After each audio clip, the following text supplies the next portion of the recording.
അഹങ്കാരിയും ധിക്കാരിയുമായ മനുഷ്യന്റെ പേര് പരിഹാസകൻ എന്നാണ്. അവൻ ആരെയും കൂസാതെ ഗർവോടെ പ്രവർത്തിക്കുന്നു. അലസന്റെ ആഗ്രഹങ്ങൾ അവനെ കൊന്നുകളയുന്നു. എന്തെന്നാൽ അവന്റെ കരങ്ങൾ അധ്വാനിക്കാൻ വിസമ്മതിക്കുന്നു. ദുഷ്ടന്മാർ എന്നും അത്യാഗ്രഹത്തോടെ കഴിയുന്നു. നീതിമാന്മാരാകട്ടെ നിർലോഭം ദാനം ചെയ്യുന്നു. സുഭാഷിതങ്ങൾ 21:27 വചനം മുതല്. Jinu നെടിയകാലയിലാണോ? Proverbs chapter 21. Like the stream is the king's heart in the hand of the Lord, wherever it pleases him, he directs it. All the ways of a man may be right in his own eyes, but it is the Lord who proves hearts.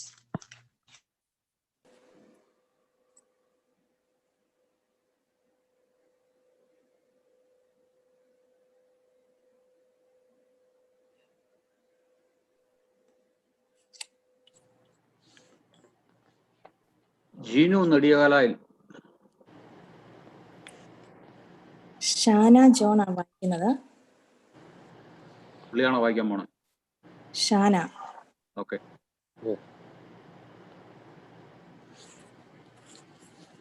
വായിച്ചോ.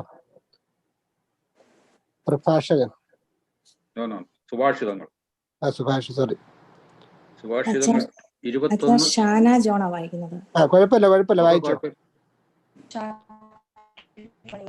Like a stream is the king's heart in the hand of the Lord, wherever it pleases him, he directs it.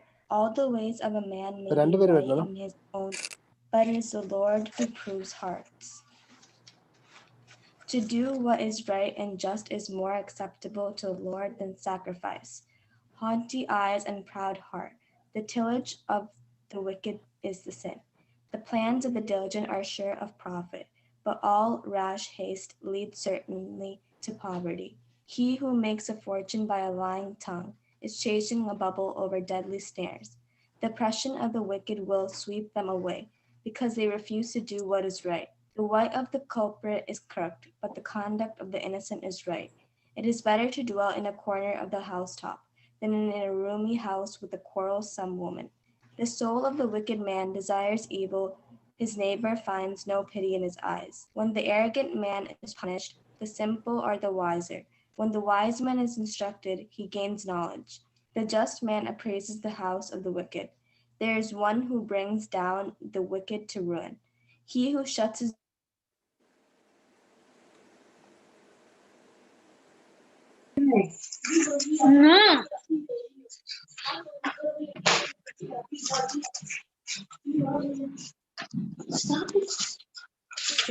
way of good sense will abide in the assembly of the shades. He who loves pleasure will suffer want. He who loves wine and perfume will not be reached. The wicked man serve as a ransom for the just, and the faithful man for the righteous. It is better to dwell in a wilderness than with a quarrelsome and vexatious wife. Precious treasure remains in the house of the wise, but the fool consumes it. He who pursues justice and kindness will find life and honor. The wise man storms the city of the mighty and overthrows the stronghold in which he trusts. He who guards his mouth, his tongue, keeps himself from the trouble. Arrogant is the name for the man of overbearing pride, who acts with scornful effrontery. The sluggard's propensity slays him, for his hands refuse to work. Some are consumed with avarice all the day, but they just man gives unsparingly. The sacrifice of the wicked is an abomination, the more so when they offer it with a bad intention. The false witness will perish, but he who listens will finally have the say. The wicked man is brazen-faced, but the upright man pays heed to his ways. There is no wisdom, no understanding, no counsel against the Lord. The horse is equipped for the day of battle, but victory is a leader. Chapter 22. A God name is more desirable than great riches, and high esteem than gold and silver. Rich and poor have a common bond. The Lord is the maker of them all. The shrewd man perceived evil and hides, while simpletons continue and suffer the penalty. The reward of humility and fear of the Lord is riches, honor, and life. Thorns and snares are on the path of the crooked. He would safeguard his life and shun them. Train a boy in the way he should go. Even when he is old, he will not swerve from it. The rich rule over the poor, and the borrower is the slave of the lender. He who sows iniquity reaps calamity, and the rod destroys the labor. The kindly man will be blessed, for he gives of his sustenance to the poor. Expel to the arrogant man, and discord goes out. Strife and insult cease. The Lord loves the pure of heart. The man of winning speech has the king for his friend. The eyes of the Lord safeguard knowledge, but he defeats the projects of the faithless. The sluggard says, "A lion is outside, in the streets I might be slain." The mouth of the wilderness is a deep pit. He with whom the Lord is angry will fall into it. Folly is close to the heart of a child, but the road of discipline will drive it from him. He who oppresses the poor to enrich himself will yield up his gains to the rich in sheer loss. The saying of the wise: incline your ear and hear my words, and apply your heart to my doctrine, for it will be well if you keep them in your bosom, if they all are ready on your lips, that your trust may be in the Lord. I make known to you the word of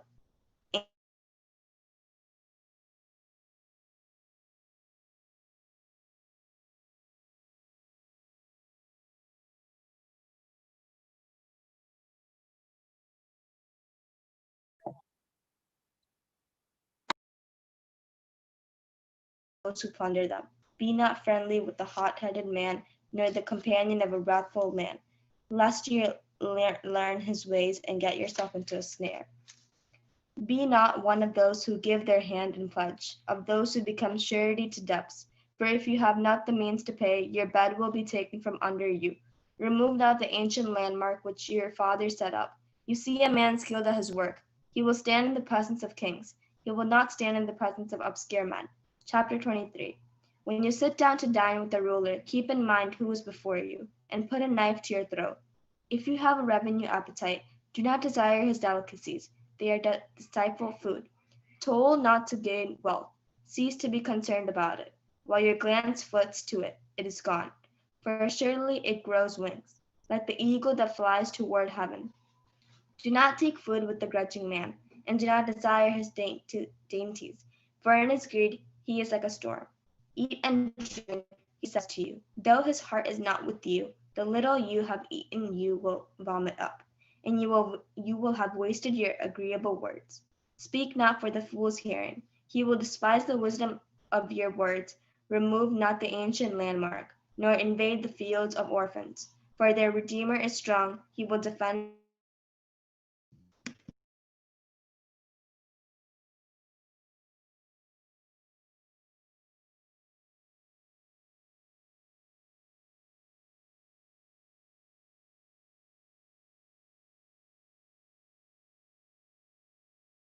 also will rejoice, and my inmost being will exult.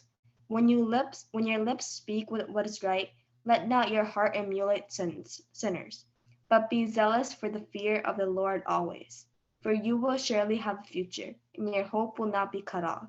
Hear, my son, and be wise, and guide your heart into the right way. Consort not with winebibbers, not with those who eat meat to excess, for the drunkard and the glutton come on to poverty, and torpor clothes a man in rags. Listen to your father who begot you, and despise not your mother when she was old. Get the truth, and sell it not, wisdom, instruction, and understanding. The father of a just man will exult with glee.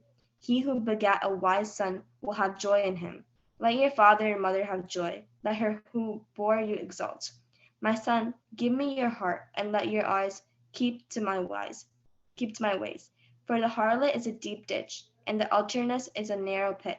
Yes, she lies in wait like a robber, and increases the faithless of among men, who scream, who shriek, who have strife, who have anxiety, who have wounds for nothing, who have black eyes, those who linger long over wine, those who engage in trials of blended wine. Look not on the wine when it's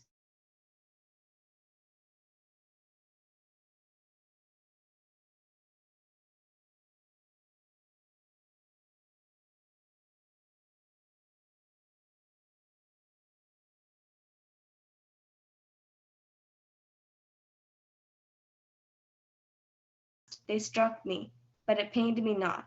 They beat me, but I felt it not. When shall I awake to seek wine once again? Chapter 24. Be not emulous of evil men, and desire not to be with them. For their hearts plot violence, and their lips speak of foul play. By wisdom is a house built, but by understanding is made firm, and by knowledge are its room filled with every precious and pleasing possession. A wise man is more powerful than a strong man, and a man of knowledge than a man of might. For it is by wise guidance that you wage your war, and the victory is due to a wealth of counselors. For a fool to be silent in wisdom, not to be open, his mouth at the gate. He who plots evil doing, men call him an intruder. Beyond intrigue and folly and sin, it is arrogance that men find abominable. If you remain indifferent in time of adversity, your strength will depart from you. Rescue those who are being dragged to death, and from those tottering to execution, withdraw not. If you say, I know not this man, does not he who tests hearts perceive it? He who guards your life knows it, and he will repay each one according to his deeds. If you eat honey, my son, because it is good, if virgin honey is sweet to your taste, such, you must know, is wisdom to your soul. If you find it, you will have a future, and your hope will not be cut off. Lie not in wait against the home of the just man. Ravage not his dwelling place. For the just man falls 7 times and rises again, but the wicked stumble to ruin. Rejoice not when your enemy falls, and when he stumbles. Let not your heart exult, lest the Lord see it. Be displeased with you, and withdraw his wrath from your enemy. Be not provoked with evildoers, nor envious of the wicked. The evil man has no future. The lamp of the wicked will be put out. My son, fear the Lord and the king. Have nothing to do with those who rebel against them. For suddenly arises the destruction they send, and the ruin from either one who can measure. These are saying of the wise, to show partiality and judgment is now good. He who says to the wicked man, you are just men, will curse him, people will denounce him. But those who convict the evildoer will fare well, and on them will come the blessings of prosperity. He gives a kiss on the lips, who makes an honest reply. Complete your outdoor task and arrange your work in the field. Afterward, you can establish your house.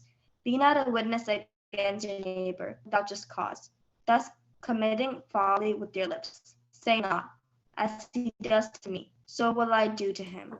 I will repay the man according to his deeds. I paced by the fields of the sluggard, by the vineyard of the man without sense, and behold, it was all overgrown with thistles. Its surface was covered with nettle, and stone will be broken down as the gaze as it reflected. I saw and learned the lessons. A little sleep, a little slumber, a little folding of the arms to rest. Then will poverty come upon you like a highwayman, and want like the armed man. These are also Proverbs of Solomon, the men of Hezekiah, king of Judah, transmit them. God has glory in what he conceals. Kings have glory in what they fathom. As the heavens in height and the earth in depth, the heart of kings is unfathomable. Remove the dross from silver, and comes forth a perfectly perfumed. Remove the wicked from the presence of the king, and his throne is made firm through righteousness. Claim no honor in the king's presence, nor occupancy the place of great men. For it is better that you be told, come up closer, than that you may be humbled before the prince. When your eyes have seen, bring not forth hastily against an opponent. For what will you do later on when your neighbor puts you to shame? Discuss your case with your neighbor, but another man's secret do not disclose, lest, hearing it, he reproach you, and your ill repute cease not. Like golden apples in silver settings are words spoken at the proper time. Like a golden earring or a necklace of fine gold is a wild reprover to an obedient ear. Like the coolness of snow in the heat of the harvest is a faithful messenger for the one who sends him. Like clouds and wind when no rain follows is the man who boastfully promises when he never gives up. By patience is a ruler persuaded, and a soft tongue will break a bone. If you find honey, eat only what you need, lest you become glutted with it and vomit it up. Let your foot be seldom in your neighbor's house, lest he have more than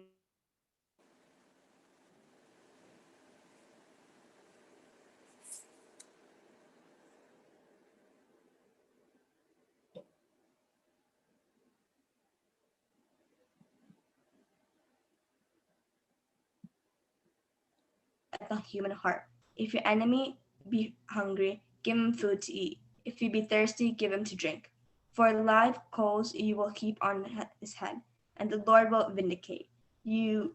The north wind brings rain, and a backpicking tongue an angry countenance. It is better to dwell in the corner of the housetop than in a roomy house with a quarrelsome woman. Like cool water to one faint from the thirst is good news from a far country. Like a troubled fountain or a polluted spring is it a just man who gives way before the wicked. To eat too much honey is not good, nor to seek honor after honor. Like an open city with no defense is the man with no cheek on his feelings. Word of the Lord. Shana, you can continue. Anjali is not reading. Okay. Chapter 26. Like snow in summer or rain in harvest, honor for a fool is out of place. Like the sparrow in its fitting, like the swallow in its flight. A curse uncalled for arrives nowhere. The whip for the horse, the bridle for the rod, and the rod for the back of fools. Answer not the fool according to his folly, lest you to become like him. Answer the fool according to his folly, lest he become wise in his own eyes. He cuts off his feet, he drinks down violence, who sends message by a fool. A proverb in the mouth of a fool hangs limp like crippled legs, like one who entangles a stone in the sling, is he who gives honor to a fool. Like a thorn stick brandished by the hand of a drunkard is a proverb in the mouth of fools. Like an archer wounding all who pass by is he who hires a drunken fool, as the dog returns to his vomit. So the fool repeats his folly. You see a man wise in his own eyes. There is more hope for a fool than for him. The sluggard says, there is a lion in the street, a lion in the middle of the square. The door turns into hinges. The sluggard in his bed, the sluggard loses his hand in the dish. He is too wary to lift it to his mouth. The sluggard imagines himself wiser than 7 men who the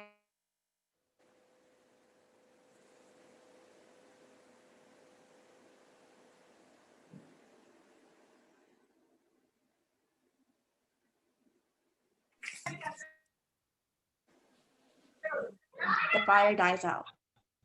And when there is no talebearer, strife subsides. What a bellow is to live coal, what wood is to fire, such as a continuous man in enkindling a strife.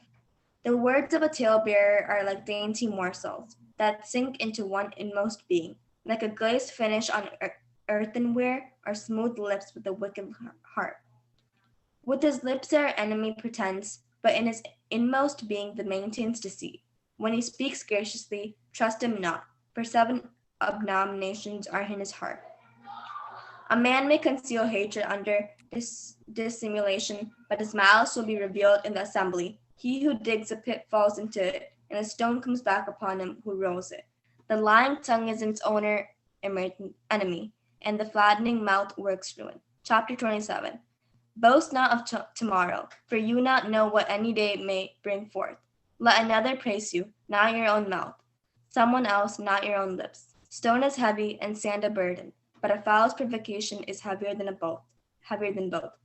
Anger is relentless and wrath overwhelming, but before jealousy, who can stand? Better is an open rebuke than a love that remains hidden. Wounds from a friend may be accepted as well as meant, but the greeting of an enemy one prays against. One who is full trembles on virgin honey, but to the man who is hungry, any better than things sweet. Like a bird that is far from its nest is a man.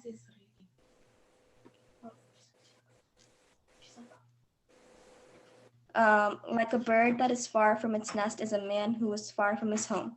Perfume and incense glad into the heart, but by grief its soul is torn asunder. Your own friend and your father's friends forsake not. But if ruin befalls you, enter not a Christman's house. Better is not a neighbor near at hand than a brother far away. If you are wise, my son, you will gladden my heart, and I will be able to rebuke him who taunts me. The shrewd man perceives evil and hides. Simpletons continue on and suffer the penalty. Take his garment who becomes surely for another. And for the sake of a stranger, yield it up. When one greets his neighbor with a loud voice in the early morning, a curse can be laid to his charge. For a persistent leak on a rainy day, the match is a quarrelsome woman. He who keeps her stores up a storm wind. He cannot tell north from south, and iron sharpens iron. So man sharpens his fellow man. He who tends the fig tree eats in a fruit, and he who is attentive to his master will be enriched. As one face differs from another, so does one human heart from another. The netherworld and the abbeys are never satisfied, so too the eyes of men. As the crucible tests silver and the furnace gold, so a man is tested by the praise he receives. Though you should pound the fool to bits with the pestle, Ahmed, and the goods in the mortar, his folly would not go out of him. Take good care of your flocks.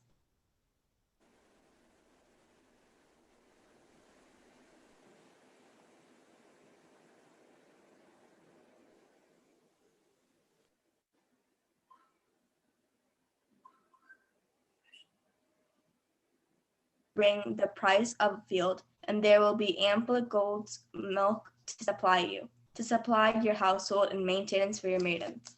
Chapter 28.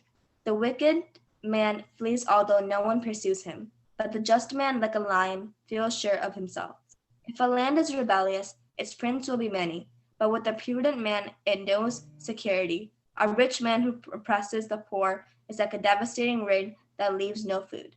Those who abandon the law praise the wicked man, but those who keep the law war against him. Evil men understand nothing of justice, but those who seek the Lord understand all. Better a poor man who walks in his integrity than he who is crooked in his own and rich. He who keeps the law is a wise son, but the glutton's companion disgraces his father. He who increases his wealth by interest and overcharge gathers it for him who is kind to the poor. When one turns away his ear from hearing the law, even his prayer is an abomination. He who seduces the upright into an evil way will himself fall into his own pit. The rich man is wise into his own eyes, but a poor man who is intelligent sees through him. When the just are triumphant, there is great jubilation. But when the wicked gain prominence, people hide. He who conceals his sins prospers not, but he who confesses and forsakes them obtain mercy. Happy the man who is always on his guard, but he who hardens his heart will fall into evil. Like a roaring lion or a ravenous bear is a wicked ruler of our poor people. The less prudent the prince, the more his deeds oppress. He who hates his ill-gotten gain prolongs his day. Though a man burdened with human blood were to flee to the grave, none should support him. He who walks upright is safe, but he whose ways are crooked falls into the pit. He who cultivates his land will have plenty of food, but from idle pursuits a man has his fill of poverty. The trustworthy man will be richly blessed. He who is in a haste to grow rich will not go unpunished. To show partiality is never good. For even a morsel of bread a man may do wrong. The avaricious man is perturbed about his wealth, and he knows not what he knows when want will come upon him. He who rebukes a man gets more thanks in the end than one with a flattering tongue. He who defrauds his father or mother and calls it no sin is a partner of the brigand. The greedy man stirs up disputes, but he who trusts in the Lord will prosper. He who trusts in himself is a fool, but he who walks in wisdom is safe. He who gives to the poor suffers no want, but he who ignores them gets many as a curse. When the wicked gain preeminence, other men hide, but at the fall the just flourish. Chapter 29. The man who remains stiff-necked and hated rebuke will be crushed suddenly beyond cure. When the just prevail, the people rejoice, but when the wicked rule, the people groan. He who loves wisdom makes his father glad, but he who consorts with harlots squanders his wealth. By justice a king gives stability to the land, but he who imposes heavy taxes ruin it. The man who flatters his neighbor is spreading a net under his feet. The wicked man steps into a snare, but the just man runs on joyfully. The just man has a care for the rights of the poor. The wicked man has no such concern. Arrogant men set the city ablaze, but wise men calm the fury. If a wise man disputes with the fool, he may rage or laugh, but can have no peace. Bloodthirsty men hate the honest man, but the upright show concern for his life. The fool gives vent to all his anger, but by biding his time, the wise man calms it. If a ruler listens to lying words, his servants all become wicked. The poor and the oppressor have a common bond. The Lord gives light to the eyes of both. If a king is zealous for the rights of the poor, his throne stands firm forever. The rod of correction gives wisdom, but a boy left to his whims disgraces his mother. When the wicked prevail, crime increases, but their downfall the just will be cold. Correct your son, and he will bring you comfort and give delight to your soul. Without prophecy, the people become demoralized. But happy is he who keeps the law. By words no servant can be trained, for he understands what is said, but obeys not. Do you see a man hasty in his words? More can be hoped for from a fool. If a man pampers his servant from childhood, he will turn out to be a stubborn. An ill-tempered man stirs up disputes, and not a hot-headed man is the cause of many sins. Man's pride causes humiliation, but he who is humble of spirit obtains honor. The accomplice of a thief is his own enemy. He hears himself put under a curse, yet discloses nothing. The fear of a man brings a snare, but he who trusts in the Lord is safe. Many favor with the ruler, but the rights of each are from the Lord. The evildoer is an abomination to the just, and he who walks uprightly is an abomination to the wicked. The word of Agur, son of Jacob of Messiah, the pronunciation of a mortal man, I am not God. I am not God that I should prevail. Why, I am the most stupid of men, and I have not even human intelligence.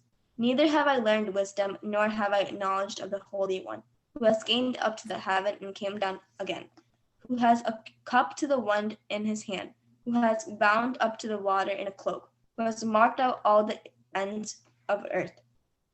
What is his name? What is his son's name? If you know it, every word of God is tested. He is a shield to those who take refuge in him, and nothing to his words. Lest he reprove you, and you be exposed as a deceiver. 2 things I ask of you. Deny them not to me before I die. Put a falsehood and lying far from me. Give me neither poverty nor riches, lest being fully I deny you, saying, Who is the Lord? Or being in want, I steal. And profit is the name of my God. And not a servant his master. There is a group of people that his father and blesses not its mother.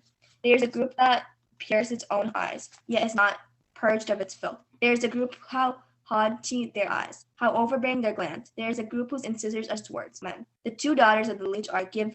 3 things are never satisfied, 4 never say enough. The netherworld and the barren gloom, the earth that is never saturated with water, and fire that never say enough.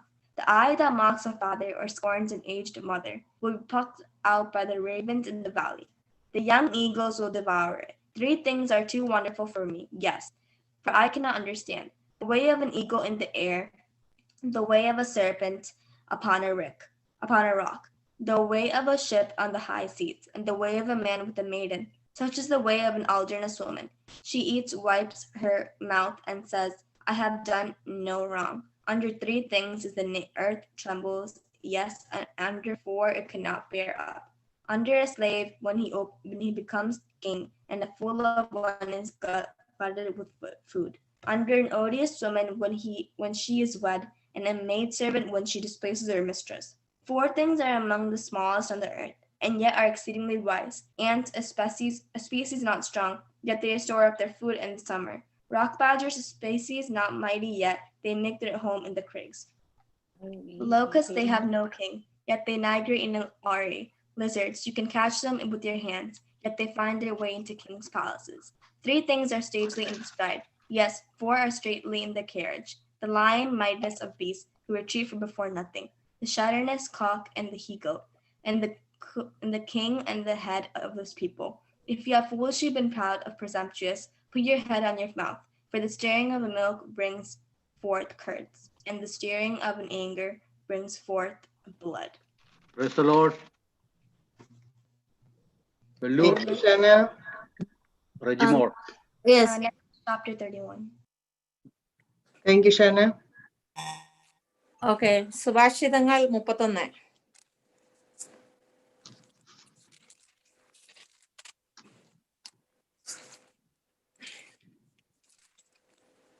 ലമുവേലിന്റെ സൂക്തങ്ങൾ.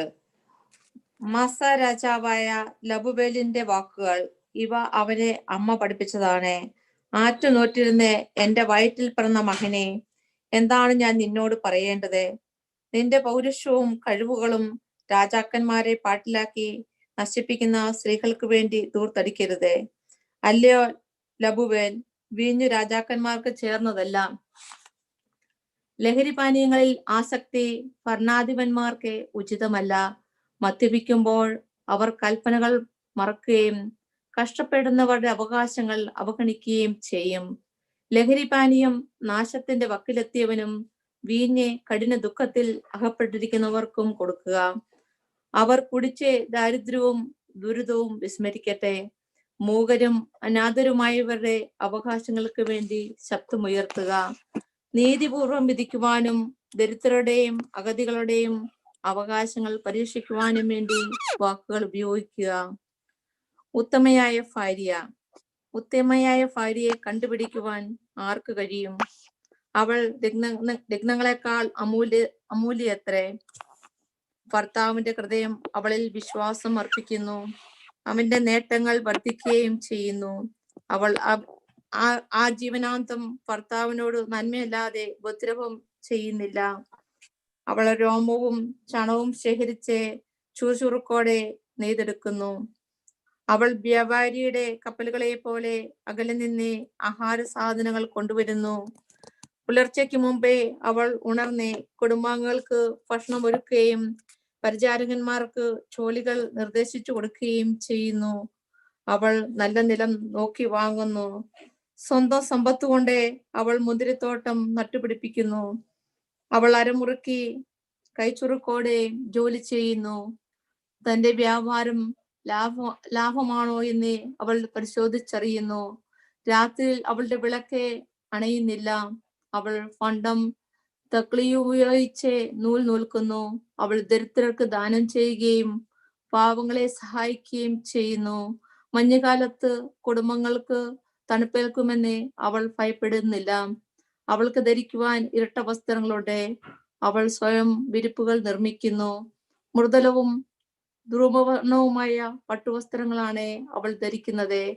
ശ്രേഷ്ഠന്മാരോടൊപ്പം ഇരിക്കുമ്പോൾ നഗര കവാടത്തിൽ അവളുടെ ഭർത്താവ് ശ്രദ്ധേയനാകുന്നു. അവൾ ചണവസ്ത്രങ്ങൾ ഉണ്ടാക്കി വിൽക്കുകയും അരപ്പട്ടകൾ വ്യാപാരിക്ക് എത്തിച്ചു കൊടുക്കുകയും ചെയ്യുന്നു. അവൾ കഴിവും അന്തസ്സും അണിയുന്നു. ഭാവിയെ നോക്കി പുഞ്ചിരിക്കുന്നു. അവൾ വാ തുറന്നാൽ ജ്ഞാനമേ പുറത്തു വരൂ. ദയാനുസൃതമായ ഉപദേശം അവളുടെ നാവിലുണ്ട്. കുടുംബാംഗങ്ങളുടെ നടപടികൾ അവൾ ശ്രദ്ധാപൂർവം വീക്ഷിക്കുന്നു. അലസതയുടെ അപ്പം അവൾ ഭക്ഷിക്കുന്നില്ല. അവളുടെ സന്താനങ്ങൾ അവളെ ഭാഗ്യവതി എന്ന് വിളിക്കുന്നു. അവളുടെ ഭർത്താവ് അപ്രകാരം ചെയ്യുന്നു. അവർ അവളെ ഇങ്ങനെ പ്രശംസിക്കുന്നു: പല സ്ത്രീകളിലും തങ്ങളുടെ കഴിവുകൾ പ്രകടിപ്പിച്ചിട്ടുണ്ട്, എന്നാൽ നീ അവയെല്ലാം അതിശയിക്കുന്നു. സൗകുമാര്യവും വഞ്ചന നിറഞ്ഞവരും സൗന്ദര്യം വ്യർത്ഥവുമാണ്, എന്നാൽ ദൈവഭക്തിയുള്ള സ്ത്രീ പ്രശംസ അർഹിക്കുന്നു. അവളുടെ അധ്വാനത്തെ വിലമതിക്കുവിൻ. അവളുടെ പ്രവർത്തികൾ നഗര കവാടത്തിൽ അവൾക്ക് പ്രശംസയായിരിക്കട്ടെ. സഭാപ്രസംഗങ്ങളുടെ പുസ്തകത്തിൽ നിന്നുള്ള വായനയാണ്. അധ്യായം 1. മിഥ്യകളിൽ മിഥ്യ. ജെറുസലേമിൽ രാജാവും ദാവീദിന്റെ പുത്രനുമായ സഭാപ്രസംഗകന്റെ വാക്കുകൾ. പ്രസംഗകൻ പറയുന്നു: മിഥ്യകളിൽ മിഥ്യ, സകലവും മിഥ്യ, മിഥ്യകളിൽ മിഥ്യ. സൂര്യന് താഴെ മനുഷ്യന് അധ്വാനം കൊണ്ട് എന്തു ഫലം? തലമുറകൾ വരുന്നു പോകുന്നു, ഭൂമിയാകട്ടെ എന്നേക്കും നിലനിൽക്കുന്നു. സൂര്യൻ ഉദിക്കുന്നു അസ്തമിക്കുന്നു, ഉദിച്ചെടുത്ത് തന്നെ വേഗം തിരിച്ചെത്തുന്നു. കാറ്റ് തെക്കോട്ട് വീശുന്നു, തിരിഞ്ഞു വടക്കോട്ട് വീശുന്നു, വീണ്ടും തെക്കോട്ടെ. അങ്ങനെ അത് ചുറ്റിക്കൊണ്ടേയിരിക്കുന്നു.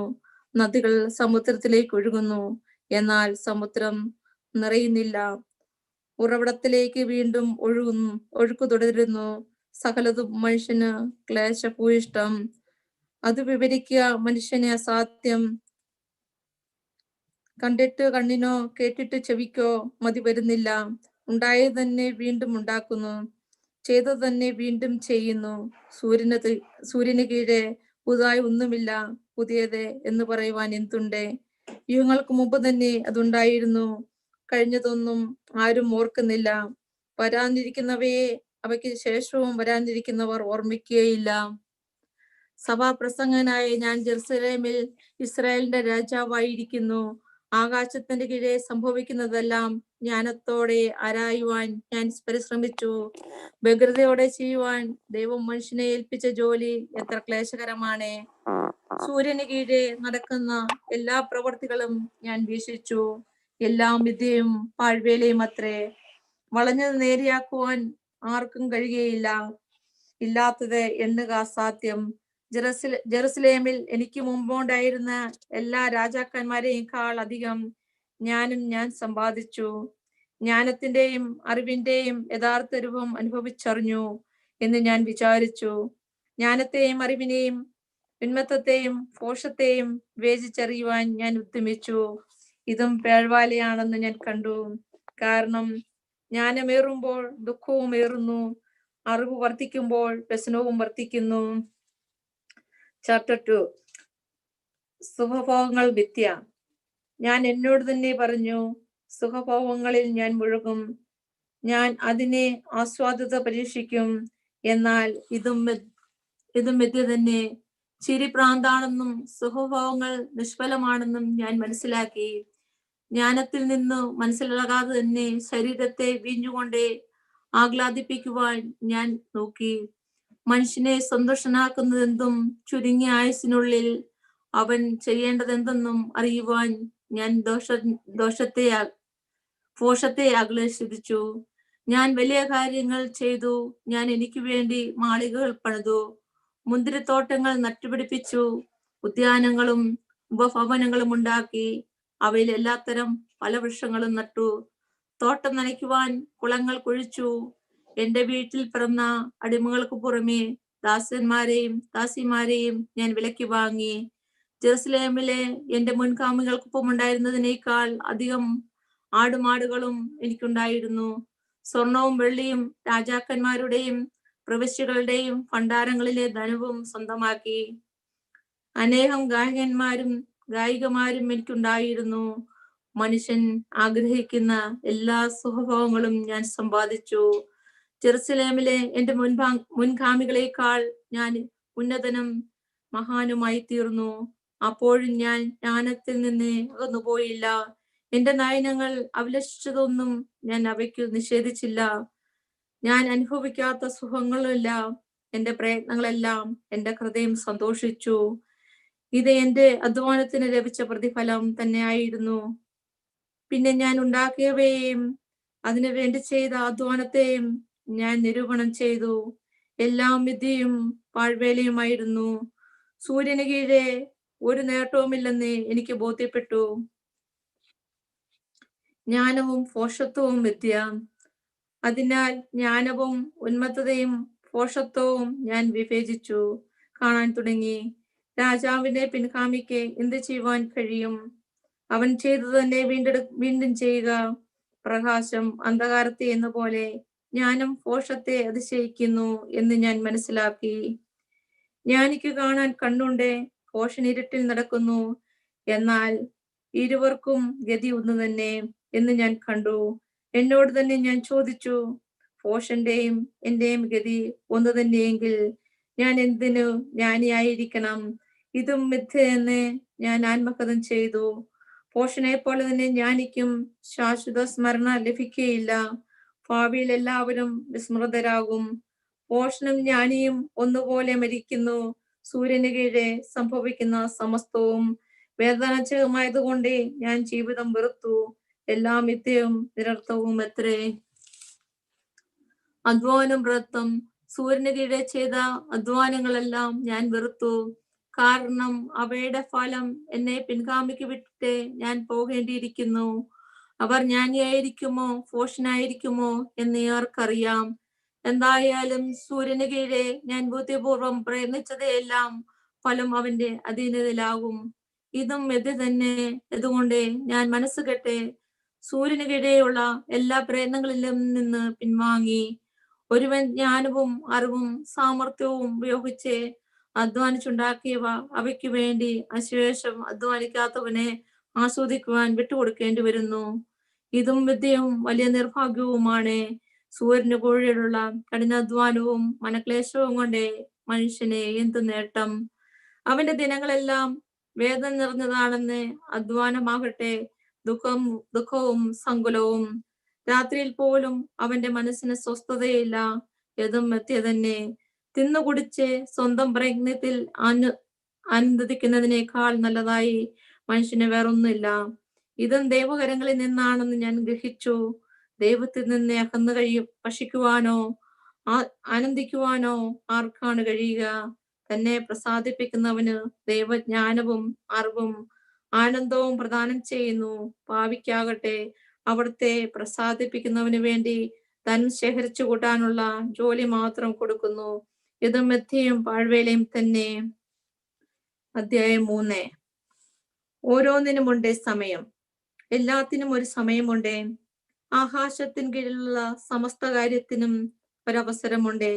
ജനിക്കുവാൻ ഒരു കാലം, മരിക്കുവാൻ ഒരു കാലം, നടാൻ ഒരു കാലം, നട്ടത് പറിക്കുവാൻ ഒരു കാലം, കൊല്ലാൻ ഒരു കാലം, സൗഖ്യമാക്കുവാൻ ഒരു കാലം, തകർക്കാൻ ഒരു കാലം, പണിതുയർത്താൻ ഒരു കാലം, കരയാൻ ഒരു കാലം, ചിരിക്കാൻ ഒരു കാലം, വിലപിക്കുവാൻ ഒരു കാലം, നൃത്തം ചെയ്യുവാൻ ഒരു കാലം, കല്ല് പെറുക്കിക്കളയാൻ ഒരു കാലം, കല്ല് പെറുക്കി കൂട്ടാൻ ഒരു കാലം, ആലിംഗനം ചെയ്യാൻ ഒരു കാലം, ആലിംഗനം ചെയ്യാതിരിക്കുവാൻ ഒരു കാലം, സമ്പാദിക്കുവാൻ ഒരു കാലം, നഷ്ടപ്പെടുത്താൻ ഒരു കാലം, സൂക്ഷിച്ചു വയ്ക്കുവാൻ ഒരു കാലം, എറിഞ്ഞു കളയുവാൻ ഒരു കാലം, കീറാൻ ഒരു കാലം, തുന്നാൻ ഒരു കാലം, മൗനം പാലിക്കുവാൻ ഒരു കാലം, സംസാരിക്കുവാൻ ഒരു കാലം, സ്നേഹിക്കുവാൻ ഒരു കാലം, ദോഷിക്കുവാൻ ഒരു കാലം, യുദ്ധത്തിന് ഒരു കാലം, സമാധാനത്തിന് ഒരു കാലം. അധ്വാനിക്കുന്നവന്റെ അവന്റെ അധ്വാനം കൊണ്ടെന്ത് ഫലം? ദൈവം മനുഷ്യന്മാർക്കൊക്കെ നൽകിയ ശ്രമകരമായ ജോലി ഞാൻ കണ്ടു. അവിടുന്ന് സമസ്തവും അതിന്റെ കാലത്തെ ഭംഗിയായിരിക്കത്തക്ക വിധം സൃഷ്ടിച്ചു. മനുഷ്യ മനസ്സിൽ കാലത്തിന്റെ സമഗ്രതയെ കുറിച്ചുള്ള ബോധം അവിടുന്ന് നിക്ഷേപിച്ചിരിക്കുന്നു. എന്നാൽ ദൈവത്തിന്റെ പ്രവർത്തികൾ അത്യന്തം ഗ്രഹിക്കുവാൻ അവന് കഴിവില്ല. ജീവിതകാലം മുഴുവൻ അവൻ ആനന്ദിക്കുകയും ആസ്വദിക്കുകയും ചെയ്യുന്നതിനേക്കാൾ സൗമ്യമായി മനുഷ്യർക്ക് യാതൊന്നുമില്ല. ഞാൻ അറിയുന്നു, എല്ലാ മനുഷ്യരും ഭക്ഷിക്കുകയും പാനം ചെയ്യുകയും അധ്വാന ഫലം ആസ്വദിക്കുകയും ചെയ്യുക എന്നത് ദൈവത്തിന്റെ ദാനമാണെന്നും ഞാൻ അറിയുന്നു. ദൈവത്തിന്റെ പ്രവർത്തികളെല്ലാം ശാശ്വതമാണെന്നും ഞാൻ അറിയുന്നു. അതിനോട് എന്തെങ്കിലും കൂട്ടാനോ അതിൽ നിന്ന് എന്തെങ്കിലും കുറയ്ക്കുവാനോ സാധ്യമല്ല. ദൈവം അപ്രകാരം ചെയ്തിരിക്കുന്നത് മനുഷ്യൻ തന്നെ ഭയപ്പെടുത്തുന്നതിനാണ്. ഇന്നുള്ളത് പണ്ടേ ഉണ്ടായിരുന്നതാണ്, ഇനി ഉണ്ടായിരുന്നത് തന്നെ. കടന്നുപോയ ഓരോന്നിനെയും ദൈവം യഥാകാലം തിരിച്ചു കൊണ്ടുവരും. എവിടെയും അനീതി. സൂര്യന് കീഴെ ന്യായപീഠത്തിൽ പോലും നീതി പുലർത്തേണ്ടടുത്ത് തിന്മ കുടികൊള്ളുന്നതായി ഞാൻ കണ്ടു.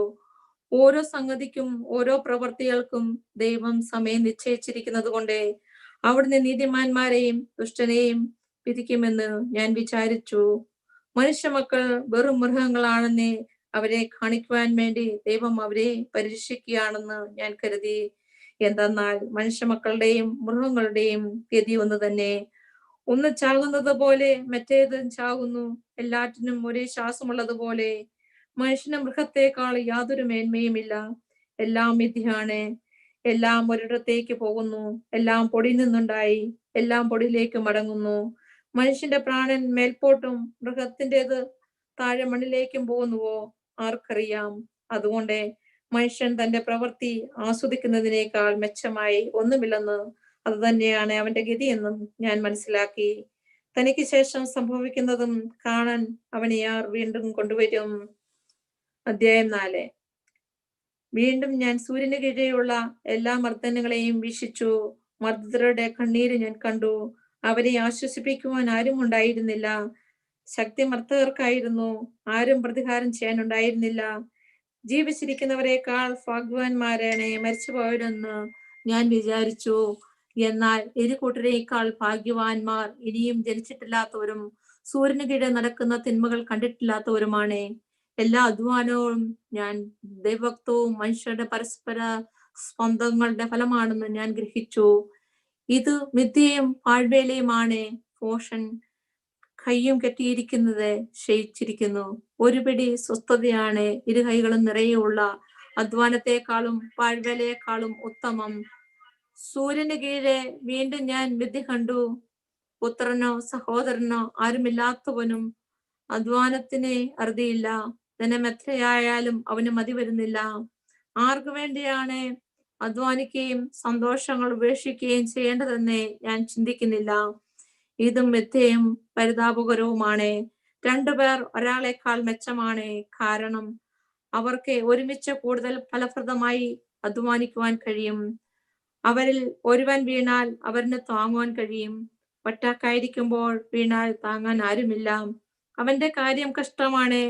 രണ്ടുപേർ ഒരുമിച്ച് കിടന്നാൽ അവർക്ക് ചൂട് കിട്ടും. തനിച്ചായാൽ എങ്ങനെ ചൂട് കിട്ടും? ഒറ്റക്കായിരിക്കുന്ന അവനെ കീഴ്പ്പെടുത്തുവാൻ സാധിച്ചേക്കാം. രണ്ടുപേരെങ്കിൽ ചെറുക്കുവാൻ കഴിയും. മൂപ്പിരിച്ചരട് വേഗം പൊട്ടുകയില്ല. നിർദ്ധനാണെങ്കിലും ബുദ്ധിമാനായ യുവാവാണ് ഉപദേശം നിരസിക്കുന്ന വിഡ്ഢിയും വൃദ്ധനുമായ രാജാവിനേക്കാൾ ഭേദം. ഒരുവനെ കാരാഗൃഹത്തിൽ നിന്ന് സിംഹാസനത്തിലെത്താൻ കഴിഞ്ഞേക്കാം. താൻ തനിച്ചപ്പോൾ ഭരിക്കുന്ന രാജ്യത്തെ ദരിദ്രനായി ജനിച്ചതാവാം. അവന്റെ സ്ഥാനത്ത് വരേണ്ടിയിരുന്ന യുവാവിന്റെയും സൂര്യന് കീഴിലുള്ള എല്ലാ ജീവികളെയും ഞാൻ കണ്ടു. അവന്റെ പ്രജകൾക്ക് എണ്ണമില്ല. അവൻ എല്ലാവർക്കും അധ്വാനമായിരിക്കുന്നു. എങ്കിലും പിന്നീട് വരുന്നവർക്ക് അവനിൽ പ്രീതി തോന്നുകയില്ല. ഇതും മിഥ്യയും പാഴ്വേലയുമാണ്. അധ്യായം 5. ദൈവഭക്തി. ദേവാലയത്തിലേക്ക് പോകുമ്പോൾ സൂക്ഷ്മതയുള്ളവരായിരിക്കുക. ശ്രദ്ധിച്ചു കേൾക്കുവാൻ അടുത്ത് ചെല്ലുന്നതാണ് പിറ്റിയുടെ ബലിയർപ്പണത്തെക്കാൾ ഉത്തമം. തങ്ങൾ തിന്മയാണ് പ്രവർത്തിക്കുന്നതെന്ന് ഭോഷന്മാർ അറിയുന്നില്ല. വിവേകശൂന്യരായി സംസാരിക്കരുത്. ദൈവസന്നിധിയിൽ പ്രതിജ്ഞയെടുക്കുവാൻ തിടുക്കം കൂട്ടരുത്. ദൈവം സ്വർഗത്തിലാണ്, നീ ഭൂമിയിലും. അതുകൊണ്ട് നിന്റെ വാക്കുകൾ ചുരുങ്ങിയിരിക്കട്ടെ. ആകുലത ഏറുമ്പോൾ ദുഃസ്വപ്നങ്ങൾ കൂടും. വാക്കുകൾ ഏറുമ്പോൾ അത് മൂഢജൽപ്പനമാകും. ദൈവത്തിന് നേർച്ച നേർന്നാൽ നിറവേറ്റാൻ താമസിക്കരുത്. മൂഢതയിൽ അവിടത്തേക്ക് പ്രീതിയില്ല. നേരുന്നത് നിറവേറ്റുക. നേർന്നിട്ട് നിറവേറ്റാത്തതിനേക്കാൾ നേരാതിരിക്കുന്നതാണ് ഭേദം. നിന്റെ അതിരങ്ങൾ നിന്നെ പാപത്തിലേക്ക് നയിക്കാതിരിക്കട്ടെ.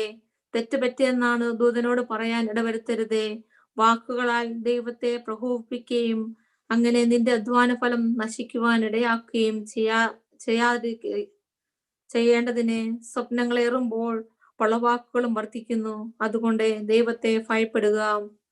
ദാരിദ്ര്യവും സമ്പത്തും.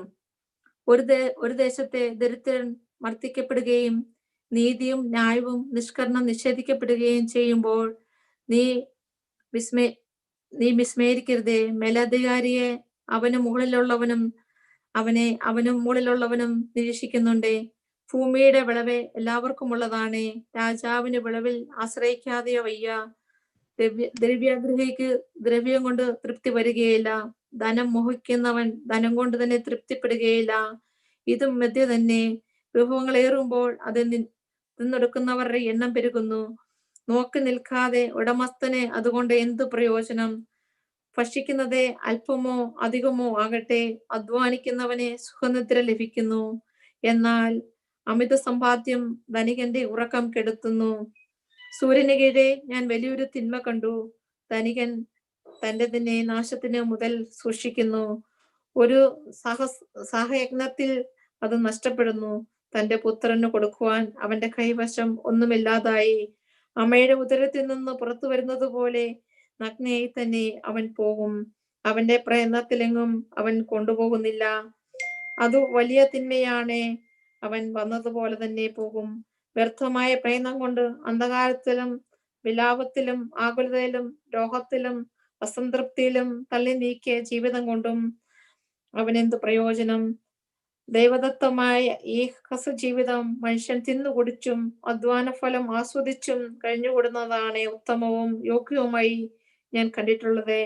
ഇതാണ് അവന്റെ ഗതി. സമ്പത്തും സമൃദ്ധിയും അങ്ങ് അനുഭവിക്കാനുള്ള കഴിവും നൽകി ദൈവം അനുഗ്രഹിച്ചിട്ടുള്ള ഓരോ വ്യക്തിയെയും തന്റെ ഈ അവസ്ഥയെ മാനിക്കുകയും അധ്വാന ഫലം ആസ്വദിക്കുകയും ചെയ്യേണ്ടതിനാണ്. ഇത് ദൈവത്തിന്റെ ദാനമാണ്. ജീവിതത്തിന്റെ ദിവസങ്ങൾ കൊഴിഞ്ഞു പോകുന്നതിനെ കുറിച്ച് അവൻ പര്യാപ്തനാകില്ല. കാരണം ദൈവം അവന്റെ ദിനങ്ങൾ സന്തോഷഭരിതമാക്കിയിരിക്കുന്നു.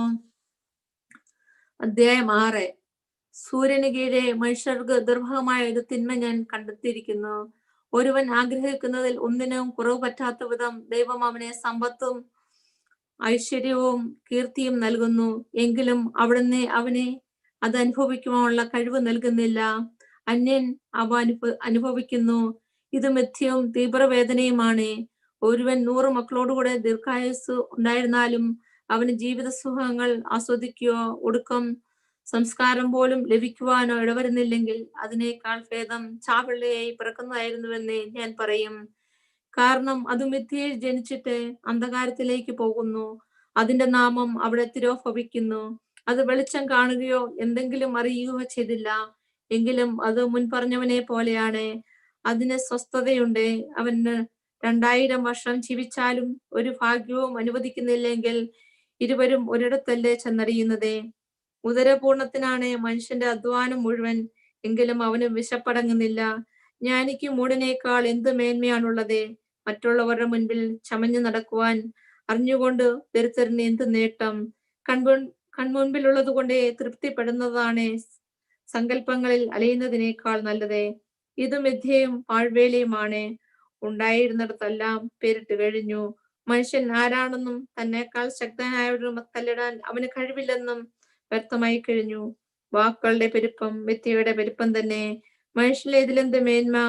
നിഴൽ പോലെ കടന്നു പോകുന്ന ഈ വ്യർത്ഥമായ ജീവിതത്തിൽ മനുഷ്യനെ നന്മയായിട്ടുള്ളത് എന്താണെന്ന് ആരറിയുന്നു? സൂര്യന് കീഴെ തനിക്ക് ശേഷം എന്ത് സംഭവിക്കുമെന്ന് അവനോട് പറയുവാൻ ആർക്ക് കഴിയും? അധ്യായം 7. വിവിധ ചിന്തകൾ. മേൽത്തരം പരിമളത്തേക്കാൾ സൽപ്പേരും ജന്മദിനത്തേക്കാൾ മരണദിനവും ഉത്തമമാണ്. സത്യം നടക്കുന്ന വീട്ടിൽ പോകുന്നതിനേക്കാൾ നല്ലത് വിലാപം നടക്കുന്ന വീട്ടിൽ പോകുന്നതാണ്.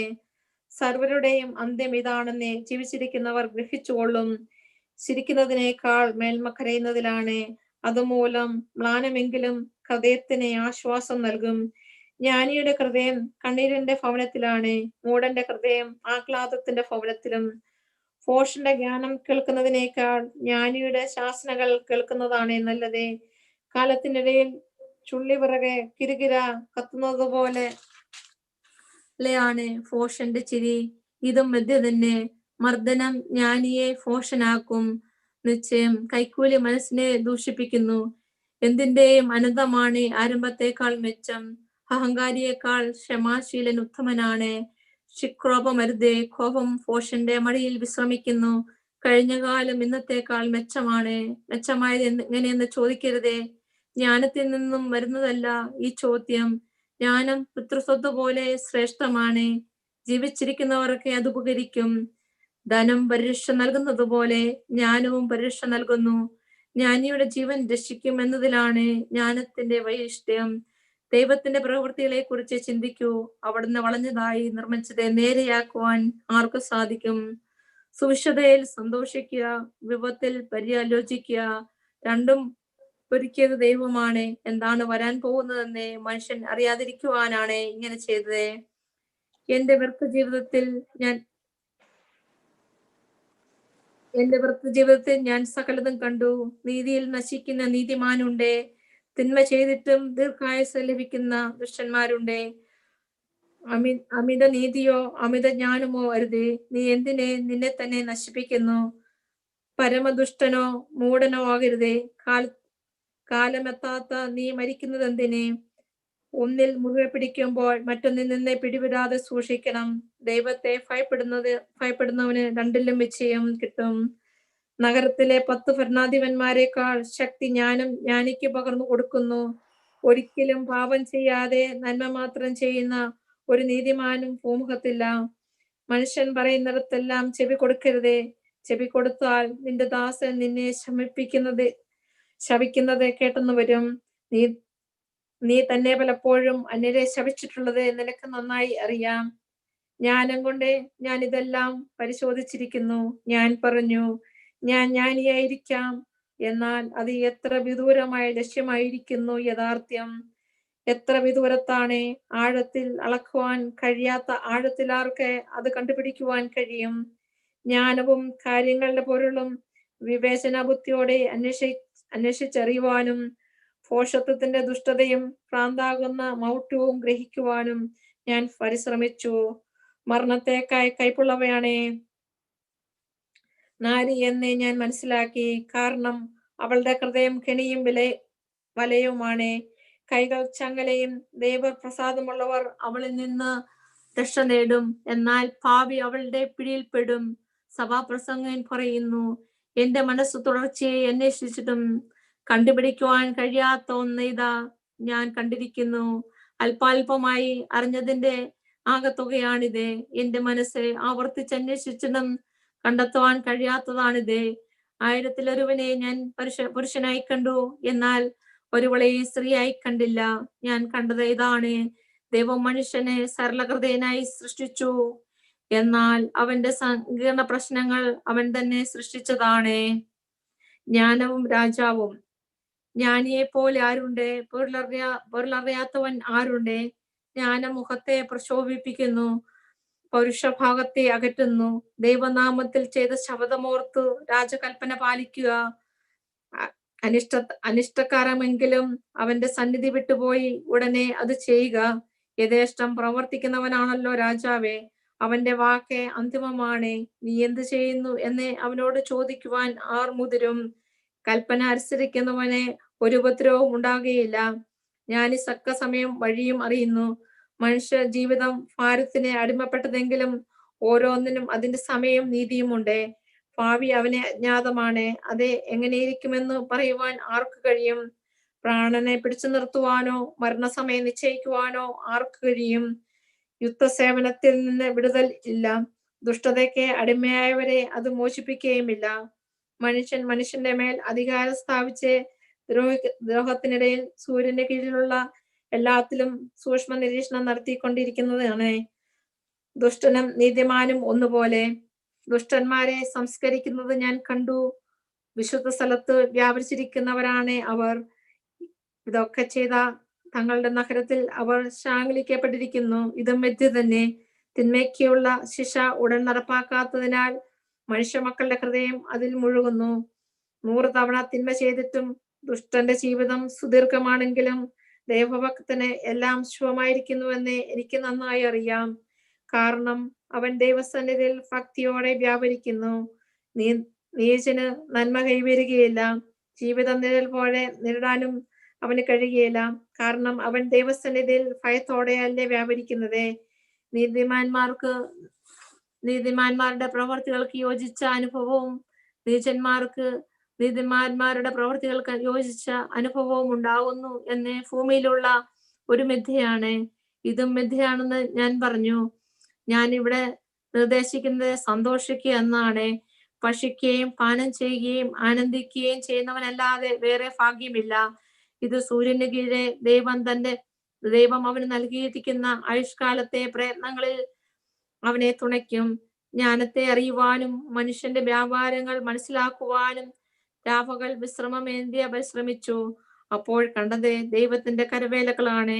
സൂര്യന് കീഴെ നടക്കുന്ന പ്രവൃത്തികൾക്കെല്ലാം കണ്ടുപിടിക്കുവാൻ മനുഷ്യന് സാധ്യമല്ലെന്നാണ്. എത്ര ബുദ്ധിമുട്ടി അന്വേഷിച്ചാലും അത് കണ്ടെത്തുകയില്ല. അത് കണ്ടുപിടിച്ചുവെന്ന് ബുദ്ധിമാന്മാർ അവകാശപ്പെട്ടാലും അത് അവന് അതീതത്രമത്രേ. Praise the Lord, Rimo. Thank you. Jinu ഉണ്ടല്ലോ അല്ലേ? ഉണ്ട്. തുടങ്ങിക്കോട്ടോ. സഭാപ്രസംഗകൻ 9-ാം അധ്യായം. സഭാപ്രസംഗകൻ 9-ാം അധ്യായം. നീതിമാനെയും ജ്ഞാനിയെയും അവരുടെ പ്രവൃത്തികളെയും ദൈവം നിയന്ത്രിക്കുന്നുവെന്ന് ഞാൻ ആഴത്തിൽ ചിന്തിച്ചറിഞ്ഞു. അത് സ്നേഹപൂർവമോ ദ്വേഷപൂർവമോ എന്ന് മനുഷ്യൻ അറിയുന്നില്ല. അവന്റെ മുൻപിലുള്ളതെല്ലാം മിഥ്യയാണ്. എന്തെന്നാൽ നീതിമാനും നീചനും സന്മാർഗിക്കും ദുർമാർഗിക്കും ശുദ്ധനും അശുദ്ധനും ബലി അർപ്പിക്കുന്നവനും അർപ്പിക്കാത്തവനും നല്ലവനും ദുഷ്ടനും ശപഥം ചെയ്യുന്നവനും ചെയ്യാത്തവനും ഗതി ഒന്ന് തന്നെ. എല്ലാവർക്കും ഒരേ ഗതി വന്നു ചേരുന്നത് സൂര്യന് കീഴെ എല്ലാ പ്രവൃത്തികളിലും അടങ്ങിയിരിക്കുന്ന തിന്മയാണ്. മനുഷ്യഹൃദയം തിന്മ കൊണ്ട് നിറഞ്ഞിരിക്കുന്നു. ജീവിതകാലം മുഴുവൻ അവർ ഭ്രാന്ത് കൊണ്ട് നിറഞ്ഞിരിക്കുന്നു. അതിനുശേഷം അവർ മൃതലോകത്തിലെത്തുന്നു. എന്നാൽ ജീവിക്കുന്നവരോടൊപ്പം എണ്ണപ്പെടുന്നവന് എന്നിട്ടും പ്രത്യാശയുണ്ട്.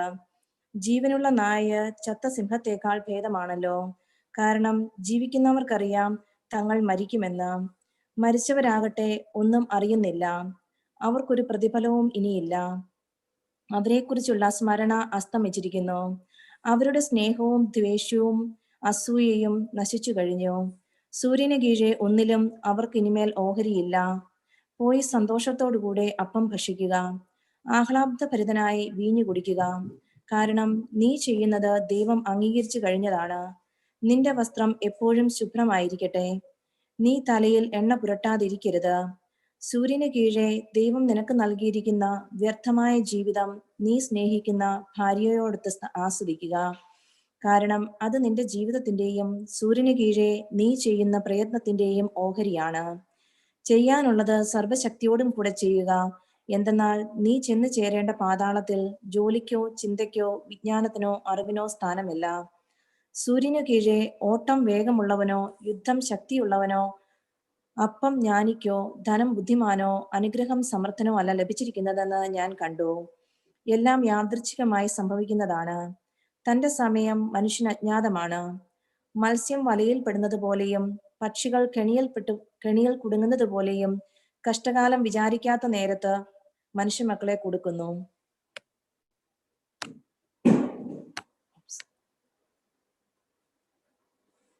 ജ്ഞാനിയും ഭോഷനും. സൂര്യന് കീഴെ ജ്ഞാനത്തിന് ശ്രേഷ്ഠമായൊരു ദൃഷ്ടാന്തം ഞാൻ കണ്ടു. ഏതാനും ആളുകൾ മാത്രമുള്ള ഒരു ചെറിയ നഗരമുണ്ടായിരുന്നു.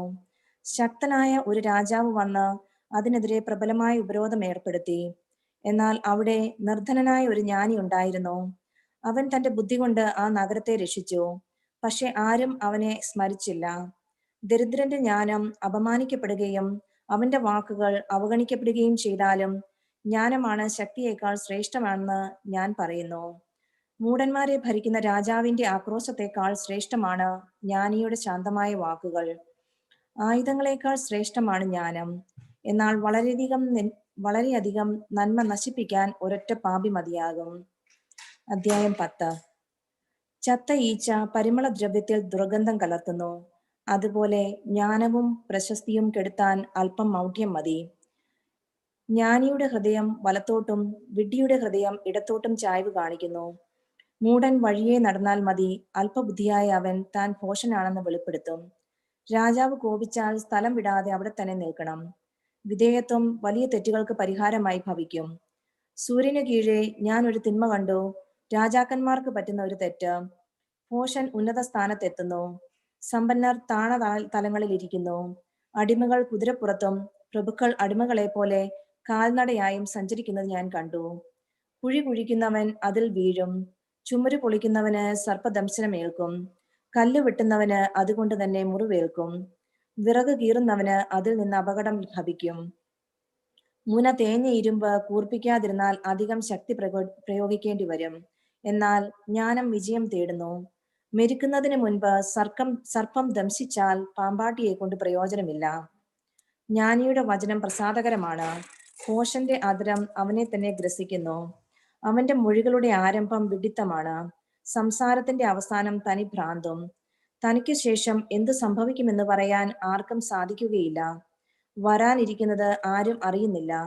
എങ്കിലും ഭോഷൻ അതിഭാഷണം ചെയ്യുന്നു. നഗരത്തിലേക്കുള്ള വഴി അറിയാതെ കഷ്ടപ്പെട്ട് ഭോഷൻ തളരുന്നു. ശിശു ഭരണം നടത്തുകയും രാജകുമാരന്മാർ ഉഷസ്സിൽ വിരുന്നുണ്ണുകയും ചെയ്യുന്ന രാജ്യമേ, നിനക്ക് ഹാ കഷ്ടം. ആഭിജാത്യമുള്ള രാജാവിനെ ലഭിച്ച രാജ്യം ഭാഗ്യമുള്ളത്. അവിടെ രാജകുമാരന്മാർ ശക്തി ആർജിക്കാൻ വേണ്ടി ഉന്മത്തരാകാനല്ല, ഉചിത സമയത്ത് മാത്രം വിരുന്ന് നടത്തുന്ന രാജ്യം ഭാഗ്യമുള്ളത്. ഉടമസ്ഥൻ അശ്രദ്ധനായാൽ മേൽക്കൂര ഇടഞ്ഞു വീഴും. അവൻ അലസനായാൽ പുര ചോരും. അപ്പം ഉണ്ടാക്കുന്നത് സന്തോഷിക്കാനാണ്, വീഞ്ഞ് ജീവിതത്തിന് ആനന്ദം പകരുന്നു. എന്നാൽ എല്ലാറ്റിനും പണം വേണം. രാജാവിനെ വിചാരത്തിൽ പോലും ശപിക്കരുത്, ഉറക്കറയിൽ പോലും ധനവാനെയും. ആകാശപ്പറവുകൾ നിന്റെ ശബ്ദം ഏറ്റെടുക്കും. ഏതെങ്കിലും പതത്രജാതി അക്കാര്യം ഉതിർത്തെന്ന് വരും. വിവേകപൂർവം പ്രവർത്തിക്കുക. അധ്യായം 11. അപ്പം നീ വെള്ളത്തിലേക്ക് എറിയുക, പല നാളുകൾക്ക് ശേഷം അത് നീ കണ്ടെത്തും. 7 8 കാര്യങ്ങളിൽ ധനം മുടക്കുക. ഭാവിയിൽ എന്ത് തിന്മയാണ് സംഭവിക്കുക എന്ന് നീ അറിയുന്നില്ലല്ലോ. മേഘങ്ങൾ വെള്ളം നിറയുമ്പോൾ അത് നിശേഷം ഭൂമിയിലേക്ക് ചൊരിയുന്നു. തെക്കോട്ടോ വടക്കോട്ടോ വീഴുന്ന വൃക്ഷം വീണടത്ത് തന്നെ കിടക്കും. കാറ്റ് നോക്കിയിരിക്കുന്നവൻ വിതയ്ക്കുകയോ മേഘങ്ങളെ നോക്കിയിരിക്കുന്നവൻ കൊയ്യുകയോ ഇല്ല. ഗർഭിണിയുടെ ഉദരത്തിൽ ചൈതന്യം പ്രവേശിക്കുന്നത് എങ്ങനെയെന്നറിയാത്തതുപോലെ സർവത്തിന്റെയും സൃഷ്ടാവായ ദൈവത്തിന്റെ പ്രവൃത്തികളും നീ അറിയുന്നില്ല. രാവിലെ വിത്ത് വിതയ്ക്കുക, വൈകുന്നേരവും കൈ പിൻവലിക്കരുത്. കാരണം ഏതാണ് സഫലമാവുക, ഇതോ അതോ അഥവാ രണ്ടുമോ എന്ന് നീ അറിയുന്നില്ലല്ലോ. വെളിച്ചം സുഗതമാണ്, സൂര്യനെ നോക്കുന്നത് കണ്ണിന് നല്ലതാണ്. ദീർഘകാലം ജീവിച്ചിരിക്കുന്നവൻ അക്കാലത്തെല്ലാം ആനന്ദിക്കട്ടെ. എന്നാൽ അന്ധകാരത്തിന്റെ ദിനങ്ങൾ നിരവധിയായിരിക്കുമെന്ന് ഓർക്കുകയും ചെയ്യട്ടെ. വരുന്നതെല്ലാം മിഥ്യയാണ്, യുവത്വവും വാർദ്ധക്യവും. യുവാവേ, യുവത്വത്തിൽ നീ സന്തോഷിക്കുക. യൗവനത്തിന്റെ നാളുകളിൽ നിന്റെ ഹൃദയം നിന്നെ ആനന്ദിപ്പിക്കട്ടെ. ഹൃദയത്തിന്റെ പ്രേരണകളെയും കണ്ണിന്റെ അഭിലാഷങ്ങളെയും പിൻചെല്ലുക. എന്നാൽ ഓർമ്മിച്ചു കൊള്ളുക, ഇവയ്ക്കെല്ലാം ദൈവം നിന്നെ ന്യായവിധിക്കായി വിളിക്കും. മനസ്സിൽ നിന്ന് ആകുലത അകറ്റുക, ശരീരത്തിൽ നിന്ന് വേദന ദൂരീകരിക്കുക. യുവത്വവും ജീവിതത്തിന്റെ പ്രഭാതവും മിഥ്യയാണ്. 12-ാം അധ്യായം. ഒന്നിലും സന്തോഷം തോന്നുന്നില്ല എന്ന് നീ പറയുന്ന ദുർദിനങ്ങളും വർഷങ്ങളും ആഗമിക്കും മുൻപ് യൗവനകാലത്ത് സൃഷ്ടാവിനെ സ്മരിക്കുക. സൂര്യനും പ്രകാശവും ചന്ദ്രനും നക്ഷത്രങ്ങളും ഇരുണ്ടുപോകും. വൃഷ്ടി കഴിഞ്ഞ് മറഞ്ഞ മേഘങ്ങൾ വീണ്ടും വരും. വീട്ടുകാവൽക്കാർ സംഭ്രമിക്കുകയും ശക്തന്മാർ കൂനിപ്പോവുകയും ചെയ്യും. അരയ്ക്കുന്നവൻ ആള് കുറവായതിനാൽ വിരമിക്കുകയും കിളിവാതിലിലൂടെ നോക്കുന്നവർ അന്ധരാവുകയും ചെയ്യും.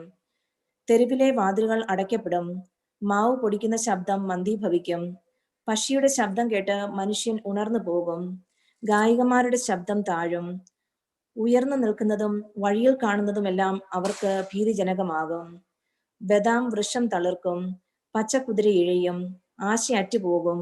മനുഷ്യൻ തന്റെ നിത്യഭവനത്തിലേക്ക് പോവുകയും വിലപിക്കുന്നവർ തെരുവീഥികളിലൂടെ നീങ്ങുകയും ചെയ്യും.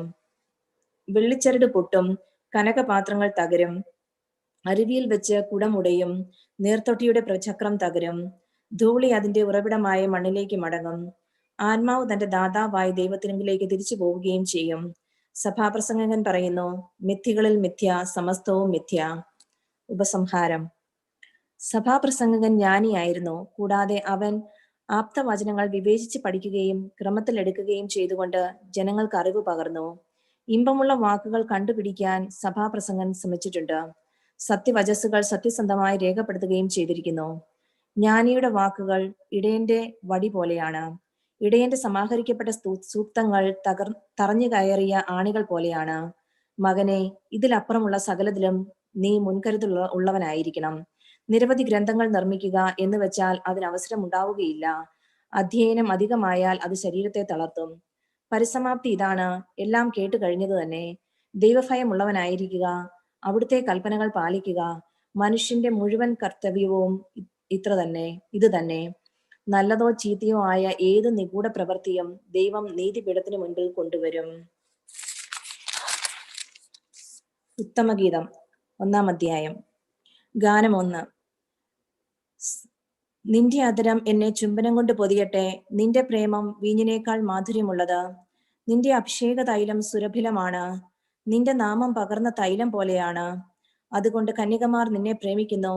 എന്നെ കൊണ്ടുപോവുക, നമുക്ക് വേഗം പോകാം. രാജാവ് തന്റെ മണവറയിലേക്ക് എന്നെ കൊണ്ടുവന്നിരിക്കുന്നു. ഞങ്ങൾ നിന്നിൽ ആനന്ദിച്ചുല്ലസിക്കും. ഞങ്ങൾ നിന്റെ പ്രേമത്തെ വീഞ്ഞിനേക്കാൾ പുകഴ്ത്തും. അവർ നിന്നെ സ്നേഹിക്കുന്നത് യുക്തം തന്നെ. ജെറുസലേം പുത്രിമാരെ, ഞാൻ കറുത്തവളാണെങ്കിലും കേദാറിലെ കൂടാരങ്ങൾ പോലെയും സോളമന്റെ തിരശ്ശീലകൾ പോലെയും അഴകുള്ളവളാണ്. ഞാൻ മങ്ങിയ നിറമുള്ളവളായതുകൊണ്ട്, വെയിലേറ്റ് ഞാൻ ഇരുണ്ടുപോയതുകൊണ്ട് എന്നെ തുറിച്ചു നോക്കരുതേ. എന്റെ മാതൃതനയന്മാർ എന്നോട് കോപിച്ചു.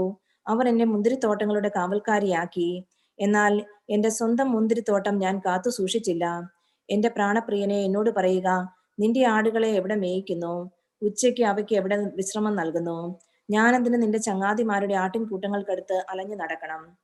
സ്ത്രീകളിൽ അതിസുന്ദരിയായവളെ, നിനക്ക് അറിഞ്ഞുകൂടെങ്കിൽ ആട്ടിൻപറ്റത്തിന്റെ കാൽച്ചുവടുകൾ പിന്തുടരുക. ഇടയന്മാരുടെ കൂടാരങ്ങൾക്കരികിൽ നിന്റെ ആട്ടിൻകുട്ടികളെ മേയിക്കുക. എന്റെ പ്രേമധാനമേ, ഫറവോയുടെ രഥത്തിൽ കെട്ടിയ പെൺകുതിരയോട് നിന്നെ ഞാൻ ഉപമിക്കുന്നു. നിന്റെ കവിൾത്തടങ്ങൾ കറുനിര കൊണ്ട് ശോഭിക്കുന്നു, നിന്റെ കഴുത്ത് രത്നമാലകൾ കൊണ്ടും. വെള്ളി പതിച്ച സ്വർണ്ണാഭരണങ്ങൾ നിനക്ക് ഞങ്ങൾ ഉണ്ടാക്കിത്തരാം. രാജാവ് ശയ്യയിലായിരിക്കെ എന്റെ ജടാമഞ്ചി തൂമണം തൂകി.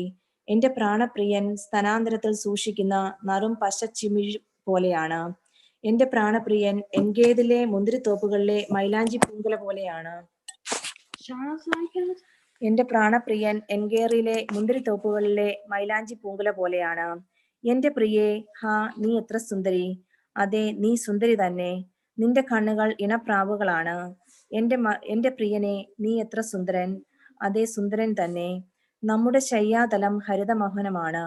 ദേവദാരുകൊണ്ട് ഉത്തരവും സരളവൃക്ഷം കൊണ്ട് കഴുക്കോലും തീർത്തതാണ് നമ്മുടെ ഭവനം. ഷാരോണിലെ പനിനീർ പൂവാണ് ഞാൻ, താഴ്വരകളിലെ ലില്ലിപ്പൂവ്. മുള്ളുകൾക്കിടയിലെ ലില്ലിപ്പൂ പോലെയാണ് കന്യകമാരുടെ ഇടയിൽ എന്റെ ഓമന. വനവൃക്ഷങ്ങൾക്കിടയിൽ ആപ്പിൾ മരം പോലെയാണ് യുവാക്കന്മാരുടെ മധ്യത്തിൽ എന്റെ പ്രാണപ്രിയൻ. അതിന്റെ തണലിൽ ഞാൻ ആനന്ദത്തോടെ ഇരുന്നു. അതിന്റെ ഫലം എന്റെ നാവിന് മാധുര്യപൂർണമാണ്. വിരുന്നുശാലയിലേക്ക് അവൻ എന്നെ കൂട്ടിക്കൊണ്ടുവന്നു. പ്രേമത്തിന്റെ പതാക എനിക്ക് മുകളിൽ പാറി. മുന്തിരിയട തന്ന് എനിക്ക് ശക്തി പകരണമേ. ആപ്പിൾപ്പഴം തന്ന് എനിക്ക് ഉന്മേഷം നൽകണമേ. ഞാൻ പ്രേമപരവശയായിരിക്കുന്നു. അവന്റെ ഇടതുകരം എനിക്ക് തലയണയായിരുന്നെങ്കിൽ, അവന്റെ വലതുകരം എന്നെ ആലിംഗനം ചെയ്തിരുന്നെങ്കിൽ. ജെറുസലേം പുത്രിമാരെ, പാടത്തെ ചെറുകലമാനുകളുടെയും പേടമാനുകളുടെയും പേരിൽ ഞാൻ നിങ്ങളോട് കെഞ്ചുന്നു. സമയമാകും മുൻപ് നിങ്ങൾ പ്രേമത്തെ തട്ടി ഉണർത്തരുതേ, ഇളക്കി വിടരുതേ. ഗാനം 2. അതാ എന്റെ പ്രിയന്റെ സ്വരം, അതാ മലമുകളിലൂടെ കുതിച്ചു ചാടിയും കുന്നുകളിൽ തുള്ളിച്ചാടിയും അവൻ വരുന്നു. എന്റെ പ്രിയൻ ചെറുമാനിനെ പോലെയോ കലമാൻ കുട്ടിയെ പോലെയോ ആണ്. കിളിവാതിലിലൂടെ നോക്കിക്കൊണ്ട്, അഴികളിലൂടെ ഒളിഞ്ഞു നോക്കിക്കൊണ്ട് അതാ അവൻ ഭിത്തിക്ക് പിന്നിൽ നിൽക്കുന്നു. എന്റെ പ്രിയൻ എന്നോട് മന്ത്രിക്കുന്നു, എന്റെ ഓമനെ, എന്റെ സുന്ദരി, എഴുന്നേൽക്കുക, ഇറങ്ങി വരിക. ഇതാ ശിശിരം പോയി മറഞ്ഞു, മഴ മാറിക്കഴിഞ്ഞു, ഭൂമിയിൽ പുഷ്പങ്ങൾ വിരിഞ്ഞു തുടങ്ങി. ഗാനാലാപത്തിന്റെ സമയമായി. അരിപ്രാവുകൾ കുറുകുന്നത് നമ്മുടെ നാട്ടിൽ കേട്ടു തുടങ്ങി. അത്തിമരം കായ്ച്ചു തുടങ്ങി, മുന്തിരിവള്ളികൾ പൂത്തുലഞ്ഞ് സുഗന്ധം പരത്തുന്നു. എന്റെ ഓമനെ, എന്റെ സുന്ദരി, എഴുന്നേൽക്കുക, ഇറങ്ങി വരിക. എന്റെ മാടപ്പിറാവെ, പാറയിടക്കുകളുടെയും ചെങ്കുത്തായ മലയോരത്തിലെ പൊത്തുകളിലും ജീവിക്കുന്ന നിന്റെ മുഖം ഞാനൊന്ന് കാണട്ടെ. ഞാൻ നിന്റെ സ്വരം ഒന്ന് കേൾക്കട്ടെ. നിന്റെ സ്വരം മധുരമാണ്, നിന്റെ മുഖം മനോഹരമാണ്. മുന്തിരിത്തോട്ടം നശിപ്പിക്കുന്ന കുറുക്കന്മാരെ, ആ ചെറു കുറുക്കന്മാരെ പിടികൂടുക. നമ്മുടെ മുന്തിരിത്തോപ്പ് പൂത്തുലയുന്നു. എന്റെ ആത്മനാഥൻ എന്റേതാണ്, ഞാൻ അവന്റേതും. അവൻ തന്റെ ആട്ടിൻപറ്റത്തെ ലില്ലികൾക്കിടയിൽ മേയ്ക്കുന്നു. വെയിലാറി നിഴലുകൾ നീളും മുൻപേ എന്റെ പ്രിയനെ വരിക. ദുർഘട പർവ്വതങ്ങളിലെ ചെറുമാനിനെ പോലെയോ കലമാൻ കുട്ടിയെ പോലെയോ ആയിരിക്കുക. 3-ാം അധ്യായം. എന്റെ പ്രാണപ്രിയനെ രാത്രിയിൽ ഞാൻ കിടക്കയിൽ അന്വേഷിച്ചു. ഞാൻ അവനെ അന്വേഷിച്ചു, കണ്ടില്ല. ഞാൻ അവനെ വിളിച്ചു, ഉത്തരം കിട്ടിയില്ല. ഞാൻ എഴുന്നേറ്റ് നഗരത്തിൽ തേടി നടക്കും. തെരുവീഥികളിലും തുറസായ സ്ഥലങ്ങളിലും എന്റെ പ്രാണപ്രിയനെ ഞാൻ തിരക്കും. ഞാൻ അവനെ അന്വേഷിച്ചു, കണ്ടില്ല. നഗരത്തിൽ ചുറ്റി നടക്കുന്ന കാവൽക്കാർ എന്നെ കണ്ടുമുട്ടി. എന്റെ പ്രാണപ്രിയനെ നിങ്ങൾ കണ്ടുവോ എന്ന് ഞാൻ തിരക്കി. ഞാൻ അവരെ കടന്നു പോയതേയുള്ളൂ. അതാ എന്റെ പ്രാണപ്രിയൻ, ഞാൻ അവരെ പിടിച്ചു. എന്റെ അമ്മയുടെ ഭവനത്തിലേക്ക്, എന്റെ ഉദരത്തിൽ വഹിച്ചവളുടെ മുറിയിലേക്ക് കൊണ്ടുവരാതെ അവനെ ഞാൻ വിടില്ല. ജെറുസലേം പുത്രിമാരെ, പാടത്തെ ചെറുകലമാനുകളുടെയും പേടമാനുകളുടെയും പേരിൽ ഞാൻ കെഞ്ചുന്നു. സമയമാകുന്നതിന് മുൻപേ നിങ്ങൾ പ്രേമത്തെ തട്ടി ഉണർത്തുകയോ ഇളക്കി വിടുകയോ ചെയ്യരുതേ. ഗാനം 3. മീറയും കുന്തിരിക്കവും കൊണ്ട്, വ്യാപാരിയുടെ സകല ചൂർണങ്ങളും കൊണ്ട് പരിമളം പരത്തുന്ന ധൂമസ്തംഭം പോലെ മരുഭൂമിയിൽ നിന്ന് വരുന്നതെന്താണ്? സോളമന്റെ പല്ലക്ക് തന്നെ. ഇസ്രയേലിന്റെ ശക്തന്മാരിൽ ശക്തനായവ 60 പേർ അതിന് അകമ്പടി സേവിക്കുന്നു. എല്ലാവരും ഖഡ്ഗധാരികൾ, എല്ലാവരും യുദ്ധനിപുണന്മാർ. രാത്രിയിൽ ആപത്ത് വരാതെ അവർ അരയിൽ വാൾ തൂക്കിയിട്ടിരിക്കുന്നു. സോളമൻ രാജാവ് ലബനോനിലെ മരം കൊണ്ട് തനിക്കൊരു പല്ലക്ക് നിർമ്മിച്ചു. അവൻ അതിന്റെ തണ്ട് വെള്ളി കൊണ്ടും ചാരുനിടം സ്വർണം കൊണ്ടും ഇരിപ്പിടം ജെറുസലേം പുത്രിമാർ മനോഹരമായി നെയ്തെടുത്ത രക്താംബരം കൊണ്ടും പൊതിഞ്ഞു. സിയോൻ പുത്രിമാരെ, തന്റെ വിവാഹ ദിനത്തിൽ, ഹൃദയത്തിൽ ആനന്ദം അലതല്ലിയ ദിനത്തിൽ മാതാവ് അണിയിച്ച കിരീടത്തോടു കൂടിയ സോളമൻ രാജാവിനെ വന്ന് കാണുക. 4-ാം അധ്യായം. എന്റെ പ്രിയെ, നീ സുന്ദരിയാണ്, നീ അതീവ സുന്ദരി. മൂടുപടത്തിനുള്ളിൽ നിന്റെ കണ്ണുകൾ ഇണപ്രാവുകളെ പോലെയാണ്. ഗിലെയാദ് മലഞ്ചെരുവുകളിലേക്ക് ഇറങ്ങി വരുന്ന കോലാട്ടിൻ പറ്റത്തെ പോലെയാണ് നിന്റെ കേശഭാരം. രോമം കത്തിരിച്ച് കുളിച്ചു കഴിഞ്ഞു വരുന്ന ആട്ടിൻകൂട്ടം പോലെ വെണ്മയുള്ളതാണ് നിന്റെ ദന്തനിര. അതൊന്നൊഴിയാതെ നിരയൊത്തിരിക്കുന്നു. നിന്റെ അധരം ചെന്നൂല് പോലെയാണ്, നിന്റെ മൊഴികൾ മധു ഊറുന്നതാണ്. മൂടുപടത്തിനുള്ളിൽ നിന്റെ കവിൾത്തടങ്ങൾ മാതളപ്പഴ പകുതികൾ പോലെയാണ്. നിന്റെ കഴുത്ത് ആയുധശിലയായി നിർമ്മിച്ച ദാവീദിന്റെ ഗോപുരം പോലെയാണ്. വീരന്മാരുടെ പരിചകൾ തൂക്കിയിട്ടിരിക്കുന്നത് പോലെ നിന്റെ കണ്ഠാഭരണം ശോഭിക്കുന്നു. നിന്റെ സ്തനങ്ങൾ ലില്ലിക്കിടയിൽ മേയുന്ന ഇരട്ട മാൻകുട്ടികളെ പോലെയാണ്. വെയിലാറി നിഴൽ മായുമ്പോൾ മീറാമലയിലും കുന്തിരിക്ക കുന്നുകളിലും ഞാൻ ഓടിച്ചെല്ലും. എന്റെ ഓമനെ, നീ സർവാംഗ സുന്ദരിയാണ്, നീ എത്ര അവികലയാണ്. എന്റെ മണവാട്ടി, ലെബനോനിൽ നിന്ന് എന്റെ കൂടെ വരിക. അതെ, ലെബനോനിൽ നിന്ന് എന്റെ കൂടെ പോരുക. അമന കൊടുമുടിയിൽ നിന്ന് ഇറങ്ങിപ്പോരുക. സെനീറിന്റെയും ഹെർമോന്റെയും കൊടുമുടികളിൽ നിന്ന്, സിംഹങ്ങളുടെ ഗുഹകളിൽ നിന്ന്, പുള്ളിപ്പുലികൾ വിഹരിക്കുന്ന മലകളിൽ നിന്ന് ഇറങ്ങി വരിക. എന്റെ സോദരി, എന്റെ മണവാട്ടി, നീ എന്റെ ഹൃദയം കവർന്നിരിക്കുന്നു. നിന്റെ ഒറ്റ കടാശം കൊണ്ട്, നിന്റെ കണ്ഠാഭരണത്തിലെ ഒറ്റ രത്നം കൊണ്ട് എന്റെ ഹൃദയം കവർന്നെടുത്തിരിക്കുന്നു. എന്റെ സോദരി, എന്റെ മണവാട്ടി, നിന്റെ പ്രേമം എത്ര മാധുര്യമുള്ളത്! നിന്റെ പ്രേമം വീഞ്ഞിനേക്കാൾ എത്ര ശ്രേഷ്ഠം! നിന്റെ തൈലം ഏത് സുഗന്ധദ്രവ്യത്തെക്കാളും സുരഭിലമാണ്. എന്റെ മണവാട്ടി, നിന്റെ അധരം അമൃതം പൊഴിക്കുന്നു. തേനും പാലും നിന്റെ നാവിൽ ഊറുന്നു. നിന്റെ വസ്ത്രങ്ങളുടെ തൂമണം ലബനോനിലെ സുഗന്ധദ്രവ്യം പോലെയാണ്. അടച്ചുപൂട്ടിയ ഉദ്യാനമാണ് എന്റെ സോദരി. എന്റെ മണവാട്ടി അടച്ച ഉദ്യാനമാണ്, മുദ്രവെച്ച നീരുറവ. മാതളത്തോട്ടം നിന്നിൽ വളരുന്നു, അത് വിശിഷ്ട ഫലം പുറപ്പെടുവിക്കുന്നു. മൈലാഞ്ചിയും ജടാമഞ്ചിയും നിന്നിലുണ്ട്. ജടാമാഞ്ചിയും കുങ്കുമവും വയമ്പും ഇലവങ്കവും സകലവിധ കുന്തുരുക്ക വൃക്ഷങ്ങളും മീറയും കറ്റാർ വാഴയും എല്ലാവിധ മികച്ച സുഗന്ധദ്രവ്യങ്ങളും അവിടെയുണ്ട്. ഉദ്യാനത്തിലെ ഉറവയാണ് നീ, ജീവജലത്തിന്റെ കിണർ, ലെബനോനിൽ നിന്ന് ഒഴുകുന്ന അരുവി. വടക്കൻ കാറ്റെ ഉണരുക, തെക്കൻ കാറ്റെ വരിക, എന്റെ ഉദ്യാനത്തിൽ വീശുക. അതിന്റെ പരിമളം വിദൂരത്തും പരക്കട്ടെ. എന്റെ പ്രാണപ്രിയൻ അവന്റെ ഉദ്യാനത്തിൽ വരട്ടെ, അതിന്റെ വിശിഷ്ട ഫലങ്ങൾ ആസ്വദിക്കട്ടെ. എന്റെ സോദരി, എന്റെ 5-ാം അധ്യായം. എന്റെ സോദരി, എന്റെ മണവാട്ടി, ഞാൻ എന്റെ പൂന്തോപ്പിലേക്ക് വരുന്നു. ഞാൻ സുഗന്ധദ്രവ്യങ്ങളും മീറയും സംഭരിക്കുന്നു. തേനും തേൻകട്ടയും ഞാൻ ആസ്വദിക്കുന്നു. ഞാൻ വീഞ്ഞും പാലും കുടിക്കുന്നു. തിന്നുക, തോഴന്മാരെ കുടിക്കുക, കാമുകന്മാരെ കുടിച്ചു മതിക്കുക. ഗാനം 4. ഞാൻ ഉറങ്ങി, പക്ഷെ എന്റെ ഹൃദയം ഉണർന്നിരിക്കുന്നു. അതാ എന്റെ പ്രിയൻ വാതിലിൽ മുട്ടുന്നു. എന്റെ സോദരി, എന്റെ പ്രിയെ, എന്റെ മാടപ്പിറാവെ, എന്റെ പൂർണ്ണവതി, തുറന്നു തരിക. എന്റെ തല തുഷാര ബിന്ദുക്കൾ കൊണ്ടും എന്റെ മുടി മഞ്ഞു തുള്ളികൾ കൊണ്ടും നനഞ്ഞിരിക്കുന്നു. ഞാൻ എന്റെ അങ്കി ഊരിക്കളഞ്ഞു. ഞാൻ അത് എങ്ങനെ അണിയും? ഞാൻ എന്റെ പാദങ്ങൾ കഴുകി. ഞാൻ ഇനി എങ്ങനെ മണ്ണിൽ ചവിട്ടും? എന്റെ പ്രിയൻ വാതിൽ കുളത്തിൽ പിടിച്ചു. എന്റെ ഹൃദയം ആനന്ദം കൊണ്ട് തുള്ളിച്ചാടി. എന്റെ പ്രിയന് തുറന്നു കൊടുക്കാൻ ഞാൻ എഴുന്നേറ്റു. എന്റെ കയ്യിൽ നിന്ന് മീറയും എന്റെ വിരലുകളിൽ നിന്ന് മീറത്തുള്ളിയും വാതിൽ കുളത്തിൽ ഇറ്റു വീഴുന്നു. എന്റെ പ്രിയനായി ഞാൻ കതക് തുറന്നു, പക്ഷെ അവൻ അപ്പോഴേക്കും പോയി കഴിഞ്ഞിരുന്നു. അവൻ സംസാരിച്ചപ്പോൾ എന്റെ ഹൃദയം പരവശമായി. ഞാൻ അവനെ അന്വേഷിച്ചു, കണ്ടെത്തിയില്ല. ഞാൻ അവനെ വിളിച്ചു, അവൻ വിളി കേട്ടില്ല. കാവൽക്കാർ നഗരത്തിലൂടെ ചുറ്റിക്കറങ്ങുമ്പോൾ എന്നെ കണ്ടു. അവരെന്നെ തല്ലി, അവരെന്നെ മുറിവേൽപ്പിച്ചു. അവർ എന്റെ അങ്കി കവർന്നെടുത്തു. മതിലുകളിലൂടെ ആ കാവൽക്കാർ തന്നെ, ജെറുസലേം പുത്രിമാരെ, ഞാൻ കെഞ്ചുന്നു. എന്റെ പ്രിയനെ കണ്ടാൽ ഞാൻ പ്രേമാതുരയെന്ന് അവനെ അറിയിക്കണമേ. മാനിനിമാരിൽ അതിസുന്ദരി, ഇതര കാമുകന്മാരെക്കാൾ നിന്റെ കാമുകന് എന്ത് മേന്മയാണുള്ളത്? ഞങ്ങളോട് ഇങ്ങനെ കെഞ്ചാൻ മാത്രം നിന്റെ കാമുകന് മറ്റു കാമുകന്മാരെക്കാൾ എന്ത് മേന്മ?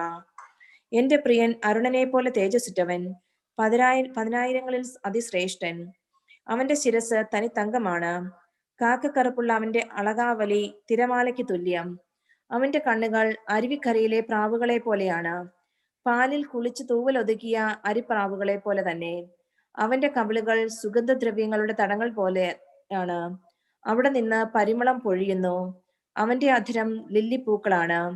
ഇവിടെ നിന്ന് നറും പശദ്രവം ഇറ്റു വീഴുന്നു.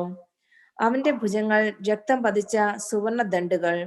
അവന്റെ ശരീരം ഇന്ദ്രനീലം പതിച്ച ദന്തനിർമ്മിതിയാണ്. അവന്റെ കാലുകൾ സുവർണ തലത്തിൽ ഉറപ്പിച്ച വെണ്ണക്കൽ സ്തംഭങ്ങൾ. അവന്റെ ആകാരം ലബനോനിലെ വിശിഷ്ടമായ ദേവദാരു പോലെ. അവന്റെ മൊഴികൾ അതിമധുരമാണ്. എല്ലാം കൊണ്ടും അഭികാമ്യനാണവൻ. ജെറുസലേം പുത്രിമാരെ, ഇതാണ് എന്റെ പ്രിയൻ, ഇതാണ് എന്റെ തോഴൻ. 6-ാം അധ്യായം. അങ്കനമാരിൽ അഴകാർന്നവളെ, നിന്റെ പ്രിയൻ എങ്ങോട്ട് പോയി? എങ്ങോട്ടാണ് നിന്റെ പ്രിയൻ പിരിഞ്ഞുപോയത്? പറയൂ, നിന്നോടൊപ്പം ഞങ്ങളും അവനെ തേടി വരാം. എന്റെ പ്രാണപ്രിയൻ തന്റെ ഉദ്യാനത്തിലേക്ക്, സുഗന്ധദ്രവ്യങ്ങളുടെ തടങ്ങളിലേക്ക് ഇറങ്ങിപ്പോയി. തന്റെ ആട്ടിൻപറ്റത്തെ മേയ്ക്കാനും ലില്ലിപ്പൂക്കൾ ശേഖരിക്കാനും തന്നെ. ഞാൻ എന്റെ പ്രിയന്റേതാണ്, എന്റെ പ്രിയൻ എന്റേതും. അവൻ ആട്ടിൻപറ്റത്തെ ലില്ലികൾക്കിടയിൽ മേയ്ക്കുന്നു. ഞാൻ അറിയാതെ തന്നെ എന്റെ ഭാവന എന്റെ രഥത്തിൽ എന്റെ നാഥന്റെ അരികിലിരുത്തി. ശുലാം കന്യകയെ, മടങ്ങി വരൂ, മടങ്ങി വരൂ, ഞങ്ങൾ നിന്നെ ഒന്ന് കണ്ടുകൊള്ളട്ടെ. 2 സംഘങ്ങളുടെ മധ്യത്തിൽ നൃത്തം ചെയ്യുന്ന ശുലാം കന്യകയെ നിങ്ങൾ എന്തിനു തുറിച്ചു നോക്കുന്നു? 7-ാം അധ്യായം. രാജകുമാരി, പാതുകമണിഞ്ഞ നിന്റെ പാദങ്ങൾ എത്ര മനോഹരം! സമർത്ഥനായ ശില്പി തീർത്ത കോമളമായ രത്നഭൂഷണം പോലെയാണ് നിന്റെ നിതംബം. സുരഭിലമായ വീഞ്ഞൊഴിയാത്ത വൃത്തമൊത്ത പാനപാത്രമാണ് നിന്റെ നാഭി. ലില്ലിപ്പൂക്കൾ അതിരിട്ട ഗോതമ്പ് കൂനയാണ് നിന്റെ ഉദരം. ഇരട്ട പിറന്ന മാൻകുട്ടികളെ പോലെയാണ് നിന്റെ സ്തനങ്ങൾ. ദന്തനിർമ്മിതമായ ഗോപുരം പോലെയാണ് നിന്റെ കഴുത്ത്. ഹെഷ്ബോണിലെ ബദ്രബ്യം കവാടത്തിന് അരികിലുള്ള കുളങ്ങൾ പോലെയാണ് നിന്റെ നയനങ്ങൾ. ദമാസ്കസിലേക്ക് നോക്കി നിൽക്കുന്ന ലെബനോൻ ഗോപുരം പോലെയാണ് നിന്റെ നാസിക. കാർമൽ മല പോലെയാണ് നിന്റെ ശിരസ് ഉയർന്നു നിൽക്കുന്നു. നിന്റെ ഒഴുകുന്ന അളകാവലി രക്താംബരം പോലെയാണ്. നിന്റെ അളകങ്ങൾ രാജാവിനെ തടവിലാക്കാൻ പോന്നതാണ്. പ്രിയേ, ആനന്ദദായിനി, നീ എത്ര സുന്ദരിയാണ്, എത്ര ഹൃദയഹാരിണിയാണ്. ഈന്തപ്പന പോലെ പ്രൗഢിയുറ്റവളാണ് നീ. നിന്റെ സ്തനങ്ങൾ അതിന്റെ കുലകൾ പോലെയാണ്. ഞാൻ ഈ ഈന്തപ്പനയിൽ കയറും, അതിന്റെ കൈകളിൽ പിടിക്കും. നിന്റെ സ്തനങ്ങൾ മുന്തിരിക്കുലകൾ പോലെയും നിന്റെ ശ്വാസം ആപ്പിളിന്റേത് പോലെയും സുഗന്ധമുള്ളതുമായിരിക്കട്ടെ. അധരങ്ങളിലൂടെയും ദന്തങ്ങളിലൂടെയും മൃദുവായി ഒഴുകിയിറങ്ങുന്ന ഉത്തമയായ വീഞ്ഞു പോലെ ഇരിക്കട്ടെ നിന്റെ ചുംബനങ്ങൾ. ഞാൻ എന്റെ പ്രിയന്റേതാണ്, അവൻ എന്നെയാണ് കാംക്ഷിക്കുന്നത്. എന്റെ പ്രിയനെ, വരൂ, നമുക്ക് വയലിലേക്ക് പോകാം, ഗ്രാമത്തിൽ ഉറങ്ങാം. രാവിലെ നമുക്ക് മുന്തിരിത്തോട്ടങ്ങളിലേക്ക് പോകാം. മുന്തിരി മൊട്ടിട്ടോ എന്ന് നോക്കാം, മുന്തിരിപ്പൂക്കൾ വിടർന്നോ എന്ന് നോക്കാം, മാതള നാരകം പൂവിട്ടോ എന്ന് അന്വേഷിക്കാം. അവിടെ വെച്ച് നിനക്ക് ഞാൻ എന്റെ പ്രേമം പകരാം. ദുധായിപ്പഴം സുഗന്ധം വീശുന്നു. നമ്മുടെ വാതിൽക്കൽ എല്ലാ വിശിഷ്ട ഫലങ്ങളുമുണ്ട്. പ്രിയനെ, പഴുത്തതും ഉണങ്ങിയതുമെല്ലാം നിനക്കായി ഒരുക്കിയിരിക്കുന്നു. 8-ാം അധ്യായം. നീ സഹോദരനായിരുന്നെങ്കിൽ, എന്റെ അമ്മയുടെ മുലപ്പാൽ കുടിച്ചു വളർന്നവനെങ്കിൽ, പുറത്തു വെച്ചും എനിക്ക് നിന്നെ ചുംബിക്കാമായിരുന്നു. ആരും എന്നെ നിന്ദിക്കുകയില്ല. ഞാൻ നിന്നെ എന്റെ അമ്മയുടെ ഭവനത്തിലേക്ക്, എന്നെ ഉദരത്തിൽ വഹിച്ചവളുടെ അറയിലേക്ക് കൂട്ടിക്കൊണ്ടു പോകുമായിരുന്നു. സുരഭിലമായ വീഞ്ഞും എന്റെ മാതള നാരങ്ങയുടെ രസവും ഞാൻ നിനക്ക് നൽകുമായിരുന്നു. അവന്റെ ഇടതുകരം എന്റെ തലയണയായിരുന്നെങ്കിൽ, വലതുകരം എന്നെ ആലിംഗനം ചെയ്തിരുന്നെങ്കിൽ. ജെറുസലേം പുത്രിമാരെ, ഞാൻ കെഞ്ചുന്നു, സമയമാകും മുൻപ് നിങ്ങൾ പ്രേമത്തെ തട്ടി ഉണർത്തരുതേ, ഇളക്കി വിടരുതേ. ഗാനം 6. ആത്മനാഥനെ ചാരി വിജന പ്രദേശത്തു നിന്ന് വരുന്ന ഇവൾ ആരാണ്? ആപ്പിൾ മരച്ചുവട്ടിൽ വെച്ച് ഞാൻ നിന്നെ ഉണർത്തി. അവിടെ നിന്റെ അമ്മ ഈറ്റുനോവ് അനുഭവിച്ച് നിന്നെ പ്രസവിച്ചു. നിന്നെ പ്രസവിച്ചവൾ അവിടെ വെച്ചാണ് പ്രസവ വേദന അനുഭവിച്ചത്. നിന്റെ ഹൃദയത്തിൽ മുദ്രയായും നിന്റെ കരത്തിൽ അടയാളമായും എന്നെ പതിക്കുക. പ്രേമം മരണത്തെ പോലെ ശക്തമാണ്, അസൂയ ശവക്കുഴി പോലെ ക്രൂരവുമാണ്. അതിന്റെ ജ്വാലകൾ തീജ്വാലകളാണ്, അതിശക്തമായ തീജ്വാല. ജലസഞ്ചയങ്ങൾക്ക് പ്രേമാഗ്നിയെ കെടുത്താനാവില്ല, പ്രവാഹങ്ങൾക്ക് അതിനെ ആഴ്ത്താൻ കഴിയുകയുമില്ല. പ്രേമം വിലയ്ക്ക് വാങ്ങാൻ സർവ്വസമ്പത്ത് കൊടുത്താലും അത് അപഹാസ്യമാവുകയേയുള്ളൂ. നമുക്കൊരു കുഞ്ഞു സഹോദരിയുണ്ട്, അവളുടെ സ്തനങ്ങൾ വളർന്നിട്ടില്ല, നമ്മുടെ സഹോദരിക്ക് വേണ്ടി വിവാഹാലോചന വരുമ്പോൾ നമ്മൾ എന്ത് ചെയ്യും? അവൾ ഒരു മതിലായിരുന്നെങ്കിൽ ഒരു വെള്ളി ഗോപുരം പണിയാമായിരുന്നു. അവൾ ഒരു കവാടമായിരുന്നെങ്കിൽ നമുക്ക് ദേവദാരു പലക കൊണ്ട് കതകുണ്ടാക്കാമായിരുന്നു. ഞാനൊരു മതിലാണ്, സ്തനങ്ങളാണ് ഗോപുരങ്ങൾ. അപ്പോൾ അവന്റെ ദൃഷ്ടിയിൽ ഞാൻ സമാധാനം കണ്ടെത്തി. സോളമന് ബാൽഹമോണിൽ ഒരു മുന്തിരിത്തോട്ടം ഉണ്ടായിരുന്നു. അവൻ മുന്തിരിത്തോട്ടം പാട്ടത്തിന് കൊടുത്തു. ഓരോരുത്തരും 1000 വെള്ളി നാണയങ്ങൾ പാട്ടം കൊടുക്കേണ്ടിയിരുന്നു. എന്റെ മുന്തിരിത്തോട്ടമാകട്ടെ എന്റേത് മാത്രമാണ്. സോളമൻ, നിനക്ക് 1000 ഉണ്ടായിക്കൊള്ളട്ടെ, കൃഷിക്കാർക്ക് 200 ഉണ്ടായിക്കൊള്ളട്ടെ. ഉദ്യാനത്തിൽ വസിക്കുന്നവളെ, എന്റെ തോഴിമാർ നിന്റെ സ്വരം ശ്രദ്ധിച്ചു കേൾക്കുന്നു.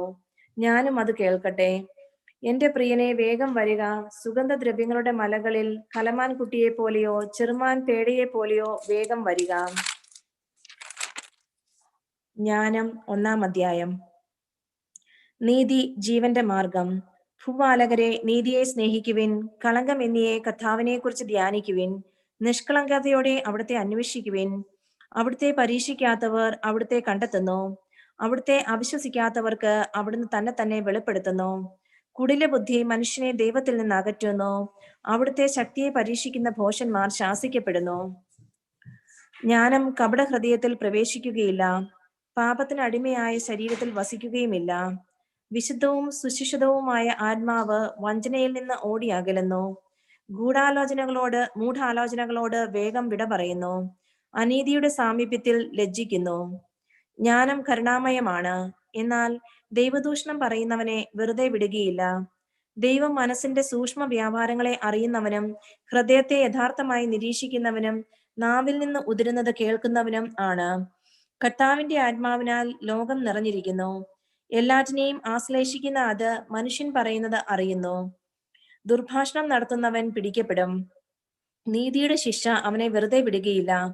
അധർമ്മിയുടെ ആലോചനകൾ വിചാരണയ്ക്ക് വിധേയമാക്കപ്പെടും. അവന്റെ വാക്കുകൾ കർത്താവിന്റെ മുൻപിൽ വരും. അതവന്റെ ദുർവ്യാപാരങ്ങൾക്ക് സാക്ഷ്യമായിരിക്കും. അസഹിഷ്ണുവായവൻ സകലതും കേൾക്കുന്നു. മുറുമുറുപ്പ് പോലും അവിടുത്തെ ശ്രദ്ധയിൽപ്പെടാതെ പോവുകയില്ല. നിഷ്പ്രയോജനമായ മുറുമുറുപ്പിൽ പെടരുത്. പരദൂഷണം പറയരുത്. രഹസ്യം പറച്ചിലിന് പ്രത്യാഘാതമുണ്ടാകും. നുണ പറയുന്ന നാവ് ആത്മാവിനെ നശിപ്പിക്കുന്നു. ജീവിതത്തിലെ തെറ്റുകൾ കൊണ്ട് മരണത്തെ ക്ഷണിച്ചു വരുത്തരുത്. സ്വന്തം പ്രവൃത്തി കൊണ്ട് നാശത്തെയും. ദൈവം മരണത്തെ സൃഷ്ടിച്ചില്ല. ജീവിക്കുന്നവരുടെ മരണത്തിൽ അവിടുന്ന് ആഹ്ലാദിക്കുന്നുമില്ല. നിലനിൽക്കാൻ വേണ്ടിയാണ് അവിടുന്ന് എല്ലാം സൃഷ്ടിച്ചത്. സൃഷ്ടികളെല്ലാം ആരോഗ്യമുള്ളവയാണ്. മാരകവിഷം അവയിലില്ല. പാതാളത്തിന് ഭൂമിയിൽ അധികാരമില്ല. നീതി അനശ്വരമാണ്. അധർമ്മികളുടെ ചിന്താഗതി.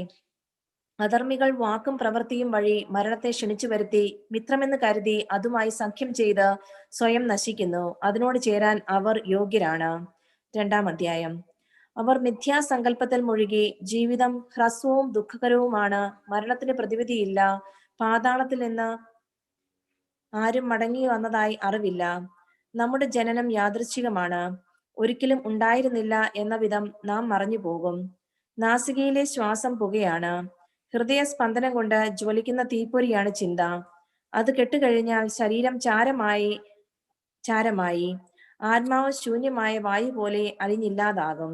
ക്രമേണ നമ്മുടെ നാമം വിസ്മൃതമാകും. നമ്മുടെ പ്രവർത്തികൾ ആരും ഓർമ്മിക്കുകയില്ല. ജീവിതം മേഘശകലം പോലെ മാഞ്ഞു പോകും. സൂര്യകിരണങ്ങളേറ്റ് ചിതറുന്ന, വെയിലേറ്റില്ലാതാവുന്ന മൂടൽ മഞ്ഞു പോലെ അത് നശിക്കും. നമുക്ക് നിശ്ചയിച്ചിരിക്കുന്ന കാലം നിഴൽ പോലെ കടന്നു പോകുന്നു. മരണത്തിൽ നിന്ന് തിരിച്ചു വരവില്ല. അത് മുദ്രയിട്ട് ഉറപ്പിച്ചതാണ്. ആരും തിരിച്ചു വരികയില്ല. വരുവിൻ, ഇപ്പോഴുള്ള വിശിഷ്ട വസ്തുക്കൾ ആസ്വദിക്കാം. യുവത്വത്തിന്റെ ഉന്മേഷത്തോടെ ഈ സൃഷ്ടികൾ അനുഭവിക്കാം. മുന്തിയ വീഞ്ഞും സുഗന്ധദ്രവ്യങ്ങളും നിറയെ ആസ്വദിക്കാം. വസന്തപുഷ്പങ്ങളെ ഒന്നും വിട്ടുകളയേണ്ട. വാടും മുൻപേ പനിനീർ മുട്ടുകൾ കൊണ്ട് കിരീടമണിയാം. സുഖഭോഗങ്ങൾ നുകരാൻ ആരും മടിക്കേണ്ട. ആഹ്ലാദത്തിന്റെ മുദ്രകൾ എവിടെയും പതിക്കാം. ഇതാണ് നമ്മുടെ ഓഹരി, ഇതാണ് നമ്മുടെ അവകാശം. നീതിമാനായ ദരിദ്രനെ നമുക്ക് പീഡിപ്പിക്കാം. വിധവയെ വെറുതെ വിടേണ്ട. വൃദ്ധന്റെ നരച്ച തലമുടിയെ മാനിക്കരുത്. കരുത്താണ് നമ്മുടെ നീതിയുടെ മാനദണ്ഡം. ദൗർബല്യം പ്രയോജനരഹിതമെന്ന് സ്വയം തെളിയുന്നു. നീതിമാനെ നമുക്ക് പതിയിരുന്ന് ആക്രമിക്കാം. അവൻ നമുക്ക് ശല്യമാണ്. അവൻ നമ്മുടെ പ്രവർത്തികളെ എതിർക്കുന്നു. നിയമം ലംഘിക്കുന്നതിനെയും ശിക്ഷണവിരുദ്ധമായി പ്രവർത്തിക്കുന്നതിനെയും കുറിച്ച് അവൻ നമ്മെ ശാസിക്കുന്നു. തനിക്ക് ദൈവിക ജ്ഞാനമുണ്ടെന്നും താൻ കർത്താവിന്റെ പുത്രനാണെന്നും അവൻ പ്രഖ്യാപിക്കുന്നു. അവൻ നമ്മുടെ ചിന്തകളെ കുറ്റം വിധിക്കുന്നു. അവനെ കാണുന്നത് തന്നെ നമുക്ക് ദുസ്സഹമാണ്. അവന്റെ ജീവിതം നമ്മുടേതിൽ നിന്ന് വ്യത്യസ്തമാണ്, മാർഗങ്ങൾ അസാധാരണവും. അവൻ നമ്മെ അധമരായി കരുതുന്നു. നമ്മുടെ മാർഗങ്ങൾ അശുദ്ധമെന്ന പോലെ അവൻ അവയിൽ നിന്ന് ഒഴിഞ്ഞു മാറുന്നു. നീതിമാന്റെ മരണം അനുഗ്രഹീതമെന്ന് അവൻ വാഴ്ത്തുന്നു. ദൈവം തന്റെ പിതാവാണെന്ന് അഹങ്കരിക്കുകയും ചെയ്യുന്നു. അവന്റെ വാക്കുകൾ സത്യമാണോ എന്ന് പരീക്ഷിക്കാം. അവൻ മരിക്കുമ്പോൾ എന്ത് സംഭവിക്കുമെന്ന് നോക്കാം. നീതിമാൻ ദൈവത്തിന്റെ പുത്രനെങ്കിൽ അവിടുന്ന് അവനെ തുണയ്ക്കും, ശത്രുകരങ്ങളിൽ നിന്ന് മോചിപ്പിക്കും. നിന്ദനവും പീഡനവും കൊണ്ട് അവന്റെ സൗമ്യതയും ക്ഷമയും നമുക്ക് പരീക്ഷിക്കാം. അവനെ ലജ്ജാകരമായ മരണത്തിന് വിധിക്കാം. അവന്റെ വാക്ക് ശരിയെങ്കിൽ അവൻ രക്ഷിക്കപ്പെടുമല്ലോ. അവർ ഇങ്ങനെ ചിന്തിച്ചു, എന്നാൽ അവർക്ക് തെറ്റി. ദുഷ്ടത അവരെ അന്ധരാക്കി. ദൈവത്തിന്റെ നിഗൂഢ ലക്ഷ്യങ്ങൾ അവർ അറിഞ്ഞില്ല. വിശുദ്ധിയുടെ പ്രതിഫലം പ്രതീക്ഷിച്ചില്ല. നിരപരാധർക്കുള്ള സമ്മാനം വിലവച്ചില്ല. ദൈവം മനുഷ്യനെ അനശ്വരതയ്ക്ക് വേണ്ടി സൃഷ്ടിച്ചു, തന്റെ അനന്തതയുടെ സാദൃശ്യത്തിൽ നിർമ്മിച്ചു. പിശാചിന്റെ അസൂയ നിമിത്തം മരണം ലോകത്തിൽ പ്രവേശിച്ചു. അവന്റെ പക്ഷക്കാർ അത് അനുഭവിക്കുന്നു. Praise the Lord, Jinu. Praise the Thank Lord. you. Thank you.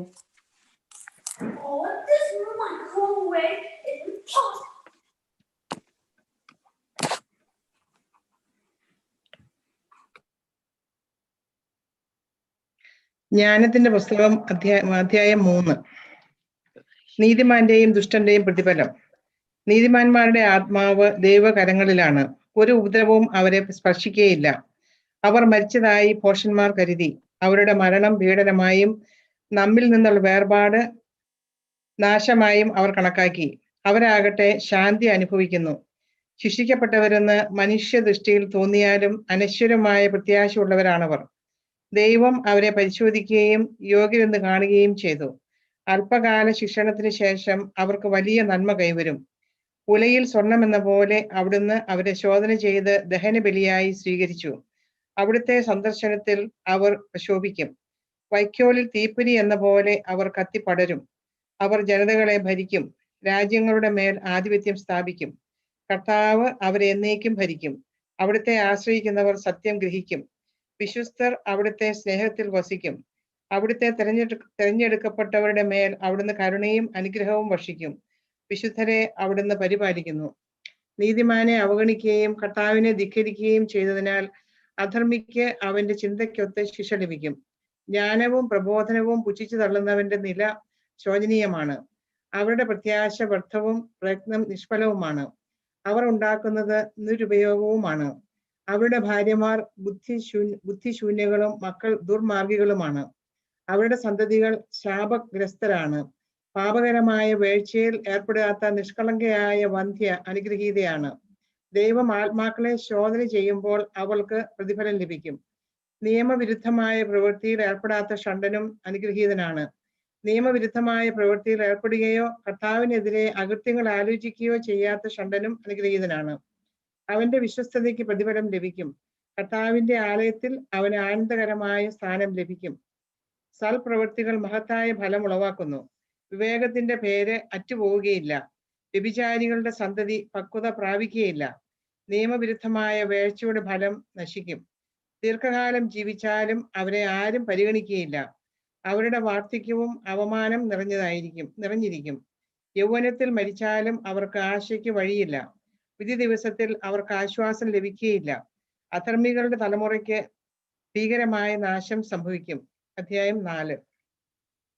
ഇതിനേക്കാൾ നന്ന് സന്താനരഹിതനായി നന്മയോടുകൂടി ജീവിക്കുന്നതാണ്. നന്മയുടെ സ്മരണ അനശ്വരമായിരിക്കും. ദൈവവും മനുഷ്യരും അത് വിലമതിക്കുന്നു. നന്മ കാണുമ്പോൾ മനുഷ്യർ അതിനെ മാതൃകയാക്കുന്നു. അപ്രത്യക്ഷമാകുമ്പോൾ അതിനെ തീവ്രമായി കാംക്ഷിക്കുന്നു. എല്ലായ്പ്പോഴും അത് വിജയകിരീടമണിഞ്ഞ് മുന്നേറുന്നു. കളങ്കമേശാത്ത സമ്മാനങ്ങൾക്ക് വേണ്ടിയുള്ള മത്സരത്തിൽ വിജയം വരിക്കുന്നു. അധർമ്മികളുടെ സന്താന പെരുപ്പം നിഷ്ഫലമാണ്. അവരുടെ ജാലസന്തതികൾ ആഴത്തിൽ വേരൂന്നുകയോ ഉറച്ചു നിൽക്കുകയോ ഇല്ല. അല്പകാലം ശാഖകൾ പൊടിച്ചാലും വേരുറയ്ക്കാകയാൽ അവർ കാറ്റിൽ ഉലയും. കൊടുങ്കാറ്റിൽ കടപുഴുകി വീഴും. വളർച്ചയെത്തും മുൻപേ ശാഖകൾ ഒടിഞ്ഞു പോകും. കനികൾ പാകമെത്താത്തതിനാൽ ഭക്ഷണയോഗ്യമല്ല, ഒന്നിനും ഉപയുക്തവുമല്ല. ദൈവം വിചാരണ നടത്തുമ്പോൾ അവിഹിതമായ വേഴ്ചയിലൂടെയുള്ള സന്താനങ്ങൾ മാതാപിതാക്കൾക്കെതിരെ തിന്മയുടെ സാക്ഷികളാകും. അകാല മരണം. നീതിമാൻ പ്രായമെത്താതെ മരിച്ചാലും വിശ്രാന്തി ആസ്വദിക്കും. വാർദ്ധക്യത്തെ മാനിക്കുന്നത് ഏറെക്കാലം ജീവിച്ചതുകൊണ്ടല്ല. മനുഷ്യർക്ക് വിവേകമാണ് നരച്ച മുടി, കറയറ്റ ജീവിതമാണ് പക്വതയാർന്ന വാർദ്ധക്യം. ദൈവത്തെ പ്രീതിപ്പെടുത്തിയ ഒരുവനുണ്ടായിരുന്നു, അവനെ അവിടുന്ന് സ്നേഹിച്ചു. പാപികളുടെ ഇടയിൽ വസിക്കുമ്പോൾ അവൻ സംഹരിക്കപ്പെട്ടു. തിന്മ അവന്റെ വിവേകത്തെ മാറ്റിമറിക്കാതെ, വഞ്ചന മനസ്സിനെ പ്രലോഭിപ്പിക്കാതെ അവൻ സംഭവിക്കപ്പെട്ടു. തിന്മയുടെ വശീകരണ ശക്തിയിൽ നന്മയ്ക്ക് മങ്ങലേൽക്കുന്നു. ഭ്രമിപ്പിക്കുന്ന മോഹങ്ങൾ നിഷ്കളങ്ക ഹൃദയത്തെ വഴിതെറ്റിക്കുന്നു. ഹ്രസ്വകാലം കൊണ്ട് പൂർണ്ണത കൈവരിച്ചതിനാൽ നീതിമാൻ ദീർഘകാലം പിന്നിട്ടു. കർത്താവിന് പ്രീതികരനാകയാൽ തിന്മയുടെ മധ്യത്തിൽ നിന്ന് കർത്താവ് അവനെ വേഗം രക്ഷിച്ചു. ജനതകൾ കണ്ടു, പക്ഷെ ഗ്രഹിച്ചില്ല. തെരഞ്ഞെടുക്കപ്പെട്ടവരിൽ ദൈവം കൃപയും അനുഗ്രഹവും വർഷിക്കുന്നതും വിശുദ്ധരെ കാത്തുപാലിക്കുന്നതും അവർ മനസ്സിലാക്കിയില്ല. മരിച്ച നീതിമാൻ ജീവിച്ചിരിക്കുന്ന അധർമ്മികളെ വിധിക്കും. വേഗം പൂർണ്ണത നേടിയ യുവാവ് നീണ്ട വാർദ്ധക്യം ബാധിച്ച അധർമ്മികളെയും. വിവേകിയുടെ മരണം അവർ കാണും. കർത്താവ് അവന് നൽകാൻ പോകുന്നത് എന്തെന്നോ അവനെ സുരക്ഷിതനായി കാത്തുപോകുന്നത് എന്തിനെന്നോ അവർ ഗ്രഹിക്കുകയില്ല. അവർ അവനോട് അവജ്ഞയോടെ വർത്തിക്കും. എന്നാൽ കർത്താവ് അവരെ പരിഹസിച്ചു ചിരിക്കും. അവർ മാനിക്കപ്പെടാത്ത ജഡങ്ങളായി തീരും. മൃതരുടെ ഇടയിൽ അവർ എന്നേക്കും നിന്നാപാത്രങ്ങളാകും. കർത്താവ് അവരെ നിലത്തടിച്ച് നിശബ്ദരാക്കും. അവരുടെ അടിത്തറ ഇളക്കി മറിക്കും. അവർ വരണ്ടു ശൂന്യമാകും. അവർ യാതനകൾക്ക് ഇരയാകും. അവരുടെ സ്മരണ ഇല്ലാതാകും. അവസാന വിധി. തങ്ങളുടെ പാപങ്ങളുടെ കണക്കെടുക്കുമ്പോൾ അവർ ഭയചകിതരായി എത്തും. അവരുടെ ദുഷ്കൃത്യങ്ങൾ അവരെ മുഖത്ത് നോക്കി കുറ്റപ്പെടുത്തും. അധ്യായം 5. നീതിമാൻ തന്നെ പീഡിപ്പിക്കുകയും തന്റെ പ്രവൃത്തികളെ പരിഹസിക്കുകയും ചെയ്തവരുടെ മുൻപിൽ ആത്മവിശ്വാസത്തോടെ നിൽക്കും. അവർ അവനെ കാണുമ്പോൾ ഭയം കൊണ്ട് വിറയ്ക്കും. അവന്റെ അപ്രതീക്ഷിത രക്ഷയിൽ അവർ വിസ്മയിക്കും. അവർ പശ്ചാത്താപ വിവശരായി ദീനരോധനത്തോടെ പരസ്പരം പറയും, ഭോഷന്മാരായ നമ്മൾ ഇവനെയാണ് പരിഹസിച്ച് നിന്ദയ്ക്ക് പര്യായമാക്കിയത്. അവന്റെ ജീവിതം ഭ്രാന്താണെന്നും അവസാനം മാനം കെട്ടതാണെന്നും നാം ചിന്തിച്ചു. അവൻ എങ്ങനെ ദേവപുത്രന്മാരുടെ കൂടെ എണ്ണപ്പെട്ടു? വിശുദ്ധരുടെ ഇടയിൽ അവൻ എങ്ങനെ അവകാശം ലഭിച്ചു? അതിനാൽ സത്യത്തിൽ നിന്ന് വ്യതിചലിച്ചത് നമ്മളാണ്. നീതിയുടെ രശ്മി നമ്മുടെ മേൽ പ്രകാശിച്ചില്ല. നമ്മുടെ മേൽ സൂര്യൻ ഉദിച്ചില്ല. അധർമ്മത്തിന്റെയും വിനാശത്തിന്റെയും പാതയിൽ നാം യഥേഷ്ടം ചരിച്ചു. വഴിത്താരയില്ലാത്ത മരുഭൂമികളിലൂടെ സഞ്ചരിച്ചു. കർത്താവിന്റെ മാർഗത്തെ നാം അറിഞ്ഞില്ല. അഹങ്കാരം കൊണ്ട് നമുക്ക് എന്ത് നേട്ടമുണ്ടായി? ധനവും ഗർവും നമുക്ക് എന്ത് നൽകി? നിഴൽ പോലെയും കടന്നു പോകുന്ന കിംവദന്തി പോലെയും അവ അപ്രത്യക്ഷമാകും. ഇളകിമറിയുന്ന തിരമാലകളിൽ ചരിക്കുന്ന കപ്പൽ ഒരു രേഖയും അവശേഷിപ്പിക്കാത്തതുപോലെ അവ അപ്രത്യക്ഷമാകും. പറക്കുന്ന പക്ഷിയുടെ മാർഗം വായുവിൽ തെളിഞ്ഞു നിൽക്കുന്നില്ല. ചെറുകടി ഏൽക്കുന്ന ലോലവായു പറക്കലിന്റെ വേഗത്താൽ മുറിയുന്നു. എന്നാൽ അടയാളം അവിടെ ശേഷിക്കുന്നില്ല. ചിറകുകൊണ്ട് വായുവിനെ തുളച്ചു കീറി പക്ഷി മുന്നോട്ട് പോകുന്നു. എന്നാൽ അതിന്റെ അടയാളം അവശേഷിക്കുന്നില്ല. ലക്ഷ്യത്തിലേക്ക് എയ്യുന്ന അസ്ത്രം വായുവിനെ ഭേദിച്ചാലും ഉടനെ അത് കൂടിച്ചേരുന്നു. അങ്ങനെ അസ്ത്രത്തിന്റെ മാർഗം ആരും അറിയുന്നില്ല. അപ്രകാരം നമ്മളും ജനിച്ച ഉടനെ ഇല്ലാതായി. സുഹൃതത്തിന്റെ അടയാളമൊന്നും നമുക്ക് കാണിക്കാനില്ല. നമ്മുടെ ദുഷ്ടതയിൽ നാം നശിച്ചു.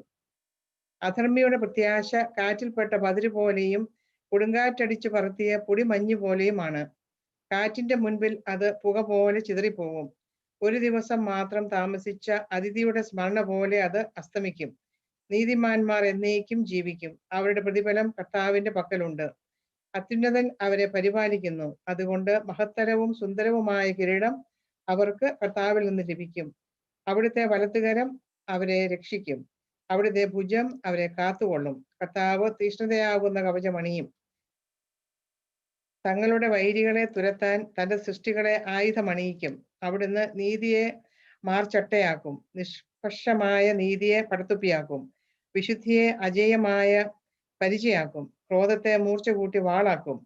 നീചന്മാർക്കെതിരെ യുദ്ധം ചെയ്യാൻ സൃഷ്ടി മുഴുവൻ കർത്താവിന്റെ പക്ഷത്ത് അണിനിരക്കും.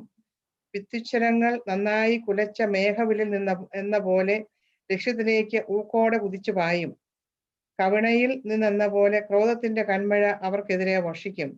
കടൽ ശോഭിക്കും. നദികൾ നിഷ്കരുണം അവരെ വിഴുങ്ങും. അവർക്കെതിരെ ശക്തിയായ കാറ്റ് വീശും. കൊടുങ്കാറ്റ് അവരെ ചുഴറ്റിയെറിയും. അധർമ്മം ഭൂമിയെ ശൂന്യമാക്കും. ദുഷ്കൃത്യം രാജാക്കന്മാരുടെ സിംഹാസനങ്ങളെ തകിടം മറിക്കും. അധ്യായം 6. ജ്ഞാനം നേടുക. രാജാക്കന്മാരെ മനസ്സിലാക്കുവിൻ, ഭൂപാലകരെ ശ്രദ്ധിക്കുവിൻ. അനേക സഹസ്രങ്ങളെ ഭരിക്കുകയും അനേക ജനതകളുടെ മേലുള്ള ആധിപത്യങ്ങൾ അഹങ്കരിക്കുകയും ചെയ്യുന്നവരെ ശ്രവിക്കുവിൻ. നിങ്ങളുടെ സാമ്രാജ്യം കർത്താവിൽ നിന്ന് ലഭിച്ചതാണ്. അധീശത്വം അത്യുന്നതിൽ നിന്നാണ്. അവിടുന്ന് നിങ്ങളുടെ പ്രവൃത്തികൾ പരിശോധിക്കും, ഉദ്ദേശങ്ങൾ വിചാരണ ചെയ്യും. അവിടുത്തെ രാജ്യത്തിന്റെ സേവകന്മാർ എന്ന നിലയ്ക്ക് നിങ്ങൾ ശരിയായി ഭരിക്കുകയോ നിയമം പാലിക്കുകയോ അവിടുത്തെ ലക്ഷ്യത്തിനൊത്ത് ചരിക്കുകയോ ചെയ്തില്ല. അതിനാൽ അവിടുന്ന് നിങ്ങളുടെ നേരെ അതിവേഗം അത്യുഗ്രനായി വരും. ഉന്നത സ്ഥാനം വഹിക്കുന്നവർക്ക് കഠിന ശിക്ഷയുണ്ടാവും. എളിയവന് കൃപയാൽ മാപ്പ് ലഭിക്കും. പ്രബലർ കഠിനമായി പരീക്ഷിക്കപ്പെടും. സകലത്തിന്റെയും കർത്താവ് ആരെയും ഭയപ്പെടുന്നില്ല, വലിയവനെ മാനിക്കുന്നില്ല. അവിടുന്നാണ് വലിയവനെയും ചെറിയവനെയും സൃഷ്ടിച്ചത്. അവിടുന്ന് എല്ലാവരെയും ഒന്നുപോലെ പരിഗണിക്കുന്നു. കർശനമായ വിചാരണ പ്രബലനെ കാത്തിരിക്കുന്നു. ഏകാധിപതികളെ, നിങ്ങളോടാണ് ഞാൻ പറയുന്നത്, ജ്ഞാനം അഭ്യസിക്കുവിൻ, വഴിതെറ്റിപ്പോകരുത്. വിശുദ്ധമായവ വിശുദ്ധിയോടെ ചെയ്യുന്നവർ വിശുദ്ധരാകും. അവ അഭ്യസിക്കുന്നവർ രക്ഷ കണ്ടെത്തും. എന്റെ വചനങ്ങളിൽ അഭിലാഷം അർപ്പിക്കുവിൻ. അവയോട് തീവ്ര അഭിനിവേശം കാണിക്കുവിൻ. നിങ്ങൾക്ക് ജ്ഞാനം ലഭിക്കും. തേജസ്സുറ്റതാണ് ജ്ഞാനം, അത് മങ്ങിപ്പോവുകയില്ല. ജ്ഞാനത്തെ സ്നേഹിക്കുന്നവർ നിഷ്പ്രയാസം അവളെ തിരിച്ചറിയുന്നു. അവളെ തേടുന്നവർ കണ്ടെത്തുന്നു. തന്നെ അപേക്ഷിക്കുന്നവർക്ക് വെളിപ്പെടാൻ അവൾ തിടുക്കം കൂട്ടുന്നു. പ്രഭാതത്തിൽ ഉണർന്ന് അവളെ തേടുന്നവർ പ്രയാസം കൂടാതെ അവളെ കണ്ടുമുട്ടും. അവൾ വാതിൽക്കൽ കാത്തു നിൽപ്പുണ്ട്. അവളിൽ ചിന്ത ഉറപ്പിക്കുന്നതാണ് വിവേകത്തിന്റെ പൂർണ്ണത. അവളുടെ കാര്യത്തിൽ ജാഗരൂകതയുള്ളവൻ ദുഃഖവിമുക്തനാകും. യോഗ്യതയുള്ളവരെ ജ്ഞാനം അന്വേഷിച്ച് ചെല്ലുന്നു. അവരുടെ ചിന്തകളിലും പാതകളിലും അവർ കനിവോടെ പ്രത്യക്ഷപ്പെടുന്നു. ശിക്ഷണത്തോടുള്ള ആത്മാർത്ഥമായ അഭിലാഷമാണ് ജ്ഞാനത്തിന്റെ ആരംഭം. ശിക്ഷണത്തെ സ്നേഹിക്കുന്നവൻ ജ്ഞാനത്തെ സ്നേഹിക്കുന്നു. അവളുടെ നിയമങ്ങൾ പാലിക്കലാണ് അവളോടുള്ള സ്നേഹം. അവളുടെ നിയമങ്ങളിലുള്ള ശ്രദ്ധ അമർത്യതയുടെ വാഗ്ദാനമാണ്. അമർത്യത മനുഷ്യനെ ദൈവത്തിങ്കലേക്ക് അടുപ്പിക്കുന്നു. അങ്ങനെ ജ്ഞാനതൃഷ്ണ രാജ്യത്വം നൽകുന്നു. ജനതകളുടെ രാജാക്കന്മാരെ, നിങ്ങൾ സിംഹാസനവും ചെങ്കോലും അഭിലഷിക്കുന്നെങ്കിൽ ജ്ഞാനത്തെ ബഹുമാനിക്കുവിൻ. അപ്പോൾ നിങ്ങൾ എന്നേക്കും ഭരണം നടത്തും. സോളമനും ജ്ഞാനവും. ജ്ഞാനം എന്തെന്നും എങ്ങനെ ഉണ്ടായെന്നും പറയാം. ഒന്നും ഞാൻ ഒളിക്കുകയില്ല. സൃഷ്ടിയുടെ ആരംഭം മുതലുള്ള അവളുടെ ഗതി ഞാൻ വരച്ചു കാട്ടാം. അവളെ കുറിച്ചുള്ള അറിവ് ഞാൻ പകർന്നു തരാം. ഞാൻ സത്യത്തെ ഒഴിഞ്ഞു പോവുകയില്ല.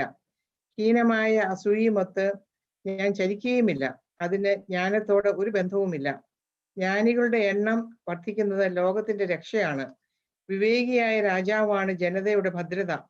എന്റെ വചനങ്ങളാൽ ശിക്ഷണം നേടുക, നിനക്ക് ശുഭം വരും. ജ്ഞാനം ചാപ്റ്റർ 7. എല്ലാവരെയും പോലെ ഞാനും മർത്യനാണ്. മണ്ണിൽ നിന്നുള്ള ആദ്യ സൃഷ്ടിയുടെ പിൻഗാമി. മാതൃഗർഭത്തിൽ ഞാൻ ഉരുവായി. ദാമ്പത്യത്തിന്റെ ആനന്ദത്തിൽ പുരുഷബീജത്തിൽ നിന്ന് ജീവൻ ലഭിച്ച് 10 മാസം കൊണ്ട് അമ്മയുടെ രക്തത്താൽ പുഷ്ടി പ്രാപിച്ചു. ജനിച്ചപ്പോൾ ഞാനും മറ്റുള്ളവർ ശ്വസിക്കുന്ന വായു തന്നെ ശ്വസിച്ചു. എല്ലാവരും പിറന്ന ഭൂമിയിൽ ഞാനും പിറന്നു വീണു. എന്റെ ആദ്യ ശബ്ദം എല്ലാവരുടേതും പോലെ കരച്ചിലായിരുന്നു. പിള്ളക്കച്ചയിൽ ശ്രദ്ധാപൂർവം ഞാൻ പരിചരിക്കപ്പെട്ടു. രാജാക്കന്മാരുടെയും ജീവിതാരംഭം ഇങ്ങനെ തന്നെ. എല്ലാ മനുഷ്യരും ഒന്നുപോലെയാണ് ജീവിതത്തിലേക്ക് വരുന്നത്. എല്ലാവർക്കും ജീവിത കവാടം ഒന്ന് തന്നെ, കടന്നു പോകുന്നതും അങ്ങനെ തന്നെ. ഞാൻ പ്രാർത്ഥിച്ചു, എനിക്ക് വിവേകം ലഭിച്ചു. ഞാൻ ദൈവത്തെ വിളിച്ചപേക്ഷിച്ചു, ജ്ഞാന ചൈതന്യം എനിക്ക് ലഭിച്ചു. ചെങ്കോലിലും സിംഹാസനത്തിലും അധികം അവളെ ഞാൻ വിലമതിച്ചു. അവളോട് തുലനം ചെയ്യുമ്പോൾ ധനം നിസാരമെന്ന് ഞാൻ കണക്കാക്കി. അനർഹരത്നവും അവൾക്ക് തുല്യമല്ലെന്നും ഞാൻ കണ്ടു. അവളുടെ മുൻപിൽ സ്വർണം മണൽത്തരി മാത്രം, വെള്ളി കളിമണ്ണും. ആരോഗ്യത്തെയും സൗന്ദര്യത്തെയും കാൾ അവളെ ഞാൻ സ്നേഹിച്ചു. പ്രകാശത്തേക്കാൾ കാമ്യമായി അവളെ ഞാൻ വരിച്ചു. അവളുടെ കാന്തി ഒരിക്കലും ക്ഷയിക്കുകയില്ല. അവളോടൊത്ത് എല്ലാ നന്മകളും എണ്ണമറ്റ ധനവും എനിക്ക് ലഭിച്ചു. അവയിലെല്ലാം ഞാൻ സന്തോഷിച്ചു. ജ്ഞാനമാണ് അവയെ നയിക്കുന്നത്, എങ്കിലും അവളാണ് അവയുടെ ജനനി എന്ന് ഞാൻ ഗ്രഹിച്ചില്ല. ജ്ഞാനം പകരാൻ ആഗ്രഹം. കാപട്യമെന്നിയെ ഞാൻ ജ്ഞാനം അഭ്യസിച്ചു.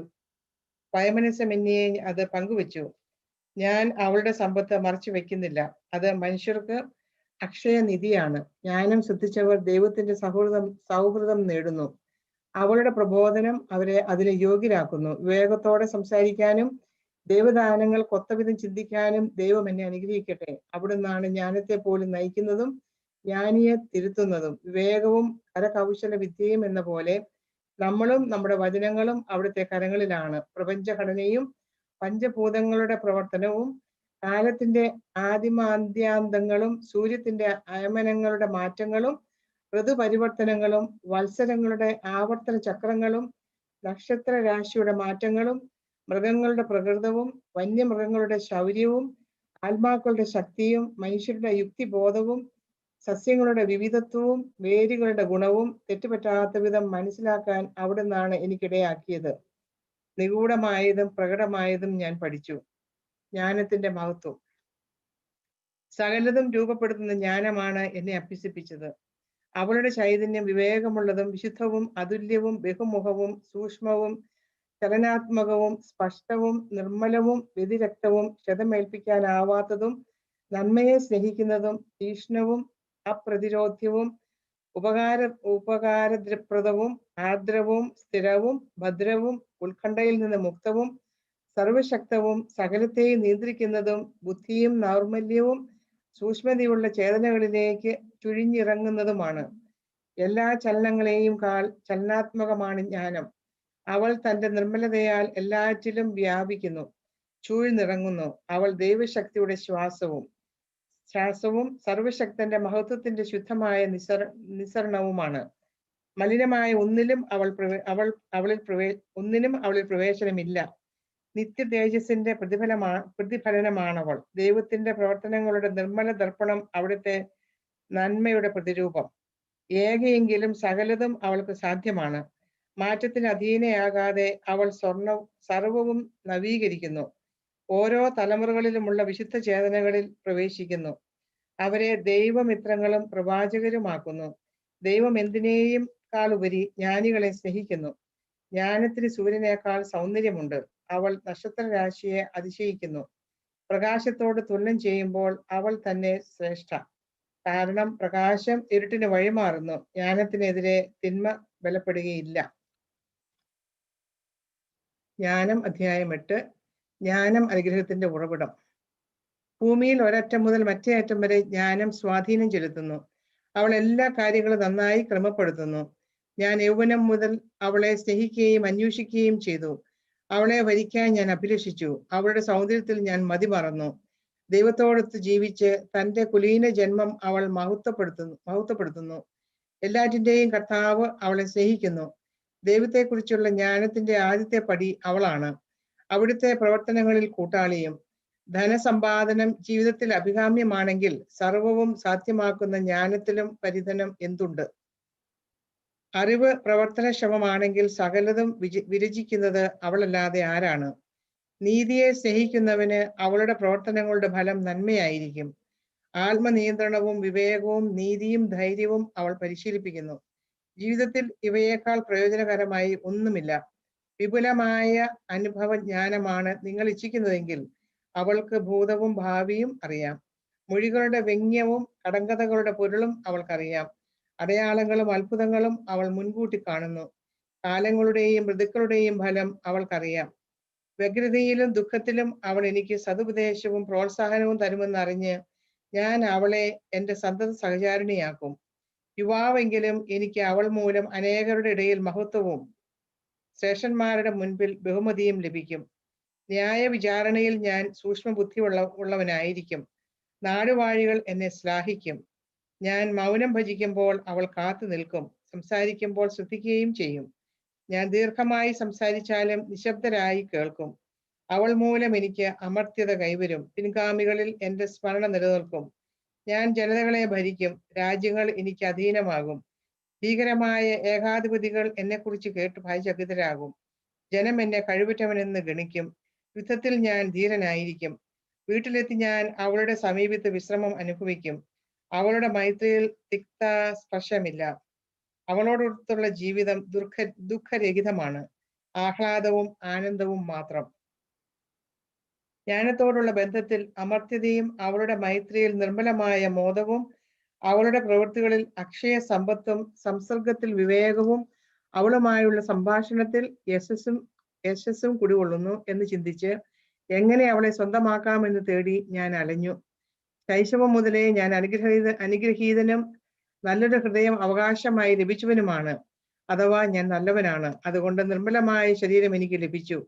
ദൈവം നൽകുന്നില്ലെങ്കിൽ ജ്ഞാനം എനിക്ക് ലഭിക്കുകയില്ലെന്ന് ഞാൻ അറിഞ്ഞു. ആരുടെ ദാനമാണ് അവൾ എന്ന് അറിയുന്നത് ഉൾക്കാഴ്ചയുടെ ലക്ഷണമാണ്. അതുകൊണ്ട് ഞാൻ കർത്താവിനോട് ഉള്ളഴിഞ്ഞ് അപേക്ഷിച്ചു. ജ്ഞാനത്തിന് വേണ്ടിയുള്ള പ്രാർത്ഥന, അധ്യായം 9. ഞാൻ പറഞ്ഞു, എന്റെ പിതാക്കന്മാരുടെ ദൈവമേ, കരുണാമയനായ കർത്താവേ, വചനത്താൽ അങ്ങ് സകലവും സൃഷ്ടിച്ചു. ജ്ഞാനത്താൽ അവിടുന്ന് മനുഷ്യന് രൂപം നൽകി. സൃഷ്ടികളുടെ മേൽ ആധിപത്യം വഹിക്കാനും ലോകത്തെ വിശുദ്ധിയിലും നീതിയിലും ഭരിക്കാനും ഹൃദയ പരമാർത്ഥതയോടെ വിധികൾ പ്രസ്താവിക്കാനും ആണല്ലോ അവിടുന്ന് അവനെ സൃഷ്ടിച്ചത്. അങ്ങയുടെ സിംഹാസനത്തിൽ നിന്ന് എനിക്ക് ജ്ഞാനം നൽകണമേ. അങ്ങയുടെ ദാസരുടെ ഇടയിൽ നിന്ന് എന്നെ തിരസ്കരിക്കരുതേ. ഞാൻ അങ്ങയുടെ ദാസനും ദാസിയുടെ പുത്രനും ദുർബലനും അല്പായുസും നീതി നിയമങ്ങളിൽ അല്പജ്ഞനുമാണ്.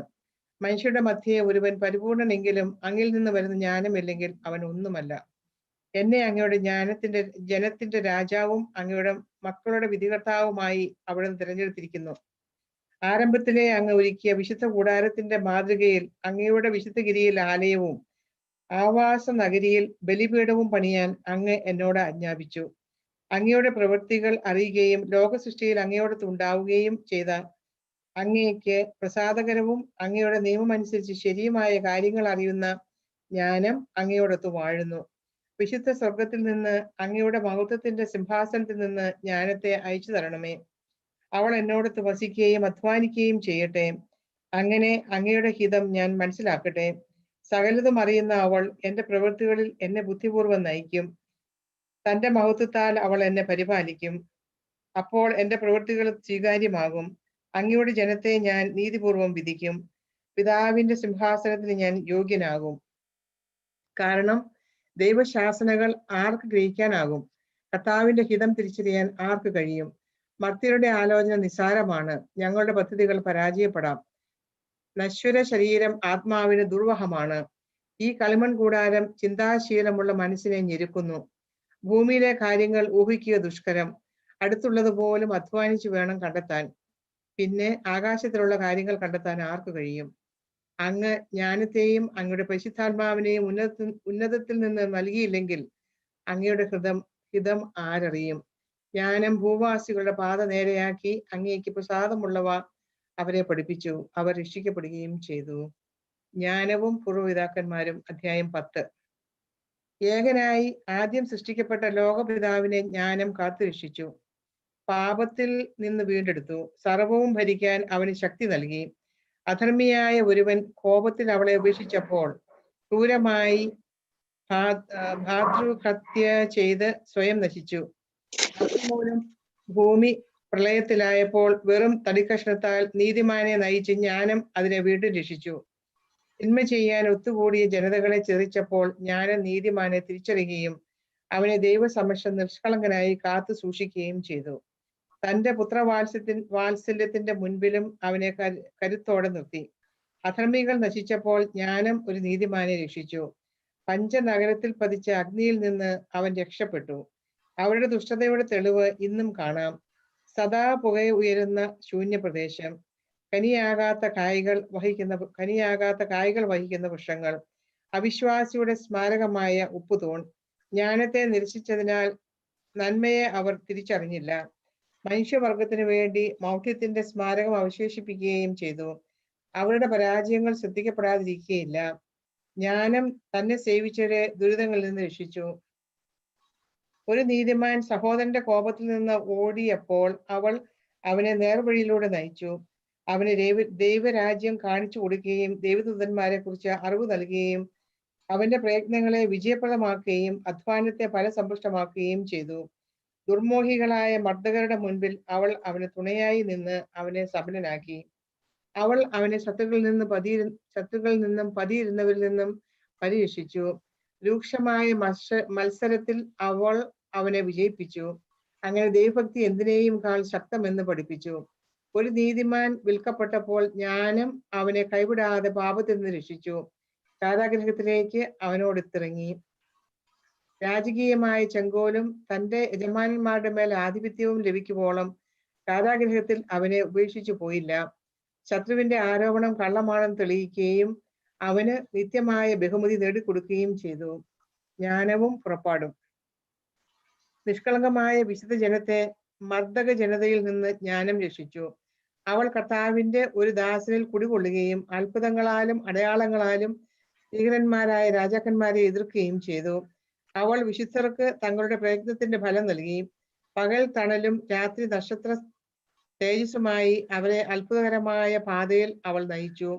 അവൾ അവരെ അഗാധമായ ജലത്തിന്റെ മധ്യത്തിലൂടെ നയിച്ച് ചെങ്കടലിന്റെ അക്കരെ എത്തിച്ചു. അവർ ശത്രുക്കളെ ജലത്തിൽ മുക്കിക്കൊല്ലുകയും ആഴത്തിൽ നിന്ന് മേൽപോട്ടെറിയുകയും ചെയ്തു. ദൈവഭക്തിയില്ലാത്ത നീതിമാന്മാരെ കർത്താവേ, അങ്ങയുടെ വിശുദ്ധ നാമത്തെ അവർ പാടിപ്പുകഴ്ത്തി. അങ്ങയുടെ സംരക്ഷിക്കുന്ന കരത്തെ ഏകസ്വരത്തിൽ വാഴ്ത്തി. ജ്ഞാനം മൂകരുടെ വായി തുറക്കുകയും ശിശുക്കളുടെ നാവിന് സ്ഫുടമായി സംസാരിക്കാൻ കഴിവ് നൽകുകയും ചെയ്തു. അധ്യായം 11. വിശുദ്ധനായ ഒരു പ്രവാചകൻ വഴി ജ്ഞാനം അവരുടെ പ്രവൃത്തികളെ ഐശ്വര്യപൂർണമാക്കി. അവർ നിർജ്ജനമായ മരുഭൂമിയിലൂടെ സഞ്ചരിക്കുകയും ആരും കടന്നു ചെന്നിട്ടില്ലാത്ത സ്ഥലങ്ങളിൽ കൂടാരമടിക്കുകയും ചെയ്തു. അവർ ശത്രുക്കളെ ചെറുക്കുകയും തോൽപ്പിച്ചോടിക്കുകയും ചെയ്തു. ദാഹിച്ചപ്പോൾ ജനം അങ്ങയെ വിളിച്ചപേക്ഷിച്ചു. അങ്ങ് അവർക്ക് കടും പാറയിൽ നിന്ന് ജലം നൽകി ദാഹശമനം വരുത്തി. ശത്രുക്കളെ ശിക്ഷിക്കാൻ ഉപയോഗിച്ച വസ്തുക്കൾ തന്നെ അങ്ങയുടെ ജനത്തിന്റെ ക്ലേശത്തിൽ ഉപകാരപ്രദമായി. ശിശുഹത്യക്ക് കൽപ്പന പുറപ്പെടുവിച്ചതിനുള്ള പ്രതിക്രിയയായി രക്തരൂഷിതമായി കലങ്ങി മറിഞ്ഞൊഴുകുന്ന നദിക്ക് പകരം അവിടുന്ന് അവർക്ക് അപ്രതീക്ഷിതമായ രീതിയിൽ സമൃദ്ധമായി ജലം നൽകി. അവരുടെ ശത്രുക്കളെ അവിടുന്ന് എങ്ങനെ ശിക്ഷിക്കുന്നുവെന്ന് അവരുടെ കഠിനദാഹം വഴി അവിടുന്ന് അവർക്ക് കാണിച്ചു കൊടുത്തു. കാരുണ്യപൂർവമായ ശിക്ഷണമായിരുന്നെങ്കിലും തങ്ങൾ പരീക്ഷിക്കപ്പെട്ടപ്പോൾ ദൈവഭക്തി ഇല്ലാത്തവരെ ക്രോധത്തിൽ ശിക്ഷിക്കുന്നത് എത്ര കഠിനമായിട്ടാണെന്ന് അവർ അറിഞ്ഞു.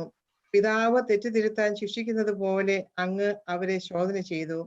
വിട്ടുവീഴ്ചയില്ലാത്ത രാജാവ് കുറ്റവാളികളെ ശിക്ഷിക്കുന്നത് പോലെ അങ്ങ് അധർമ്മികളെ ശിക്ഷിച്ചു. അടുത്തോ അകലെയോ ആകട്ടെ, അവർ ഒന്നുപോലെ വേദന അനുഭവിച്ചു. രണ്ടു വിധത്തിൽ ദുഃഖം അവരെ കീഴ്പ്പെടുത്തി. പൂർവകാല സംഭവങ്ങൾ ഓർത്ത് അവർ ഞരങ്ങി. തങ്ങൾക്ക് ലഭിച്ച ശിക്ഷയിലൂടെ നീതിമാന്മാർക്ക് നന്മ ലഭിച്ചെന്ന് കേട്ടപ്പോൾ അവർ അത് കർത്താവിന്റെ പ്രവൃത്തിയാണെന്നറിഞ്ഞു. പണ്ടേ തങ്ങൾ നിരാലംബനായി പുറന്തള്ളുകയും മുച്ചിച്ചു തള്ളുകയും ചെയ്തതിനെ കുറിച്ച് സംഭവ പരിണാമം കണ്ട് അവർ വിസ്മയിച്ചു. നീതിമാന്മാരുടെയും തങ്ങളുടെയും ദാഹം വ്യത്യസ്തമാണെന്ന് അവർ കണ്ടു. ദൈവത്തിന്റെ കാരുണ്യം. സർപ്പങ്ങളെയും വിലകെട്ട ജന്തുക്കളെയും ആരാധിക്കത്തക്ക വിധം വഴിതെറ്റിച്ച അവരുടെ മൂഢവും ഹീനവുമായ വിചാരങ്ങൾക്ക് പ്രതിക്രിയയായി അങ്ങ് അവരുടെ മേൽ അനേകം തിരിക്കുകളെ അയച്ച് അവരെ ശിക്ഷിച്ചു. പാപം ചെയ്യാൻ ഉപയോഗിച്ച വസ്തുക്കൾ കൊണ്ട് തന്നെ ശിക്ഷിക്കപ്പെടുമെന്ന് അവർ ഗ്രഹിക്കാനാണ് ഇങ്ങനെ ചെയ്തത്. രൂപരഹിതമായ പദാർത്ഥത്തിൽ നിന്ന് ലോകം സൃഷ്ടിച്ച അങ്ങയുടെ സർവശക്തമായ കരത്തിന് കരടികളുടെ കൂട്ടത്തെയോ ധീരസിംഹങ്ങളെയോ അവരുടെ മേൽ അയക്കാൻ പ്രയാസമുണ്ടായിരുന്നില്ല. അല്ലെങ്കിൽ അജ്ഞാതമായ ക്രൂരജന്തുക്കളെ പുതുതായി സൃഷ്ടിച്ചയക്കാമായിരുന്നു. അല്ലെങ്കിൽ അഗ്നിമയമായ ശ്വാസം ഊതുന്നതോ കനത്ത ധൂമപടലം തുപ്പുന്നതോ കണ്ണിൽ നിന്ന് തീപ്പൊരി പാറുന്നതോ ആയവയെ അയക്കാമായിരുന്നു. അവ ആക്രമിക്കേണ്ട അവയുടെ ദർശനം മതി മനുഷ്യരെ ഭയപ്പെടുത്തി നിശേഷം നശിപ്പിക്കാൻ. ശിക്ഷാവിധി പിന്തുടരുന്ന അവരെ അങ്ങയുടെ ഒറ്റ ശ്വാസത്താൽ നിഗ്രഹിക്കാമായിരുന്നു. അങ്ങയുടെ ശക്തിയുടെ ശ്വാസത്താൽ ചിതറിക്കാമായിരുന്നു. എന്നാൽ അങ്ങ് സർവവും എണ്ണിത്തൂക്കി അളന്ന് ക്രമപ്പെടുത്തിയിരിക്കുന്നു. മഹത്തായ ശക്തി അവിടത്തേക്ക് അധീനമാണ്. അങ്ങയുടെ ഭുജബലത്തെ ചെറുക്കാൻ ആർക്ക് കഴിയും? ലോകം അങ്ങയുടെ മുൻപിൽ ത്രാസിലെ തരി പോലെയും പ്രഭാതത്തിൽ ഉതിർന്നു വീഴുന്ന ഹിമഗണം പോലെയുമാണ്. എന്നാൽ അങ്ങ് എല്ലാവരോടും കരുണ കാണിക്കുന്നു. അവിടത്തേക്ക് എന്തും സാധ്യമാണല്ലോ. മനുഷ്യൻ പശ്ചാത്തപിക്കേണ്ടതിന് അവിടുന്ന് അവരുടെ പാപങ്ങളെ അവഗണിക്കുന്നു. എല്ലാറ്റിനെയും അങ്ങ് സ്നേഹിക്കുന്നു. അങ്ങ് സൃഷ്ടിച്ച ഒന്നിനെയും അങ്ങ് ദ്വേഷിക്കുന്നില്ല. ദ്വേഷിച്ചെങ്കിൽ സൃഷ്ടിക്കുമായിരുന്നില്ല. അങ്ങ് ഇച്ഛിക്കുന്നില്ലെങ്കിൽ എന്തെങ്കിലും നിലനിൽക്കുമോ? അങ്ങ് അസ്തിത്വം നൽകിയില്ലെങ്കിൽ എന്തെങ്കിലും പുലരുമോ? ജീവനുള്ളവയെ സ്നേഹിക്കുന്ന കർത്താവെ, സർവവും അങ്ങയുടേതാണ്. അങ്ങ് അവയോട് ദയ കാണിക്കുന്നു.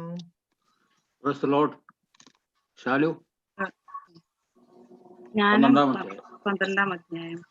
കർത്താവെ, സകലത്തിലും അങ്ങയുടെ അക്ഷമമായ ചൈതന്യം കുടികൊള്ളുന്നു. പാപവിമുക്തരാകാനും അങ്ങയിൽ പ്രത്യാശ അർപ്പിക്കാനും വേണ്ടി അങ്ങ് അധർമ്മികളെ പടിപടിയായി തിരുത്തുന്നു. അവർ പാപം ചെയ്യുന്ന സംഗതികൾ ഏവയെന്ന് ഓർമ്മിക്കുകയും മുന്നറിയിപ്പ് നൽകുകയും ചെയ്യുന്നു. മന്ത്രവാദം, അവിശുദ്ധമായ അനുഷ്ഠാനങ്ങൾ, നിഷ്ഠൂരമായ ശിശുഹത്യ, മനുഷ്യകുരുതി നടത്തി രക്തമാംസങ്ങൾ ഭുജിക്കൽ എന്നീ മ്ലേച്ഛാചാരങ്ങൾ നിമിത്തം അങ്ങയുടെ വിശുദ്ധ ദേശത്തെ ആദ്യ നിവാസികളെ അങ്ങ് വെറുത്തു. നിസ്സഹായരായ കുഞ്ഞുങ്ങളെ വധിച്ച മാതാപിതാക്കളെ ഞങ്ങളുടെ പൂർവികരാൽ നശിപ്പിക്കാൻ അങ്ങ് മനസ്സായി. അങ്ങേക്ക് ഏറ്റവും പ്രീതിജനകമായ രാജ്യം ദൈവദാസന്മാരായ ഞങ്ങൾ കുടിയേറി സ്വന്തമാക്കാനായിരുന്നു. ഇത് മർത്യരായ അവരോട് പോലും അങ്ങ് ദയ കാണിച്ചു. അവരെ ക്രമേണ നശിപ്പിക്കാൻ അങ്ങയുടെ സൈന്യത്തിന്റെ മുന്നോടി എന്ന പോലെ അങ്ങ് കടന്നലുകളെ അയച്ചു. അധർമ്മികളായ അവരെ യുദ്ധത്തിൽ നീതിമാന്മാരുടെ കരങ്ങളിൽ ഏൽപ്പിക്കാനോ ഹിംസജന്തുക്കളുടെ ഒറ്റ കുതിപ്പുകൊണ്ടോ അങ്ങയുടെ ദൃഢമായ ഒരു വാക്കുകൊണ്ടോ നശിപ്പിക്കാനോ കഴിയാഞ്ഞിട്ടല്ല ഇങ്ങനെ ചെയ്തത്. അങ്ങയുടെ ജനനം തിന്മയിലാണെന്നും ദുഷ്ടത അവർക്ക് ജന്മസിദ്ധമെന്നും അവരുടെ ചിന്താഗതിക്ക് മാറ്റമില്ലെന്നും അങ്ങ് അറിഞ്ഞിട്ടും അവരെ പടിപടിയായി ശിക്ഷിച്ച് അനുതപിക്കാൻ അങ്ങ് അവർക്ക് അവസരം നൽകി. അവർ ജന്മനാ ശപിക്കപ്പെട്ട വംശമാണ്. അവരുടെ പാപങ്ങൾക്ക് ശിക്ഷ നൽകാതിരിക്കുന്നത് അങ്ങ് ആരെയെങ്കിലും ഭയപ്പെട്ടിട്ടല്ല. നീ എന്താണ് ചെയ്തത് എന്ന് ആര് ചോദിക്കും? അങ്ങയുടെ വിധി ആര് തടയും? അങ്ങ് സൃഷ്ടിച്ച ജനതകളെ നശിപ്പിച്ചാൽ ആര് അങ്ങയെ കുറ്റപ്പെടുത്തും? അധർമ്മികൾക്ക് വേണ്ടി വാദിക്കാൻ ആര് അങ്ങയുടെ മുൻപിൽ വരും? കൂടാതെ അങ്ങല്ലാതെ എല്ലാവരോടും കരുണ കാണിക്കുന്ന മറ്റൊരു ദൈവം ഇല്ല. അങ്ങയുടെ വിധി നീതിപൂർവമാണെന്ന് ആരുടെ മുൻപിലും തെളിയിക്കേണ്ടതുമില്ല. അങ്ങ് ശിക്ഷിച്ചാൽ ചോദ്യം ചെയ്യാൻ രാജാവിനോ ചക്രവർത്തിക്കോ സാധ്യമല്ല. അങ്ങ് നീതിമാനും നീതിയോടെ എല്ലാറ്റിനെയും ഭരിക്കുന്നവനുമാണ്. അർഹിക്കാത്തവരെ ശിക്ഷിക്കുക അങ്ങയുടെ മഹത്വത്തിന് ഉചിതമല്ലെന്ന് അങ്ങ് അറിയുന്നു. അങ്ങയുടെ ശക്തി നീതിയുടെ ഉറവിടമാണ്. എല്ലാറ്റിന്റെയും മേൽ അവിടുത്തേക്കുള്ള പരമാധികാരം എല്ലാറ്റിനോടും ദയ കാണിക്കാൻ കാരണമാകുന്നു. അങ്ങയുടെ അധികാരത്തിന്റെ പൂർണ്ണതയെ സംശയിക്കുന്നവർക്ക് അങ്ങ് അങ്ങയുടെ ശക്തി അനുഭവപ്പെടുത്തി കൊടുക്കുന്നു. അറിഞ്ഞിട്ടും ഗർവ്വഭാവിക്കുന്നവരെ ശാസിക്കുകയും ചെയ്യുന്നു. സർവശക്തനായ അങ്ങ് മൃദുലമായ ശിക്ഷ നൽകുന്നു. വലിയ സഹിഷ്ണുതയോടെ ഞങ്ങളെ ഭരിക്കുന്നു. യഥേഷ്ടം പ്രവർത്തിക്കാൻ അങ്ങേക്ക് അധികാരമുണ്ടല്ലോ. നീതിമാൻ ദയാലുവായിരിക്കണമെന്ന് ഇത്തരം പ്രവൃത്തികൾ കൊണ്ട് അങ്ങ് സ്വജനത്തെ പഠിപ്പിച്ചു. അവിടുന്ന് പാപത്തെക്കുറിച്ച് അനുതാപം നൽകി. അവിടുത്തെ മക്കളെ പ്രത്യാശ കൊണ്ട് നിറച്ചു. അങ്ങയുടെ ദാസരുടെ ശത്രുക്കൾക്ക് മരണാർത്ഥം ദുഷ്ടത വിട്ടകലാൻ സമയവും സന്ദർഭവും നൽകി.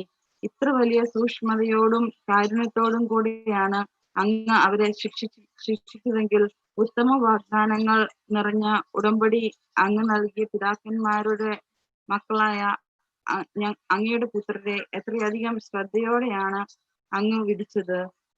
ഞങ്ങൾ വിധിക്കുമ്പോൾ ഞങ്ങൾ അങ്ങയുടെ ദയ ഓർക്കാനും വിധിക്കപ്പെടുമ്പോൾ ദയ പ്രതീക്ഷിക്കാനും വേണ്ടിയാണ് അങ്ങ് ഞങ്ങളെ തിരുത്തുമ്പോൾ ഞങ്ങളുടെ ശത്രുക്കൾക്ക് 10,000 ഇരട്ടി പ്രഹരം നൽകുന്നത്. അധർമ്മികൾ തെറ്റായ ജീവിതം നയിച്ചു. അവരുടെ മ്ലേച്ഛതകൾ കൊണ്ട് തന്നെ അവിടുന്ന് അവരെ പീഡിപ്പിച്ചു. അതിനിന്ദ്യമായ ജന്തുക്കളെ പോലും ദൈവങ്ങളായി ആരാധിച്ച് അവർ തെറ്റായ പാതയിൽ ബഹുദൂരം സഞ്ചരിച്ചു. ബുദ്ധിഹീനരായ ശിശുക്കളെ പോലെ അവർ വഞ്ചിക്കപ്പെട്ടു. ഭോഷരായ കുട്ടികളെ എന്ന പോലെ വിധിന്യായത്താൽ അങ്ങ് അവരെ പരിഹസിച്ചു. ശിക്ഷകളുടെ താക്കീത് ഗവനിക്കാത്തവർ ദൈവം നൽകുന്ന അർഹമായ ശിക്ഷ അനുഭവിക്കും. ദേവന്മാർ എന്നു തങ്ങൾ കരുതുന്നവരോട് തന്നെ തങ്ങൾ ശിക്ഷിക്കപ്പെടുമ്പോൾ ആ യാതനയിൽ അവർക്ക് അവരുടെ നേരെ കോപം തോന്നി തങ്ങൾ അറിയാൻ കൂട്ടാക്കാതെ അവിടുന്നാണ് സത്യദൈവമെന്ന് അവർ മനസ്സിലാക്കുകയും അംഗീകരിക്കുകയും ചെയ്തു. അതിനാൽ ഏറ്റവും വലിയ ശിക്ഷാവിധി അവർക്ക് ലഭിച്ചു. വിഗ്രഹാരാധന 13-ാം അധ്യായം. ദൈവത്തെ അറിയാത്തവർ സ്വതേ ഘോഷരാണ്. ദൃഷ്ടിഗോചരമായ നന്മകളിൽ നിന്ന് ഉണ്മയായവനെ തിരിച്ചറിയാൻ അവർക്ക് കഴിഞ്ഞില്ല. ശില്പങ്ങളിൽ ശ്രദ്ധ പതിപ്പിച്ച അവർ ശില്പിയെ തിരിച്ചറിഞ്ഞില്ല. അഗ്നി, വായു, കാറ്റ്, നക്ഷത്രവലയങ്ങൾ, ശോഭിച്ച സമുദ്രം, ആകാശ തേജസ്സുകൾ ഇവ ലോകത്തെ ഭരിക്കുന്ന ദേവന്മാരായി അവർ കരുതി. അവയുടെ സൗന്ദര്യത്തിൽ ഭ്രമിച്ച് മനുഷ്യർ അവയെ ദേവന്മാരായി സങ്കല്പിച്ചെങ്കിൽ അവയേക്കാൾ ശ്രേഷ്ഠനാണ് അവയുടെ കർത്താവെന്ന് അവർ ഗ്രഹിക്കട്ടെ. സൗന്ദര്യത്തിന്റെ സൃഷ്ടാവാണ് അവയുണ്ടാക്കിയത്. അവയുടെ ശക്തിയും പ്രവർത്തനവും മനുഷ്യനെ വിസ്മയിപ്പിച്ചില്ലെങ്കിൽ അവയുടെ സൃഷ്ടാവ് എത്രയോ കൂടുതൽ ശക്തനെന്ന് അവയിൽ നിന്ന് അവർ ധരിക്കട്ടെ. സൃഷ്ടികളുടെ ശക്തി സൗന്ദര്യങ്ങളിൽ നിന്ന് അവയുടെ സൃഷ്ടാവിന്റെ ശക്തി സൗന്ദര്യങ്ങളെ കുറിച്ച് അറിയാം. ദൈവത്തെ അന്വേഷിക്കുകയും കണ്ടെത്താൻ ഇച്ഛിക്കുകയും ചെയ്യുമ്പോഴാകാം അവർ വ്യതിചലിക്കുന്നത്.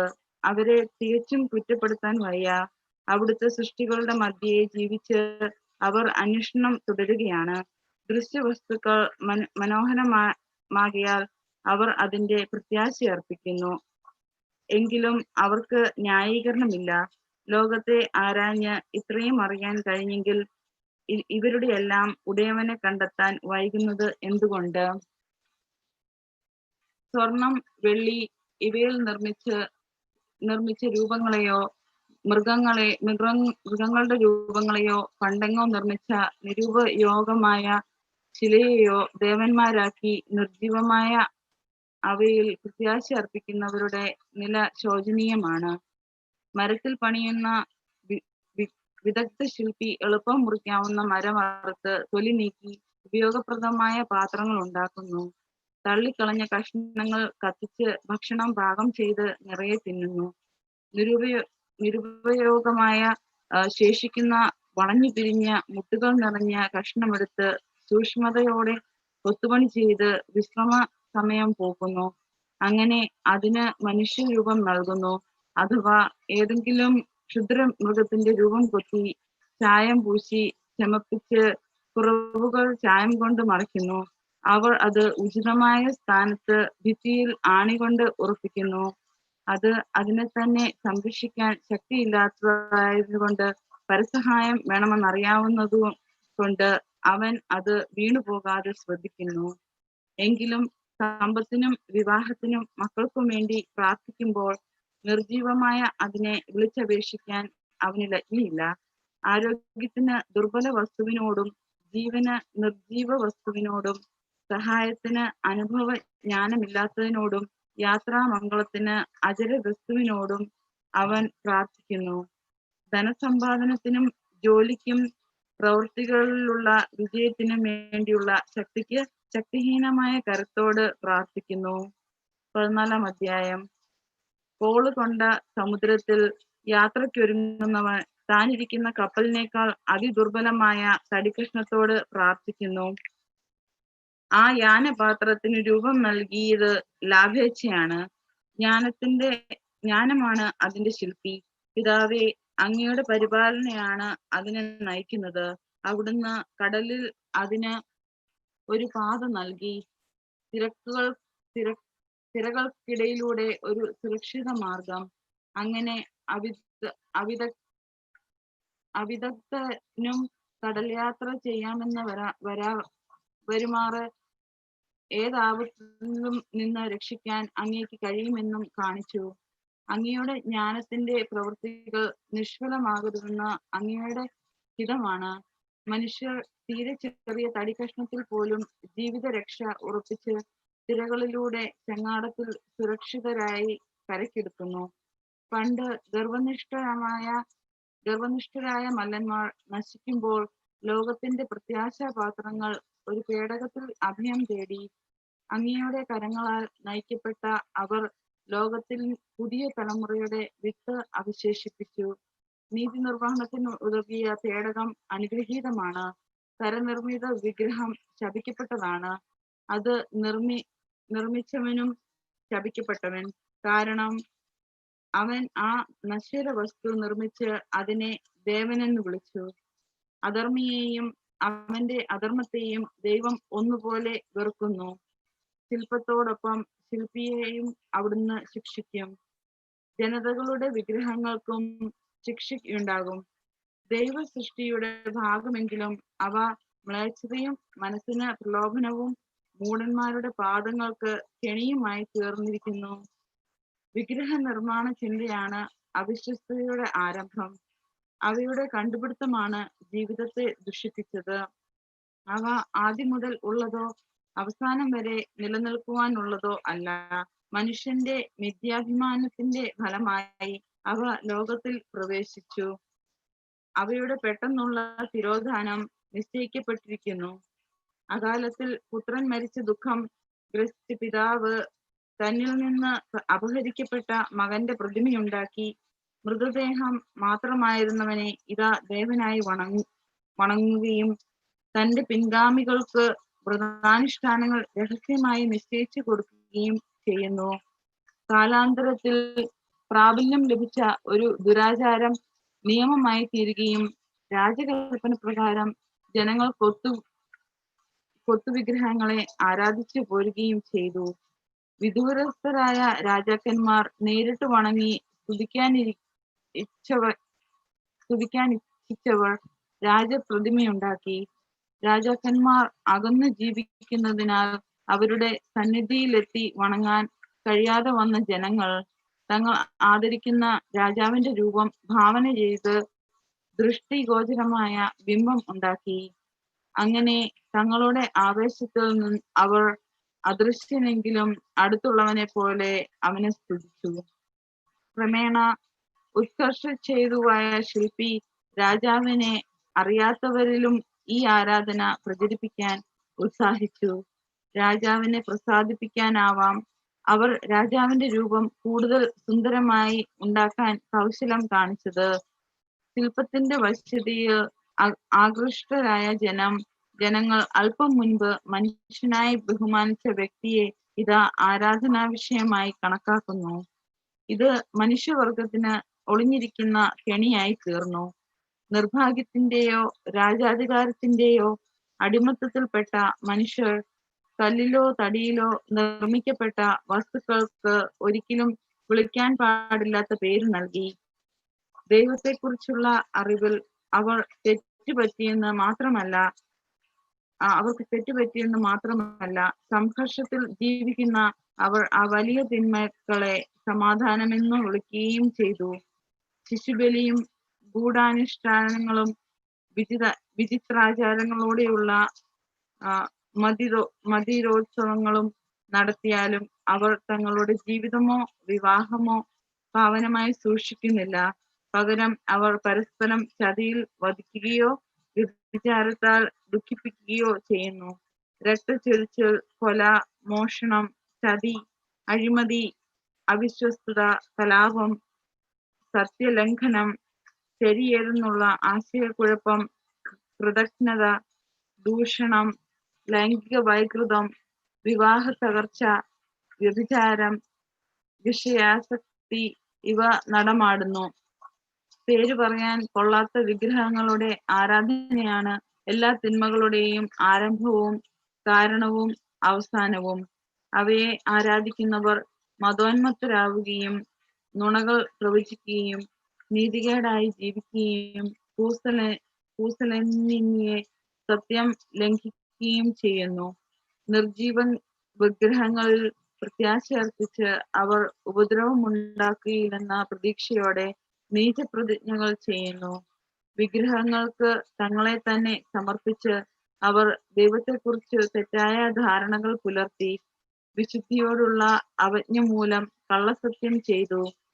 ഈ രണ്ട് കാര്യങ്ങൾക്കും അവർ ഉചിതമായ ശിക്ഷ അനുഭവിക്കും.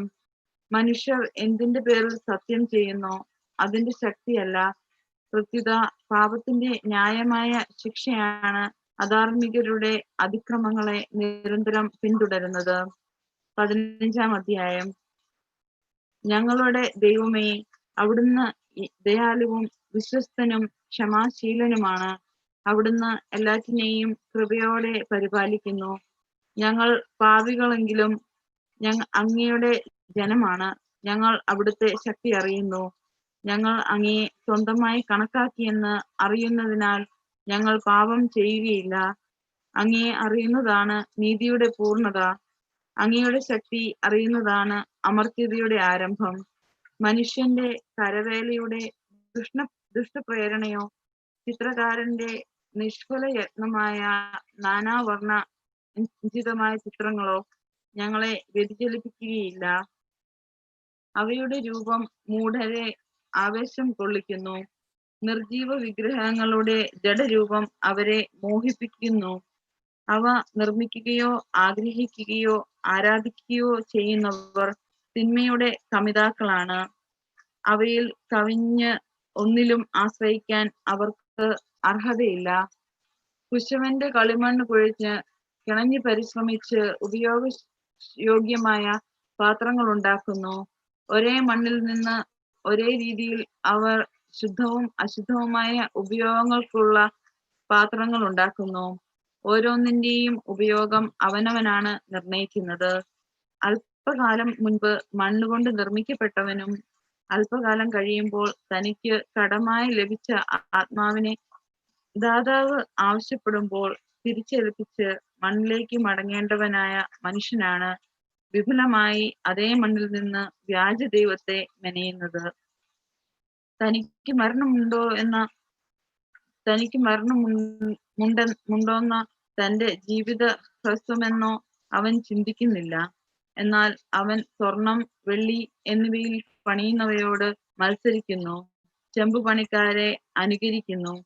വ്യാജ ദൈവങ്ങളെ ഉണ്ടാക്കുന്നതിൽ അഭിമാനിക്കുന്നു. അവന്റെ ഹൃദയം ചാമ്പലും പ്രത്യാശ കുപ്പയേക്കാൾ വില കുറഞ്ഞതും ജീവിതം കളിമണ്ണിനേക്കാൾ നിസ്സാരവുമാണ്. തന്നെ സൃഷ്ടിക്കുകയും പ്രവർത്തന നിരതമായ ആത്മാവിനാൽ പ്രചോദിപ്പിക്കുകയും ജീവിത ചൈതന്യത്തെ തന്നിലേക്ക് പ്രവേശിക്കുകയും ചെയ്ത ദൈവത്തെ അറിയാൻ അവൻ വിസമ്മതിച്ചു. നമ്മുടെ അസ്തിത്വത്തെ അലസവിനോദമായും ജീവിതത്തെ ആദായകരമായ ഉത്സവമായും പരിഗണിച്ചു. ഹീനമാർഗങ്ങളിലൂടെ പോലും മനുഷ്യൻ കഴിയുന്നത്ര പണം സമ്പാദിക്കണമെന്നാണ് അവൻ പറയുന്നത്.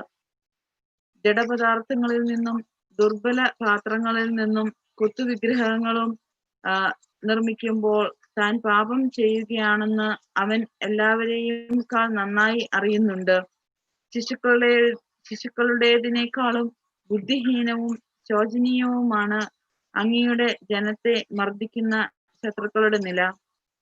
കാഴ്ചയില്ലാത്ത കണ്ണുകളും ശ്വസിക്കാത്ത നാസാരന്ധങ്ങളും കേൾക്കാത്ത ചെവികളും സ്പർശനം സാധ്യമല്ലാത്ത വിരലുകളും നടക്കാൻ ഉപകരിക്കാത്ത പാദങ്ങളും ഉള്ള മ്ലേച്ഛ വിഗ്രഹങ്ങൾ ദേവന്മാരാണെന്ന് അവർ വിചാരിക്കുന്നു. വായ്പ വാങ്ങിയ ചൈതന്യം മാത്രമുള്ള മനുഷ്യൻ ഉണ്ടാക്കിയതാണ് അവ. തന്നെ പോലെയുള്ള ദൈവത്തെ സൃഷ്ടിക്കുക ഒരുവനും സാധ്യമല്ലല്ലോ. അവർ മർത്യനാണ്. അവന്റെ അനുസരണമില്ലാത്ത കരങ്ങൾ നിർമ്മിക്കുന്നതും മൃതമാണ്. അവൻ ആരാധിക്കുന്ന വസ്തുക്കളെക്കാൾ അവൻ ഉത്കൃഷ്ടനാണ്. അവന് ജീവനുണ്ട്, അവയ്ക്ക് അതില്ല. അങ്ങയുടെ ജനത്തിന്റെ വൈരികൾ നികൃഷ്ട ജന്തുക്കളെ പോലും ആരാധിക്കുന്നു. ബുദ്ധിഹീനത നോക്കുമ്പോൾ അവ മറ്റുള്ള എല്ലാത്തിനേക്കാൾ മോശമാണ്. മൃഗങ്ങൾ എന്ന നിലയ്ക്ക് പോലും അവ കാഴ്ചയിൽ അനാകർഷകമാണ്. ദൈവത്തിന്റെ മതിപ്പോ അനുഗ്രഹമോ അവയെ സ്പർശിച്ചിട്ടില്ല. ജ്ഞാനം അധ്യായം 16. ജന്തുക്കളിലൂടെ ശിക്ഷ. മൃഗാരാധകർക്ക് അർഹിച്ച ശിക്ഷ അത്തരം ജന്തുക്കളിലൂടെ തന്നെ ലഭിച്ചു. മൃഗങ്ങളുടെ പറ്റം അവരെ പീഡിപ്പിച്ചു. സ്വജനത്തെ ശിക്ഷിക്കുന്നതിന് പകരം അങ്ങ് അവരോട് കാരുണ്യം കാണിച്ചു. അവർക്ക് വിശപ്പടക്കാൻ രുചികരമായ കാടപ്പക്ഷികളെ നൽകി. ഭക്ഷണം കൊതിച്ച വൈരികൾക്കാകട്ടെ അരോചകമായ വിചിത്ര ജീവികളെ അയച്ചു. സ്വജനത്തിന്റെ അല്പകാലത്തെ ദാരിദ്ര്യത്തിന് ശേഷം അങ്ങ് അവർക്ക് വിശിഷ്ട ഭോജ്യങ്ങൾ നൽകി. ആ മർദ്ദകർക്ക് കഠിന ദാരിദ്ര്യം നൽകുക ആവശ്യകമായിരുന്നു. ശത്രുക്കളെ എത്രമാത്രം അങ്ങ് പീഡിപ്പിച്ചുവെന്ന് അങ്ങയുടെ ജനത്തെ ഇതുവഴി കാണിച്ചു കൊടുത്തു. അവിടുത്തെ ജനം വന്യമൃഗങ്ങളുടെ ക്രൗര്യത്തിനിരയാകുകയും സർപ്പദംശനമേറ്റ് നശിക്കുകയും ചെയ്തപ്പോൾ അങ്ങയുടെ ക്രോധം നീണ്ടു നിന്നില്ല. അവർ അല്പകാലം താക്കീതെന്ന നിലയിൽ പീഡനമേറ്റു. അങ്ങയുടെ നിയമത്തിലെ അനുശാസനങ്ങൾ ഓർമ്മിപ്പിക്കാൻ അവർക്ക് രക്ഷയുടെ അടയാളം നൽകി. അതിലേക്ക് നോക്കിയവർ രക്ഷപ്പെട്ടു. അവർ കണ്ട വസ്തുവിനാലല്ല, എല്ലാറ്റിന്റെയും രക്ഷകനായ അങ്ങ് മൂലം രക്ഷപ്പെട്ടു. അതാണ് ഞങ്ങളെ തിന്മയിൽ നിന്ന് രക്ഷിക്കുന്നതെന്ന് ഞങ്ങളുടെ ശത്രുക്കളെ അങ്ങ് ഇതുവഴി ബോധ്യപ്പെടുത്തി. വെട്ടുകിളികളുടെയും ഈച്ചകളുടെയും ഉപദ്രവത്താൽ അവർ മരിച്ചു വീണു. അവർക്ക് ഉപശാന്തി ലഭിച്ചില്ല. ഇത്തരത്തിലുള്ള ശിക്ഷയ്ക്ക് അവർ അർഹരായിരുന്നു. അങ്ങയുടെ മക്കളെ വകവരുത്താൻ വിഷസർപ്പത്തിന്റെ പല്ലിനും കഴിഞ്ഞില്ല. അങ്ങയുടെ കാരുണ്യം രക്ഷയ്ക്കെത്തി അവരെ സുഖപ്പെടുത്തി. അങ്ങയുടെ കൽപ്പനകൾ അനുസ്മരിപ്പിക്കാൻ അവർ ദംശിക്കപ്പെട്ടു. എന്നാൽ അവിടുന്ന് അവരെ അതിവേഗം രക്ഷിച്ചു. അല്ലെങ്കിൽ ആഴമുള്ള വിസ്മൃതിയിലാണ്ട് അങ്ങയുടെ കാരുണ്യം അനുഭവിക്കാൻ അവർക്ക് ഇടയാകാതെ പോകുമായിരുന്നു. കർത്താവേ, മരുന്നോ ലേപനൌഷധമോ അല്ല, എല്ലാവരെയും സുഖപ്പെടുത്തുന്ന അങ്ങയുടെ വചനമാണ് അവരെ സുഖപ്പെടുത്തിയത്. ജീവന്റെയും മരണത്തിന്റെയും മേൽ അങ്ങേക്ക് അധികാരമുണ്ട്. മനുഷ്യരെ പാതാള കവാടത്തിലേക്ക് ഇറക്കുന്നതും അവരെ അവിടെ നിന്ന് വീണ്ടെടുക്കുന്നതും അവിടുന്നാണ്. ഒരുവൻ തന്റെ ദുഷ്ടതയിൽ മറ്റൊരുവനെ വധിക്കുന്നു. എന്നാൽ വേർപെട്ടു പോയ ജീവനെ തിരികെ കൊണ്ടുവരാനോ ബന്ധിതമായ ആത്മാവിനെ മോചിപ്പിക്കാനോ അവന് കഴിവില്ല.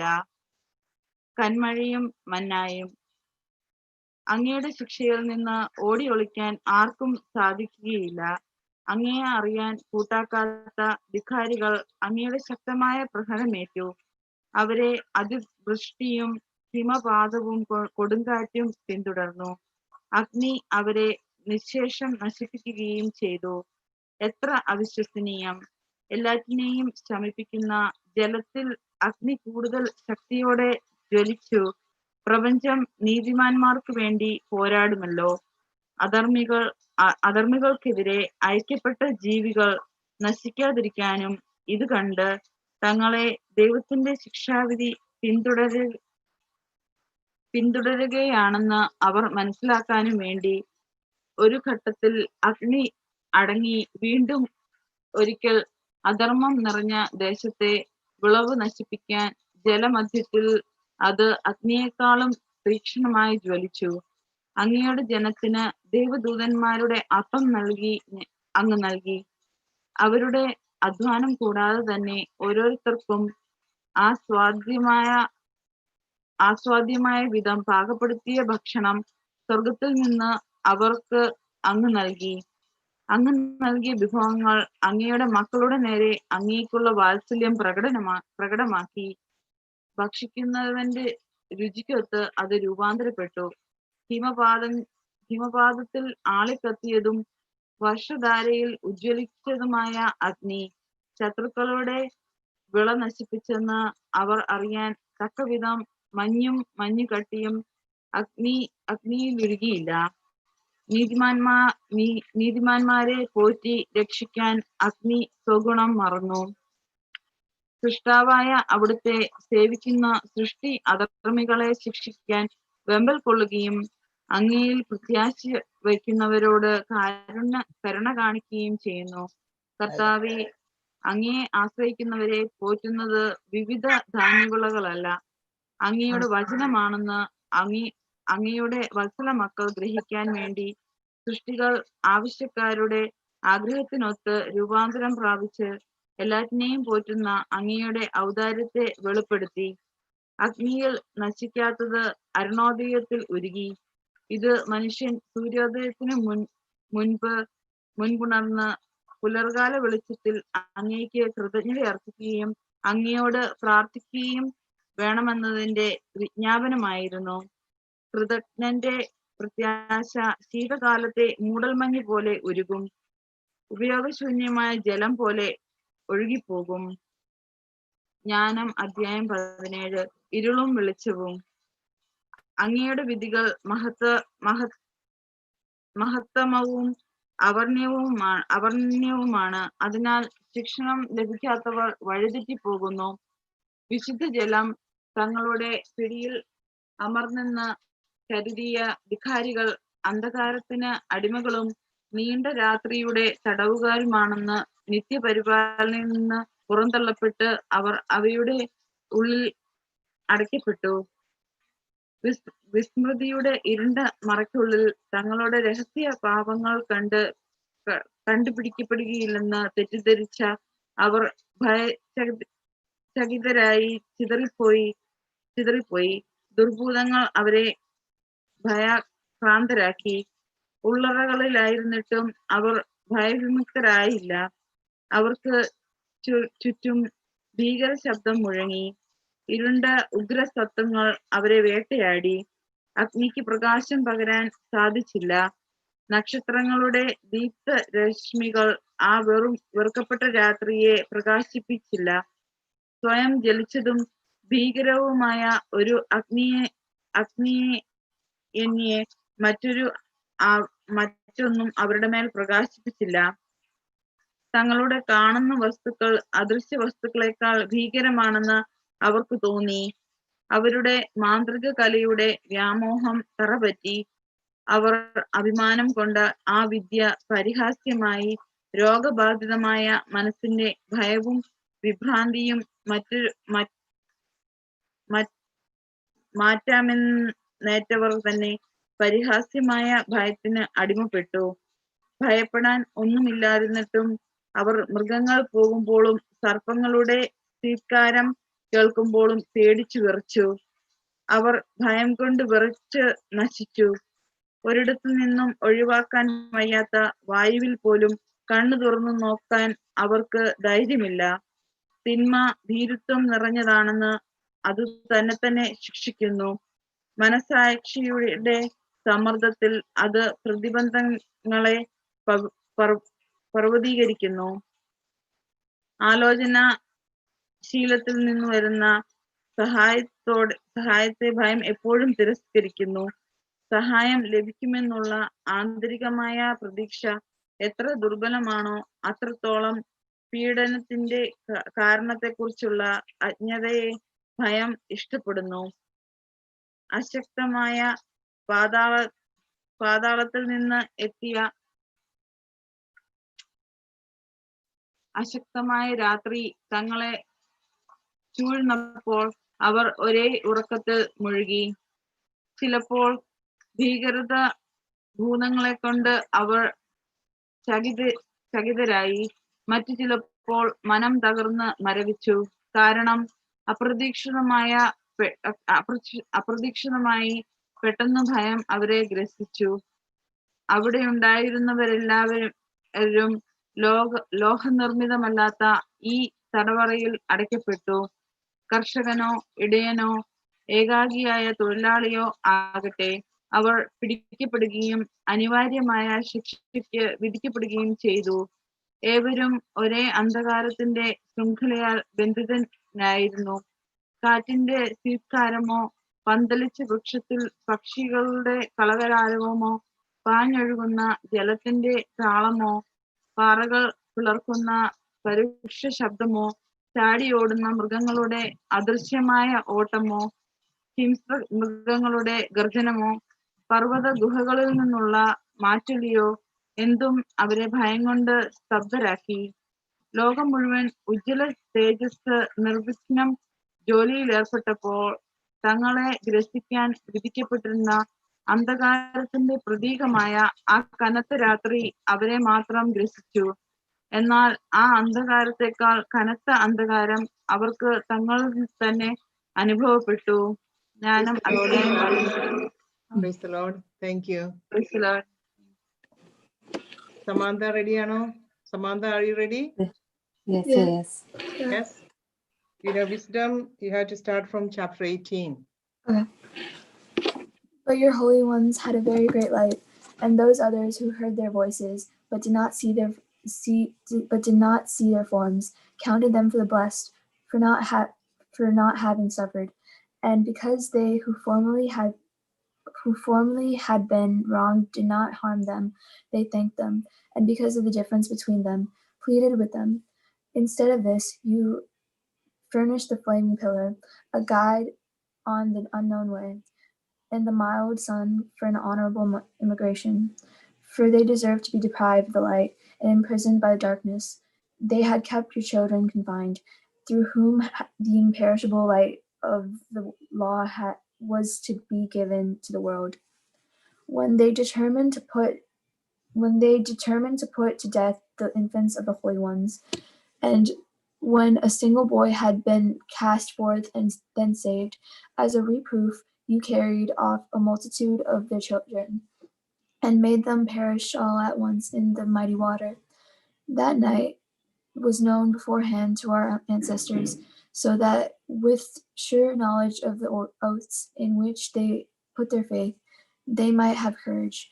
The expectation of your people was the salvation of the righteous and the destruction of their foes. For by the same means with which you punished our adversaries, you glorified us, whom you had summoned. For in secret the holy children of the good were offering sacrifice and carried out with one mind in the divine institution, so that your holy ones should share alike the same blessings and dangers.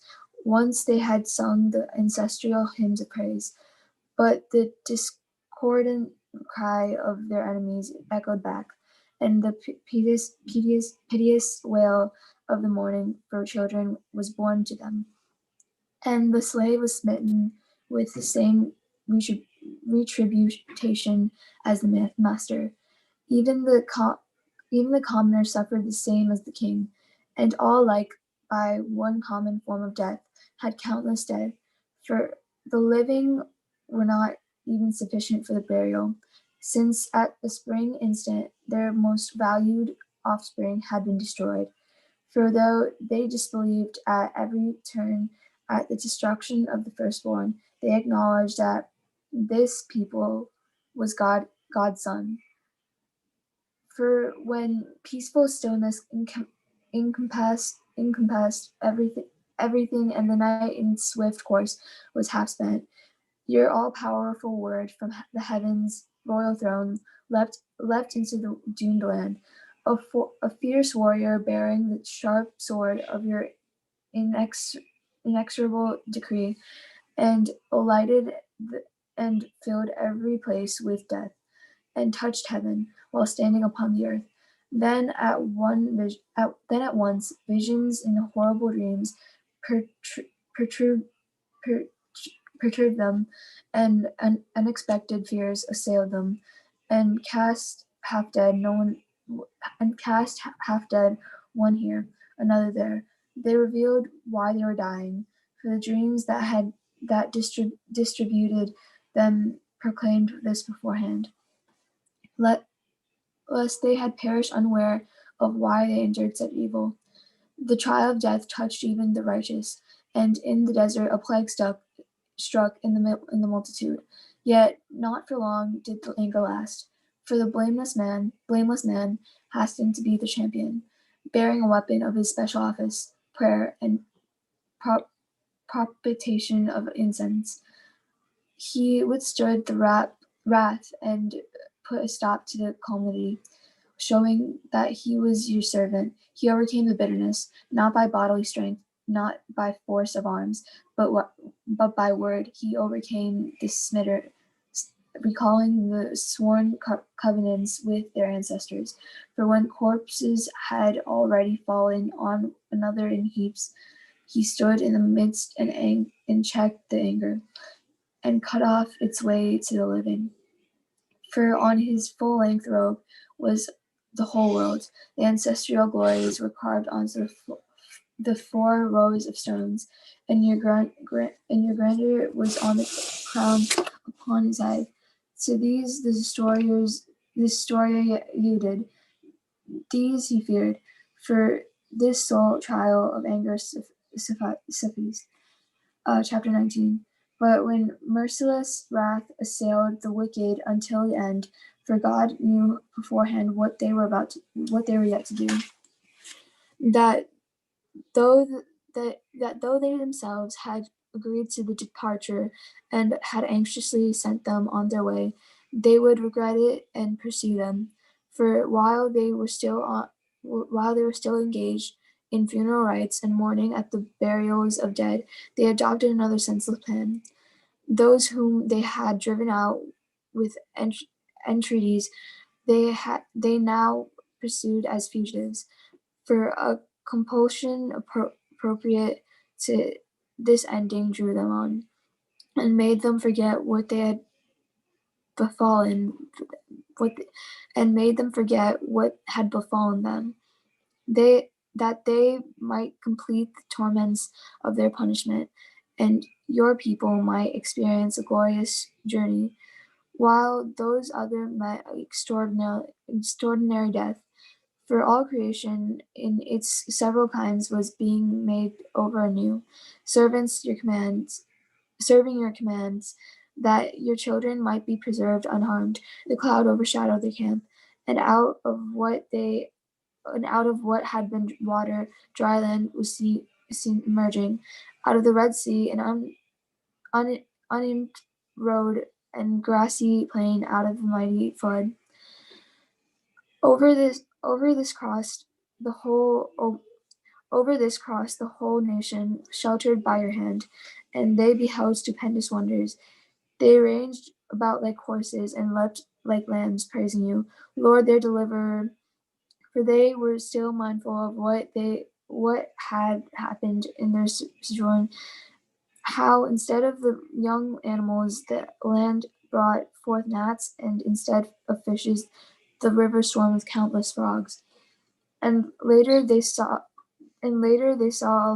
also a new kind of bird. When prompted by desire, they asked for pleasant foods. To appease them, quail came to them from the sea, and punishments came upon the sinners, not without forewarnings from the violence of the thunderbolts, for they justly suffered for their own misdeeds, since they treated their guest with the most grievous hatred. For those others did not receive unfamiliar visitors, but these were enslaving beneficent guests, and not that only, but what punishment was to be theirs, since they received strangers unwillingly. Yet these, after welcoming them with festivities, oppressed with awful toils those who had shared with them the same rites, and they were struck with blindness, as those others had been at the doors of the righteous man. When surrounded by yawning darkness, each sought the entrance of his own door. For the elements in ever-changing harmony, like strings of the harp, produce new melody, while the flow of this music steadily persists. And this can be perceived exactly from a review of what took place. For the land creatures were changed into water creatures, and those that swam went over on the land. Fire in the water maintained its own strength, and water forgot its quenching nature. Flames, by contrast, neither consumed the flesh of the perishable animals that went about in them, nor melted the ice-like quick meltings of the ambrosial food. For every way, Lord, you magnified and glorified your people. Unfailing, you stood by them at every time and circumstance. The wisdom of Ben Sirach. Chapter 1. God's gift of wisdom. All wisdom is from the Lord, and remains with him forever. The sands of the sea, the drops of the rain, the days of the eternity, who can count them? Heaven's height, earth's extent, and the abyss and wisdom, who can explore them? Before all the other things, wisdom was created, and prudent understanding from eternity. The root of wisdom, to whom has it been revealed? Her subtleties, who knows them? There is but one wise and truly awesome, seated upon the throne, the Lord. It is he who created her, saw her and measured her, poured her forth upon all his work, upon every living thing according to his bounty, lavished her upon those who loved him. Fear of the Lord is wisdom. The fear of the Lord is glory and exhalation, gladness, and a festive crown. The fear of the Lord rejoices the heart, giving gladness, joy, and a long life. Those who fear the Lord will be happy at the end of the day. Even on the day of the dead, they will be blessed. The beginning of the wisdom is to fear the Lord. She is created with the faithful in the womb. With the godly she was created from the old, and with their descendants she will keep faith. The fullness of wisdom is to fear the Lord. She inebriates them with her fruits. Their entire house she fills with foods. Their granaries and with her produce. The crown of wisdom is the fear of the Lord, flowering peace and perfect health. Knowledge and full understanding she rains down. She heightens the glory of those who possesses her. The root of wisdom is to fear the Lord. Her branches are long life. The fear of the Lord drives away sins, where it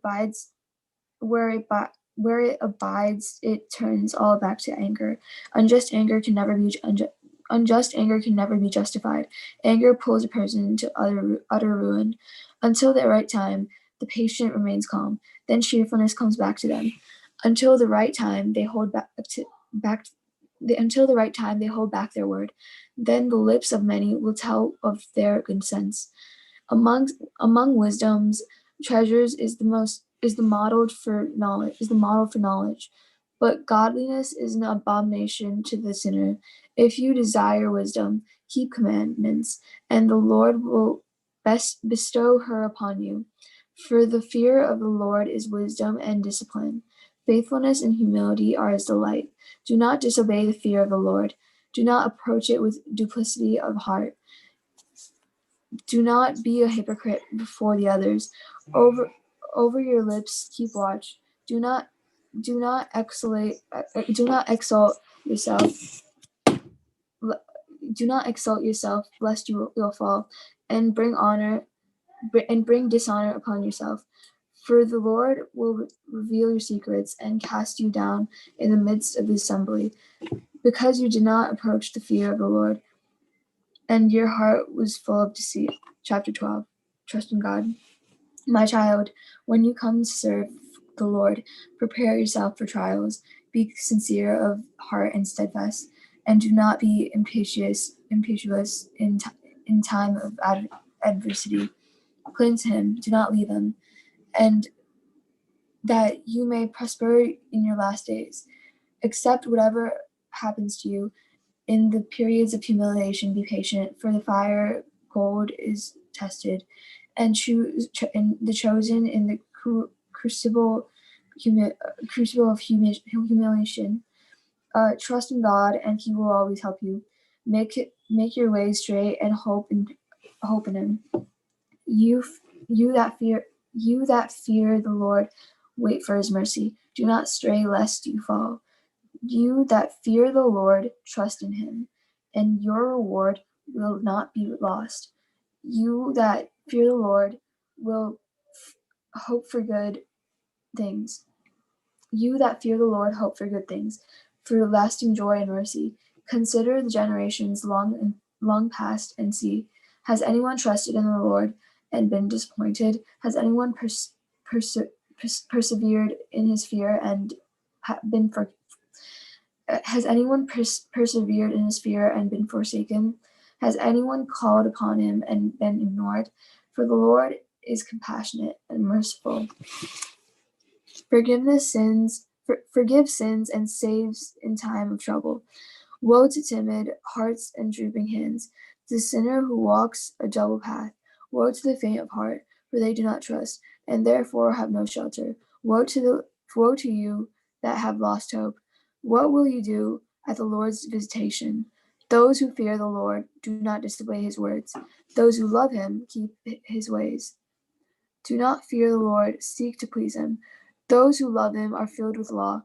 Those who fear the Lord prepare their hearts and humble themselves before him. Let us fall into the hands of the Lord and not into the hands of mortals, for equal to his majesty is his mercy, and equal to his name are his works. Chapter 3. Responsibilities to parents. Children, listen to me, your father. Act accordingly, that you may be safe. For the Lord sets a father in honor over his children, and confers a mother authority over her sons. Those who honor their father atone for their sins. They store up riches who respect their mother. Those who honor their father will always have joy in their own children. Those who honor their father will have joy in their own children, and when they pray, they are heard.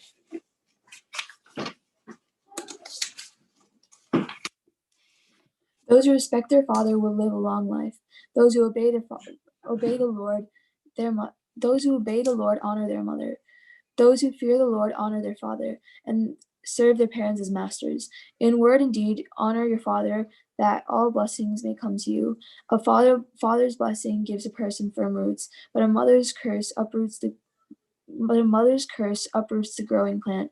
Do not glory in your father's disgrace, for that is no glory to you. A father's glory is a glory also for oneself.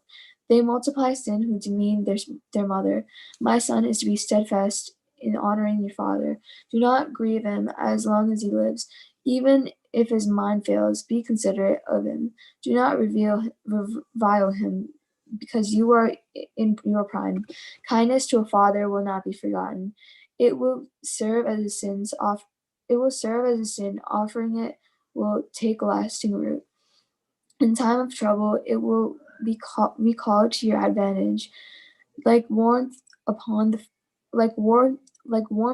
frost, it will melt away your sins. Those who neglect their father are like blasphemers.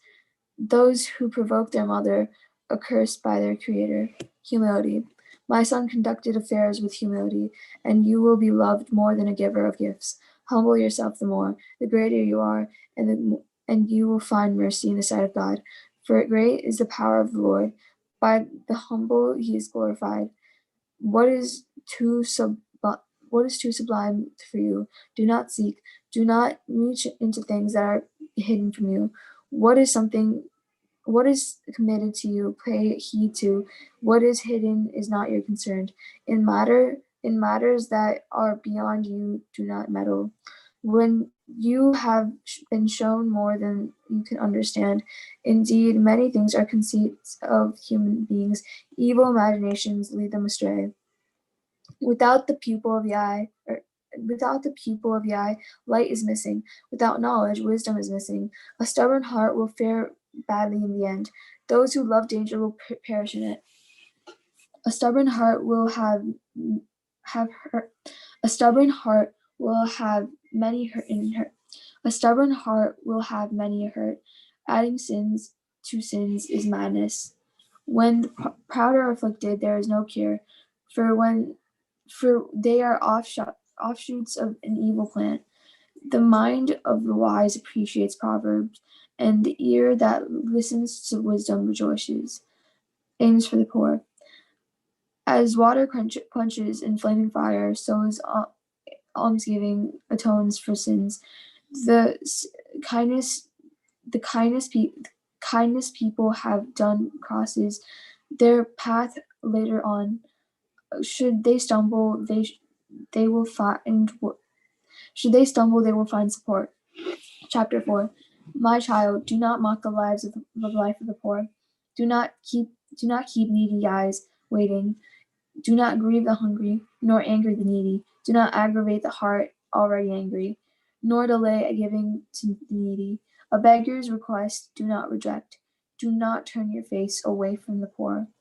From the needy, do not turn your eyes. Do not give them reasons to curse you. If in their pain they will cry out bitterly, their rock will hear the sound of their cry. Social conduct.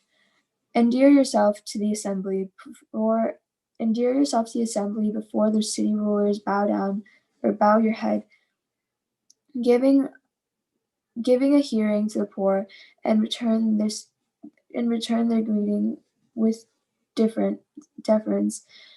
Deliver the oppressed from their oppressors. Right judgment should not be repugnant to you, but like a father to orphans, and take the place of a husband to widows. Then God will call you his child, and he will be merciful to you and deliver you from the pit. The rewards of wisdom. Wisdom teaches her children and admonishes all who can understand her. Those who love her life, and those who seek out win the Lord's favor. Those who hold their fast will attain glory, and they shall abide in the blessing of the Lord. Those who serve her serve the Holy One. Those who love her and the Lord loves. Whoever obeys me will judge nations. Whoever listens to me will dwell in most chambers. If they remain faithful, they will possess me. Their descendants too will inherit me. I will walk with them in disguise, and at first I will test them with their trials. Fear and dread I will bring upon them, and I will discipline them with my constraints. When their hearts are fully with me, then I will set them again on the straight path and reveal my secrets to them.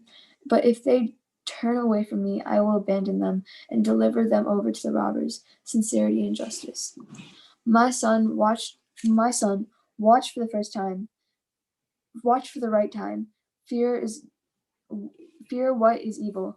Do not bring shame upon yourself. There is a shame heavy with guilt, and a shame that brings glories and respect. Show no favoritism to your own discredit.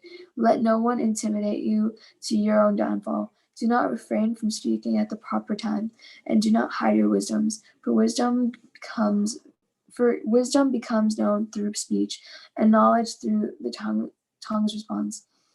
Never speak against the truth, but of your own ignorance be ashamed. Do not be ashamed to acknowledge your sins, and do not struggle against a rushing stream. Do not abase yourself before a fool. Do not refuse to do so before rulers. Even to the deaths, fight for what is right, and the Lord will do battle for you. Do not be haughty in your speech, or lazy and lack in your deeds. Do not be like a lion at home, or sly and suspicious with your servants. Do not let your hands be open to receive, but clench when it is time to give. Chapter 5. Against presumption.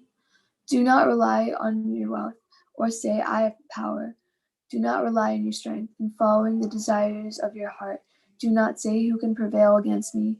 Do not say, who can prevail against me? For the Lord will exact punishment. Do not say, I have sinned, yet what has happened to me? For the Lord is slow to anger. Do not be confident of forgiveness, that you add sin upon sin. Do not say, his mercy is great. My many sins he will forgive me. For mercy and anger alike are with him. His wrath comes to rest on the wicked. Do not delay turning back to the Lord. Do not put it off day after day, for suddenly his wrath will come forth.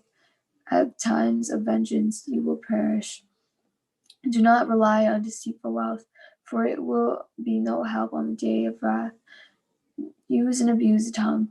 Do not winnow in every wind, nor walk in every path. Be steadfast. Regard your knowledge, and let your speech be consistent. Be swift, but be swift to hear, but slow to answer. If you can answer your neighbor, if not, place your hand over your mouth. The honor and dishonor through speaking, the tongue can lead you downfall.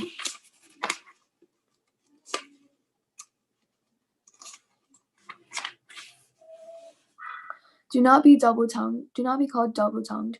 And with your tongue, do not slander a neighbor. For shame has been created for thief and sore disgrace for the double-tongued. In little or in much, do not act corruptly. Chapter 6. Do not be a foe instead of a friend. A bad name, disgrace, disgrace and dishonor you will inherit. Thus the wicked and the double-tongued. Unruly passions. Do not fall into the grip of your passion, lest like fire it will consume your strength. It will eat your leaves and destroy your fruits, and you will be left like a dry tree. For fierce passion destroy its owner and make him the sports of his enemies. True friendship. Pleasant speech multiplies friends, and gracious lips friendly greetings. Let those who are friendly to you be many, but one in a thousand you're confident. When you gain friends, gain them through testing, and do not be quick to trust them, for there are friends when it suits them, but they will not be around in time of trouble. Another is a friend who turns into an enemy and tells of the quarrel to your disgrace. Other friends, table companions. Others are friends, table companions, but they cannot be found in time of affliction. When things go well, they are your other self.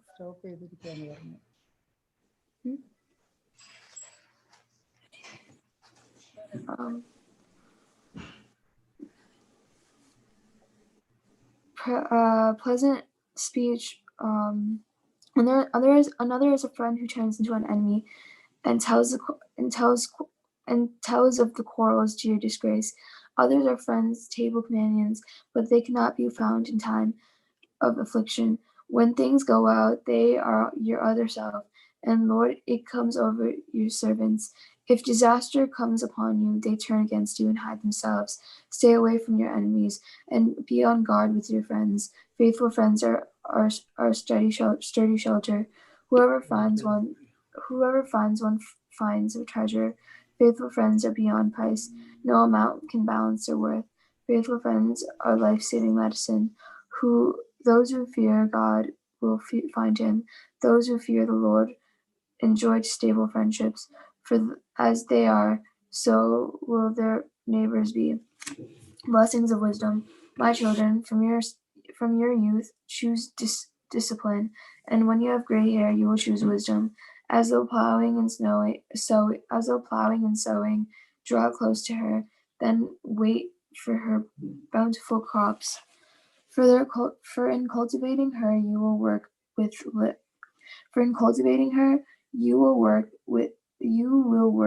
but little, and soon you will eat her fruit. She is rough ground to the fool. The stupid cannot abide her. She will be like a burdensome stone to them, and they will not delay in casting her aside. For discipline is like her name. She is not accessible to many. Listen, my children, and take my advice. Do not refuse my counsel. Put your feet into her fetters, and put her neck under her yoke. Bend your shoulders and carry her, and do not be irked at her bonds. With all your soul, draw close to her, and with all your strength, keep her in her ways. Inquire and search, seek and find. When you get a hold of her, do not let her go. Thus at last you will find rest in her, and she will become your joy. Her fetters will be a small place of strength. Her snare a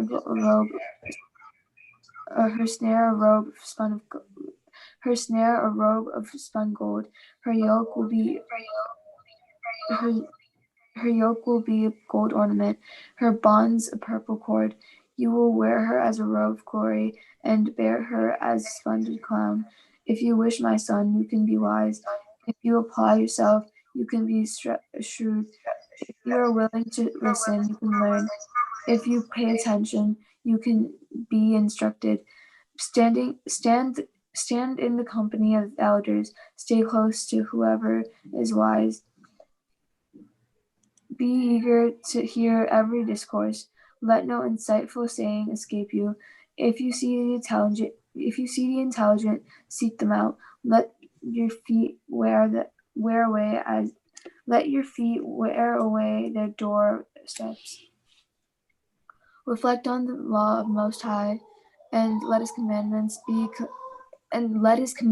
be constant study, that He will enlighten your mind and make you wise as you desire. Chapter 7. Thank you, Samantha. Praise the Lord. Thank you, Mola. Salikutty പ്രഭാഷകൻ 7 തൊട്ട് കേട്ടോ. Chapter 7. തിന്മ പ്രവർത്തിക്കരുത്, നിനക്ക് നന്മ ഭവിക്കുകയില്ല. ദുഷ്ടതയിൽ നിന്ന് അകലുക, അത് നിന്നിൽ നിന്ന് അകന്നു പോകും. മകനെ, അനീതിയുടെ ഒഴിവുചാലുകളിൽ വിതയ്ക്കരുത്, 7 ഇരട്ടി നീ അതിൽ നിന്ന് കൊയ്യുകയില്ല. കർത്താവിനോട് ഉയർന്ന സ്ഥാനവും രാജാവിനോട് ബഹുമതിയും അപേക്ഷിക്കരുത്. കർത്താവിൻ്റെ മുമ്പിൽ നീതിമാനെന്നും രാജാവിൻ്റെ സന്നിധിയിൽ വിജ്ഞനെന്നും നടിക്കരുത്. അനീതി തുടച്ചു നീക്കാൻ കരുത്തില്ലെങ്കിൽ ന്യായാധിപനാകാൻ ശ്രമിക്കരുത്. ശക്തനെ നീ ഭയപ്പെടുകയും അങ്ങനെ നിന്റെ നീതിനിഷ്ഠ കളങ്കിതമാവുകയും ചെയ്യും.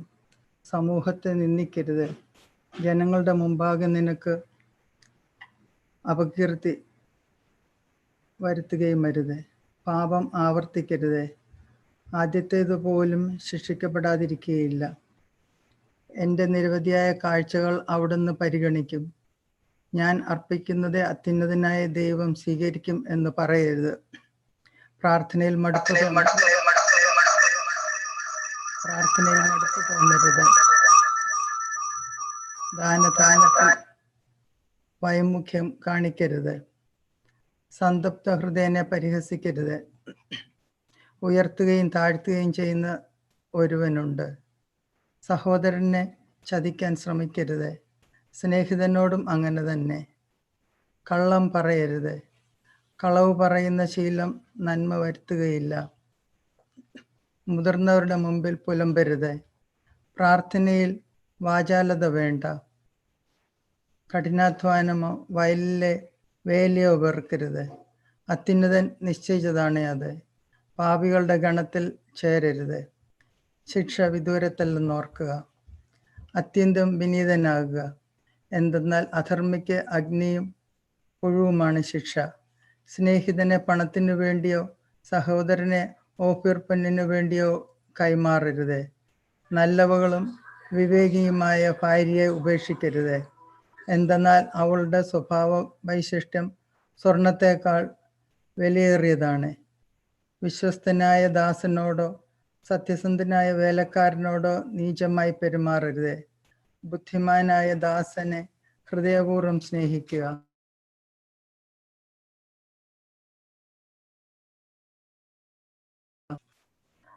അവൻ്റെ സ്വാതന്ത്ര്യത്തിൽ കൈ കടത്തരുത്. നിന്റെ ആടുകളെ പരിപാലിക്കുക, പ്രയോജനകരമെങ്കിൽ അവയെ സൂക്ഷിക്കുക. നിന്റെ പുത്രന്മാരെ അച്ചടക്കത്തിൽ വളർത്തുക, ചെറുപ്പം മുതലേ അനുസരണം ശീലിപ്പിക്കുക. നിന്റെ പുത്രിമാർ ചാരിത്രവതികളായിരിക്കാൻ ശ്രദ്ധ പതിക്കുക. അതിൽ ആളെണ്ണം വരുത്. പുത്രിയെ വിവാഹം ചെയ്തു കൊടുക്കുമ്പോൾ വലിയൊരു ചുമതല തീരുന്നു. വിവേകമുള്ള ഒരുവന് വേണം അവളെ നൽകാൻ. ഇഷ്ടപത്നിയെ ഉപേക്ഷിക്കരുത്. ഇഷ്ടമില്ലാത്ത ഭാര്യയെ വിശ്വസിക്കരുത്. പൂർണ്ണ ഹൃദയത്തോടെ പിതാവിനെ ബഹുമാനിക്കുക. നൊന്തുപറ്റിയ അമ്മയെ മറക്കരുത്. മാതാപിതാക്കന്മാരാണ് നിനക്ക് ജന്മം നൽകിയതെന്ന് ഓർക്കുക. നിനക്ക് അവരുടെ ദാനത്തിന് എന്ത് പ്രതിഫലം നൽകാൻ കഴിയും? പൂർണ്ണ ഹൃദയത്തോടെ കർത്താവിനെ ഭയപ്പെടുക. അവിടുത്തെ പുരോഹിതന്മാരെ ബഹുമാനിക്കുക. സർവശക്തിയോടും കൂടി സൃഷ്ടാവിനെ സ്നേഹിക്കുക. അവിടുത്തെ ശുശ്രൂഷകരെ പരിത്യജിക്കരുത്. കർത്താവിനെ ഭയപ്പെടുകയും പുരോഹിതനെ ബഹുമാനിക്കുകയും കൽപ്പന പ്രകാരമുള്ള വിഹിതം അവന് നൽകുകയും ചെയ്യുക. ആദ്യ ഫലങ്ങൾ, പ്രായശ്ചിത്തങ്ങൾ, ബലിമൃഗത്തിന്റെ കുറവ്, പ്രതിഷ്ഠാബലി, വിശുദ്ധ വസ്തുക്കളുടെ ഓഹരി എന്നിവയാണ് അവന്റെ വിഹിതം. ദരിദ്രന് കൈ തുറന്നു കൊടുക്കുക. അങ്ങനെ നീ അനുഗ്രഹപൂർണനാകട്ടെ. ജീവിച്ചിരിക്കുന്നവർക്ക് ഉദാരമായി നൽകുക. മരിച്ചവരോടുള്ള കടമ മറക്കരുത്. കരയുന്നവരിൽ നിന്ന് മുഖം തിരിക്കരുത്. വിലപിക്കുന്നവനോടുകൂടെ വിലപിക്കുക. രോഗിയെ സന്ദർശിക്കുന്നതിൽ വൈമനസ്യം കാണിക്കരുത്. അത്തരം പ്രവൃത്തികൾ നിന്നെ പ്രിയങ്കരനാക്കും. ഓരോ പ്രവൃത്തിയും ചെയ്യുമ്പോൾ ജീവിതാന്തത്തെപ്പറ്റി ഓർക്കണം. എന്നാൽ നീ പാപം ചെയ്യുകയില്ല. ശക്തനോട് മത്സരിക്കരുത്. നീ അവന്റെ പിടിയിൽപ്പെടും. ധനവാനുമായി കലഹിക്കരുത്. അവൻ നിന്നെ നശിപ്പിക്കും. സ്വർണം അനേകരെ നശിപ്പിച്ചിട്ടുണ്ട്. രാജാക്കന്മാരെ വഴിതെറ്റിച്ചിട്ടുണ്ട്. വായാടിയോട് വാദിച്ച് അവന്റെ അഗ്നിയിൽ വിറകിട്ട് കൊടുക്കരുത്. സംസ്കാരശൂന്യനോടെ അധികം അടുക്കരുത്. നിന്റെ പൂർവികന്മാർ കൂടി അപമാനമേൽക്കും. പശ്ചാത്തപിക്കുന്ന പാപിയെ പരിഹസിക്കരുത്. നമുക്കും തെറ്റുപറ്റിയിട്ടുണ്ടെന്ന് ഓർക്കണം. വൃദ്ധരെ നിന്ദിക്കരുത്. നമുക്കും പ്രായമാവുകയല്ലേ. ആരുടെയും മരണത്തിൽ സന്തോഷിക്കരുത്. നമുക്കും മരണമുണ്ട്. വിജ്ഞാനികളുടെ തോഴികളെ നിസാരമാക്കരുത്. ആപ്തവാക്യങ്ങൾ ഹൃദ്യസ്ഥമാക്കുക. അവ നിന്നെ പ്രബോധിപ്പിക്കും. മഹാന്മാരെ സേവിക്കേണ്ടത് എങ്ങനെയെന്ന് നീ ശീലിക്കുകയും ചെയ്യും. വൃദ്ധരുടെ ഉപദേശം ആദരിക്കുക. എന്തുകൊണ്ടെന്നാൽ അവൻ തന്നെ തങ്ങളുടെ പിതാക്കന്മാരിൽ നിന്നാണ് പഠിച്ചത്. അവരിൽ നിന്ന് നിനക്ക് അറിവ് ലഭിക്കും. അവസരത്തിനൊത്ത് മറുപടി പറയാൻ നിനക്ക് കഴിയും. പാപിയുടെ കനൽ ഊതിക്കത്തിക്കരുത്. അതിൻ്റെ ജ്വാലയിൽ നീ ദഹിച്ചു പോവും. ഉദ്ധിതനോട് കിടമത്സരം വേണ്ട. നിന്റെ വാക്കുകൊണ്ട് തന്നെ അവൻ നിനക്ക് കെണിയൊരുക്കും. നിന്നേക്കാൾ പ്രബലന് കടം കൊടുക്കരുത്. കൊടുത്താൽ പോയത് തന്നെ. കഴിവിനപ്പുറം ജാമ്യം നിൽക്കരുത്. നിന്നാൽ പണം കരുതിക്കൊള്ളുക. ന്യായാധിപനെതിരെ വ്യവഹിക്കരുത്. വിധി അവന് അനുകൂലമായേ വരൂ. വഴക്കാളിയോട് കൂടെ നടക്കരുത്. അവൻ നിനക്ക് ഭാരമായി തീരും. അവൻ തോന്നുംപടി നടന്ന് നിന്നെയും അപകടത്തിൽ ചാടിക്കും. ക്ഷിപ്രകോപിയോട് വഴക്കിന് നിൽക്കുകയോ അവനോടൊത്ത് വിജനപ്രദേശത്ത് സഞ്ചരിക്കുകയോ അരുത്. രക്തം ചൊരിയാൻ അവന് മടിയില്ല. സഹായിക്കാൻ ആരുമില്ലെന്ന് കണ്ടാൽ അവൻ അടിച്ചു വീഴ്ത്തും. ഭോഷന്റെ ഉപദേശം തേടരുത്. അവന് രഹസ്യം സൂക്ഷിക്കാനാവില്ല. ഗോപ്യമായിരിക്കേണ്ടതൊന്നും അന്യർ കാണുക ചെയ്യരുത്. അവൻ അത് എങ്ങനെ മുതലാക്കുമെന്ന് ആർക്കറിയാം. എല്ലാവരോടും എല്ലാം തുറന്നു പറയരുത്. അത് നിന്റെ സന്തോഷം കെടുത്തിയേക്കാം. ഇഷ്ടപത്നിയോട് അസൂയ അരുത്. അവൾക്ക് നിന്നെ വഞ്ചിക്കാൻ തോന്നും. സ്ത്രീക്ക് വഴങ്ങരുത്. അവൾ നിന്റെ മേൽ ആധിപത്യം ഉറപ്പിക്കും. സ്വൈരിണിയെ സന്ദർശിക്കരുത്. നീ അവളുടെ വലയിൽ കുടുങ്ങും. അഴിഞ്ഞാട്ടക്കാരിയോട് അടുക്കരുത്. നീ അവളുടെ കുടുക്കിൽപ്പെടും. കന്യകയുടെ മേൽ കണ്ണ് വയ്ക്കരുത്. നീ കാലിടറി വീഴും. പരിഹാരം ചെയ്യേണ്ടിയും വരും. കൂടെ അടിമയാകരുത്. നിനക്കുള്ളതെല്ലാം നഷ്ടപ്പെടും. നഗരവീഥികളിൽ അങ്ങും ഇങ്ങും നോക്കി നടക്കരുത്. ആളൊഴിഞ്ഞ കോണുകളിൽ അലയരുത്. രൂപവതിയിൽ കണ്ണു പതിയരുത്. മറ്റൊരുവന് സ്വന്തമായ സൗന്ദര്യത്തെ അഭിലഷിക്കരുത്. സ്ത്രീ സൗന്ദര്യം അനേകരെ വഴിതെറ്റിച്ചിട്ടുണ്ട്. വികാരം അഗ്നി പോലെ ആളിക്കത്തുന്നു. അന്യന്റെ ഭാര്യയോടൊത്ത് ഭക്ഷണത്തിനിരിക്കരുത്. വീഞ്ഞു കുടിച്ച് മതിക്കുകയും അരുത്. നിന്റെ ഹൃദയം അവളിലേക്ക് ആകൃഷ്ടമാകും. നീ നാശത്തിലേക്ക് തെന്നി വീഴും. പഴയ സ്നേഹിതനെ പരിത്യജിക്കരുത്, പുതിയവൻ അവന് തുല്യനായിരിക്കുകയില്ല. പുതിയ സ്നേഹിതൻ പുതിയ വീഞ്ഞു പോലെ പഴകുന്തോറും ഹൃദ്യതയേറും. പാപിയുടെ ഭാഗ്യത്തിൽ അസൂയപ്പെടരുത്, അവന്റെ അവസാനം നിനക്കറിയില്ലല്ലോ. അഹങ്കാരിയുടെ വിജയത്തിൽ ഭ്രമിക്കേണ്ട, മരിക്കും മുമ്പ് അവർക്ക് ശിക്ഷ ലഭിക്കും. കൊല്ലാൻ അധികാരമുള്ളവനിൽ നിന്ന് അകന്നു നിൽക്കുക. മരണഭയം നിന്നെ അലട്ടുകയില്ല. അവനെ സമീപിക്കേണ്ടി വന്നാൽ സൂക്ഷിച്ചു പെരുമാറുക, അല്ലെങ്കിൽ അവൻ നിന്റെ ജീവൻ അപഹരിക്കും. അപകടമേഖലയിൽ കെണികളുടെ നടുവിലാണ് നീ ചരിക്കുന്നതെന്ന് ഓർക്കുക. അയൽക്കാരനെ കഴിയുന്നത്ര അറിയാൻ ശ്രമിക്കുക. ജ്ഞാനികളുടെ ഉപദേശം തേടുക, അറിവുള്ളവരോടെ സംസാരിക്കാവൂ. നിന്റെ സംഭാഷണം അത്യുന്നതിന്റെ നിയമങ്ങളെപ്പറ്റി ആയിരിക്കട്ടെ. നീതിമാന്മാരോടൊത്തെ ഭക്ഷിക്കാവൂ. കർത്താവിനോടുള്ള ഭക്തി ആയിരിക്കണം നിന്റെ അഭിമാനം. ശില്പിയുടെ മഹത്വം തെളിയുന്നത് ശില്പത്തിലാണ്. കഴിവുറ്റ വാഗ്മി ജനത്തെ നയിക്കുന്നു. ഏഷണിക്കാരനെ നഗരത്തിനെല്ലാം ഭയമാണ്. വിടുവായനെ വെറുക്കാത്തവരില്ല. ജ്ഞാനിയായ ന്യായാധിപൻ ജനത്തിന് ശിക്ഷണം നൽകുന്നു. അറിവുള്ളവൻ ചിട്ടയോടെ ഭരിക്കുന്നു. ഭരണാധിപനെ പോലെ പരിജനം, രാജാവിനെ പോലെ പ്രജകളും. വിവരമില്ലാത്ത രാജാവ് ജനത്തിന് വിനാശം. രാജ്യത്തിന്റെ ഐശ്വര്യത്തിന് നിദാനം രാജാവിന്റെ ജ്ഞാനമാണ്. കർത്താവിന്റെ കരങ്ങളാണ് ഭൂമിയെ നിയന്ത്രിക്കുന്നത്. അവിടുന്ന് തക്ക സമയത്ത് യോഗ്യനായ ഭരണാധിപനെ നിയമിക്കുന്നു. മനുഷ്യന്റെ വിജയം കർത്താവിന്റെ കരങ്ങളിലാണ്. നിയമജ്ഞന്റെ മേൽ അവിടുന്ന് ബഹുമതി ചൊരിയുന്നു. എന്തു കുറ്റത്തിനായാലും അയൽക്കാരന് തിന്മ ചെയ്യരുത്. വികാരാവേശം കൊണ്ട് ഒന്നും പ്രവർത്തിക്കരുത്. അഹങ്കാരം കർത്താവിനെയും മനുഷ്യരെയും വെറുപ്പിക്കുന്നു. അനീതി ഇരുവർക്കും നിന്ദ്യമാണ്. അനീതി, അഹങ്കാരം, അത്യാഗ്രഹം ഇവ മൂലം സാമ്രാജ്യം കൈമാറിപ്പോകുന്നു.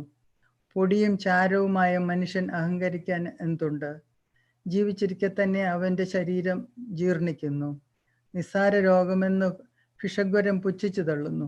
എന്നാൽ ഇന്ന് രാജാവ്, നാളെ ജഡം. മരിച്ചു കഴിഞ്ഞാൽ പുഴുവിനും കുമിക്കും വന്യമൃഗങ്ങൾക്കും അവകാശം. അഹങ്കാരം തുടങ്ങുമ്പോൾ കർത്താവിൽ നിന്ന് അകലുന്നു. ഹൃദയം അവന്റെ സൃഷ്ടാവിനെ പരിത്യജിച്ചിരിക്കുന്നു. അഹങ്കാരത്തോടൊപ്പം പാപവും മുളയെടുക്കുന്നു. അതിനോട് ഒട്ടി നിൽക്കുന്നവൻ മ്ലേച്ഛത വമിക്കും.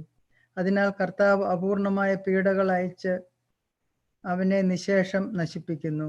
കർത്താവ് പ്രബലന്മാരെ സിംഹാസനത്തിൽ നിന്ന് താഴെ ഇറക്കി വിനീതരെ ഉയർത്തുന്നു. അവിടുന്ന് അഹങ്കാരികളെ പിഴുതെറിഞ്ഞ് വിനീതരെ നട്ടുപിടിപ്പിക്കുന്നു. കർത്താവ് ജനതകളുടെ രാജ്യങ്ങൾ സമൂലം നശിപ്പിക്കുന്നു. അവിടുന്ന് അഹങ്കാരികളുടെ അടയാളം പോലും തുടച്ചു മാറ്റുന്നു. അവരുടെ സ്മരണ ഭൂമിയിൽ നിന്ന് മായ്ച്ചു കളയുന്നു. മനുഷ്യന്റെ അഹങ്കാരവും ക്രോധവും സൃഷ്ടാവിൽ നിന്നല്ല. ഏതു വർഗമാണ് ബഹുമാനത്തിനർഹം? മനുഷ്യവർഗം. ഏത് മനുഷ്യർ കർത്താവിനോട് ഭക്തിയുള്ളവൻ? ഏതു വർഗമാണ് ബഹുമാനം അർഹിക്കാത്തത്? ഏതു വർഗമാണ് ബഹുമാനം അർഹിക്കാത്തത്? മനുഷ്യവർഗം തന്നെ. ഏതു മനുഷ്യൻ കർത്തൃകൽപ്പന ലംഘിക്കുന്നവൻ? സഹോദരൻ തങ്ങളുടെ തലവനെ ബഹുമാനിക്കുന്നു. കർത്താവാകട്ടെ തൻ്റെ ഭക്തനെയും. ധനവാനും ഉത്കൃഷ്ടനും ദരിദ്രനും ഒന്നുപോലെ ദൈവഭക്തിയിൽ മഹത്വം ആർജിക്കട്ടെ. ബുദ്ധിമാനായ ദരിദ്രനെ നിന്ദിക്കുന്നതും പാപിയെ ബഹുമാനിക്കുന്നതും ശരിയല്ല. പ്രഭുവും ന്യായാധിപനും ഭരണാധികാരിയും ബഹുമാനിക്കപ്പെടുന്നു. എന്നാൽ അവരിൽ ആരും ദൈവഭക്തനോളം ശ്രേഷ്ഠനല്ല. അടിമ ജ്ഞാനിയെങ്കിൽ അവനെ സ്വതന്ത്രനും സേവിക്കും. ബുദ്ധിമാന് അതിൽ പരാതിയില്ല. കർത്തവ്യം അനുഷ്ഠിക്കുമ്പോൾ അതീവ സാമർത്ഥ്യം കാണിക്കരുത്. പട്ടിണി കിടക്കുമ്പോൾ അന്തസ് നടിക്കരുത്. അധ്വാനിച്ചു ധാരാളം സമ്പാദിച്ചിരിക്കുന്നവനാണ് പൊങ്ങച്ചം പറയുന്ന പട്ടിണിക്കാരനേക്കാൾ ഭേദം. മകനെ, വിനയം കൊണ്ട് മഹത്വം ആർജിക്കുക. നിലവിട്ട് സ്വയം മതിക്കരുത്. തന്നെ ദ്രോഹിക്കുന്നവനെ ആര് നീതീകരിക്കും? തന്നെ അവഹേളിക്കുന്നവനെ ആര് ബഹുമാനിക്കും? ദരിദ്രർ വിജ്ഞാനത്താൽ ബഹുമാനം നേടുന്നു, ധനവാൻ ധനത്താലും. ദരിദ്രനായിരിക്കെ ബഹുമാനിക്കപ്പെടുന്നെങ്കിൽ സമ്പന്നനായാൽ എത്രയധികം. സമ്പന്നനായിരിക്കെ നിന്ദിക്കപ്പെടുന്നെങ്കിൽ ദരിദ്രനായാൽ എത്രയധികം. ജ്ഞാനം താഴ്ന്നവനെ ഉയർത്തി പ്രഭുക്കന്മാരോടൊപ്പം ഇരുത്തുന്നു. അഴകിൽ അമിത വില കൽപ്പിക്കരുത്, അഴകില്ലെന്നോർത്ത് അവഗണിക്കരുത്. പറക്കുന്ന ജീവികളിൽ തേനീച്ച എത്ര ചെറുത്, എന്നാൽ അത് ഉൽപ്പാദിപ്പിക്കുന്ന വസ്തു മാധുര്യമുള്ളവയിൽ അതീവ ശ്രേഷ്ഠം. വസ്ത്രമോടിയിൽ അഹങ്കരിക്കരുത്, ബഹുമാനിതനാകുമ്പോൾ ഞെളിയരുത്. എന്തെന്നാൽ കർത്താവിന്റെ പ്രവൃത്തികൾ വിസ്മയകരവും മനുഷ്യ ദൃഷ്ടിക്ക് അഗോചരവുമാണ്. കിരീടധാരികൾ തറ പറ്റുന്നു, ഒന്നുമല്ലാത്തവൻ കിരീടമണിയുന്നു. എത്രയോ മന്നന്മാർ അവമാനിതരായിട്ടുണ്ട്, എത്രയോ പ്രസിദ്ധന്മാർ കരുണയ്ക്ക് കൈക്കുമ്പിൾ നീട്ടിയിട്ടുണ്ട്. അന്വേഷിച്ചറിയാതെ കുറ്റം ആരോപിക്കരുത്. ആദ്യം ആലോചന, പിന്നെ ശാസനം. കേൾക്കുന്നതിന് മുമ്പ് മറുപടി പറയരുത്, ഇടയ്ക്ക് കയറി പറയരുത്. വേണ്ടാത്ത കാര്യത്തിൽ തലയിടരുത്. പാപികളുടെ വിധി തീർപ്പിൽ പങ്കാളിയാകരുത്. മകനെ, പല കാര്യങ്ങൾ ഒന്നിച്ചിടപെടരുത്. കാര്യങ്ങൾ ഏറിയാൽ തെറ്റുപറ്റാൻ എളുപ്പമുണ്ട്. പലതിൻ്റെ പുറകെ ഓടിയാൽ ഒന്നും പൂർത്തിയാകുകയില്ല. പിന്നെ ഒഴിഞ്ഞു മാറാൻ നോക്കിയാൽ രക്ഷപ്പെടാനാവുകയില്ല. നിരന്തരം അധ്വാനിക്കുകയും ക്ലേശിക്കുകയും ചെയ്തിട്ടും ദാരിദ്ര്യം ഒഴിയാത്തവരുണ്ട്. വേറെ ചിലർ മന്ദഗതിക്കാരും ബലഹീനരും സഹായാർത്ഥികളും അതീവ ദരിദ്രരുമാണ്. എന്നാൽ കർത്താവ് അവരെ കടാക്ഷിച്ച് ദയനീയാവസ്ഥയിൽ നിന്ന് ഉയർത്തുന്നു. അനേകരെ വിസ്മയിപ്പിക്കുമാർ അവിടുന്ന് അവർക്ക് മാന്യസ്ഥാനം നൽകുന്നു.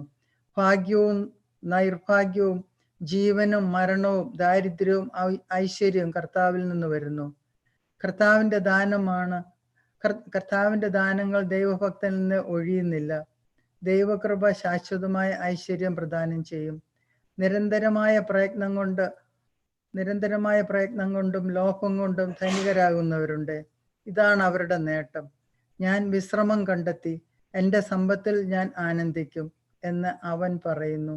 എല്ലാം വെടിഞ്ഞു ലോകം വിടാൻ എത്ര നേരമുണ്ടെന്ന് അവൻ അറിയുന്നില്ല. നിന്റെ കർത്തവ്യങ്ങൾ നിഷ്ഠയോടെ അനുഷ്ഠിക്കുക, വാർദ്ധക്യം വരെ ജോലി ചെയ്യുക. പാപിയുടെ നേട്ടങ്ങളിൽ അസൂയ വേണ്ട. കർത്താവിൽ ശരണം വെച്ച് നിന്റെ ജോലി ചെയ്യുക. ദരിദ്രനെ സമ്പന്നനാക്കാൻ കർത്താവിന് ഒരു നിമിഷം മതി. കർത്താവിന്റെ അനുഗ്രഹമാണ് ദൈവഭക്തന് സമ്മാനം.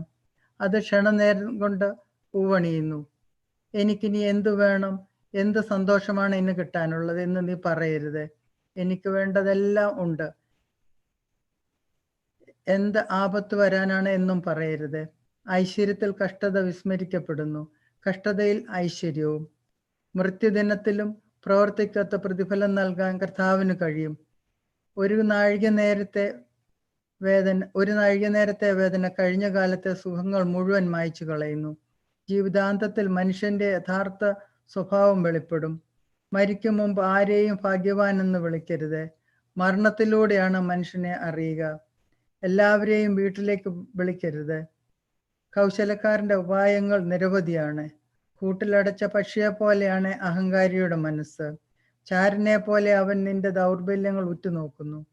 നന്മയെ തിന്മയാക്കാൻ അവൻ നോക്കിയിരിക്കുകയാണ്. സൽപ്രവർത്തികളിലും അവൻ കുറ്റം കണ്ടുപിടിക്കും. കാട്ടുതീ പടർത്താൻ ഒരു കനൽ മതി. രക്തച്ചൊരിച്ചിലിന് അവസരം പാർത്തിരിക്കുകയാണ് പാപി. നീചനെ സൂക്ഷിക്കുക, അവന്റെ മനസ്സ് നിറയെ തിന്മയാണ്. അവൻ നിന്റെ മേൽ മായാത്ത കറ പുരട്ടും. അപരിചിതനെ വീട്ടിൽ കയറ്റിയാൽ അവൻ നിന്നെ ദ്രോഹിക്കും. സ്വഭവനത്തിൽ നീ അന്യനായിത്തീരും. അർഹത നോക്കി വേണം ദയ കാണിക്കാൻ, അതിന് ഫലമുണ്ടാകും. ദൈവഭക്തന് നന്മ ചെയ്താൽ നിനക്ക് പ്രതിഫലം ലഭിക്കും. അവനിൽ നിന്നല്ലെങ്കിൽ കർത്താവിൽ നിന്ന്. തിന്മയിൽ മുഴുകുന്നവനും ഭിക്ഷ കൊടുക്കാത്തവനും നന്മ വരികയില്ല. ദൈവഭക്തന് നൽകുക, പാപിയെ സഹായിക്കരുത്. എളിയവന് നന്മ ചെയ്യുക, എന്നാൽ ദൈവഭയമില്ലാത്തവനെ സഹായിക്കരുത്. അവന് ഭക്ഷണം കൊടുക്കരുത്, അവൻ നിന്നെ കീഴടക്കും. നന്മയ്ക്ക് പകരം ഇരട്ടി ദ്രോഹമായിരിക്കും അവൻ ചെയ്യുക. അത്യുന്നതൻ പാപികളെ വെറുക്കുകയും ശിക്ഷിക്കുകയും ചെയ്യുന്നു. നല്ലവനെ സഹായിക്കുക, പാപിയെ അരുത്. ഐശ്വര്യത്തിൽ സ്നേഹിതനെ അറിയാൻ സാധിക്കുകയില്ല, കഷ്ടതയിൽ ശത്രു മറഞ്ഞിരിക്കുകയില്ല. ഒരുവന് ഐശ്വര്യമുണ്ടാവുമ്പോൾ ശത്രുക്കൾ ദുഃഖിക്കുന്നു, കഷ്ടതയിൽ സ്നേഹിതന്മാർ പോലും അകന്നുപോകും. ശത്രുവിനെ ഒരിക്കലും വിശ്വസിക്കരുതേ.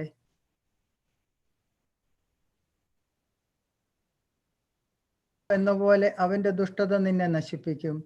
അവൻ അതിവിനയത്തോടെ കെഞ്ചിയാലും കരുതലോടെ ഇരിക്കുക. ഓട്ടുകണ്ണാടി തുടച്ചു മിനുക്കുന്നവനെ പോലെ ജാഗരൂകത കാണിക്കുക. എത്ര തുടച്ചാലും ക്ലാവ് വീണ്ടും വരും. അവനെ അടുത്തിരുത്തരുതേ, അവൻ നിന്റെ സ്ഥാനം കരസ്ഥമാക്കും. നിന്റെ വലതുവശത്തിരിക്കാൻ അവനെ അനുവദിക്കരുതേ, അവൻ നിന്റെ ബഹുമാന്യ സ്ഥാനം അപഹരിക്കും. അപ്പോൾ എൻ്റെ വാക്കുകളുടെ പൊരുൾ നീ ദുഃഖത്തോടെ മനസ്സിലാക്കും. പാമ്പാട്ടിയെ പാമ്പ് കടിച്ചാൽ ആർക്ക് സഹതാപം തോന്നും? ഹിംസ്ര ജന്തുക്കളെ സൂക്ഷിക്കുന്നവന് അപകടം വന്നാൽ ആർക്ക് അനുകമ്പ തോന്നും? പാപിയുമായി സഹവസിക്കുകയും പാപങ്ങളിൽ മുഴുകുകയും ചെയ്യുന്നവനോട് ആർക്കും സഹതാപം തോന്നുകയില്ല. അവൻ നിന്നോടൊത്ത് കഴിഞ്ഞാലും നീ വീഴാൻ തുടങ്ങിയാൽ മാറിക്കളയും. ശത്രു മധുരമായി സംസാരിച്ചാലും കുഴിയിൽ ചാടിക്കാനായിരിക്കും അവന്റെ ആലോചന.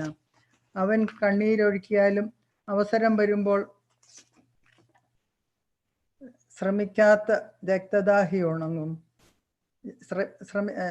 അവൻ കണ്ണീരൊഴുക്കിയാലും അവസരം വരുമ്പോൾ ശമിക്കാത്ത രക്തദാഹം ഉണരും. നിനക്ക് ആപത്ത് വരുമ്പോൾ അവൻ നിന്നെ സമീപിക്കും.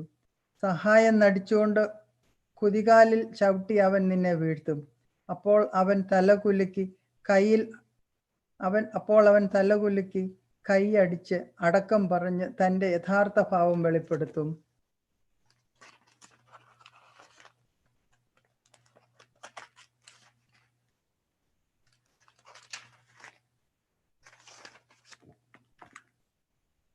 കൊണ്ടും കൊടുത്തും ജീവിതം ആസ്വദിക്കുക.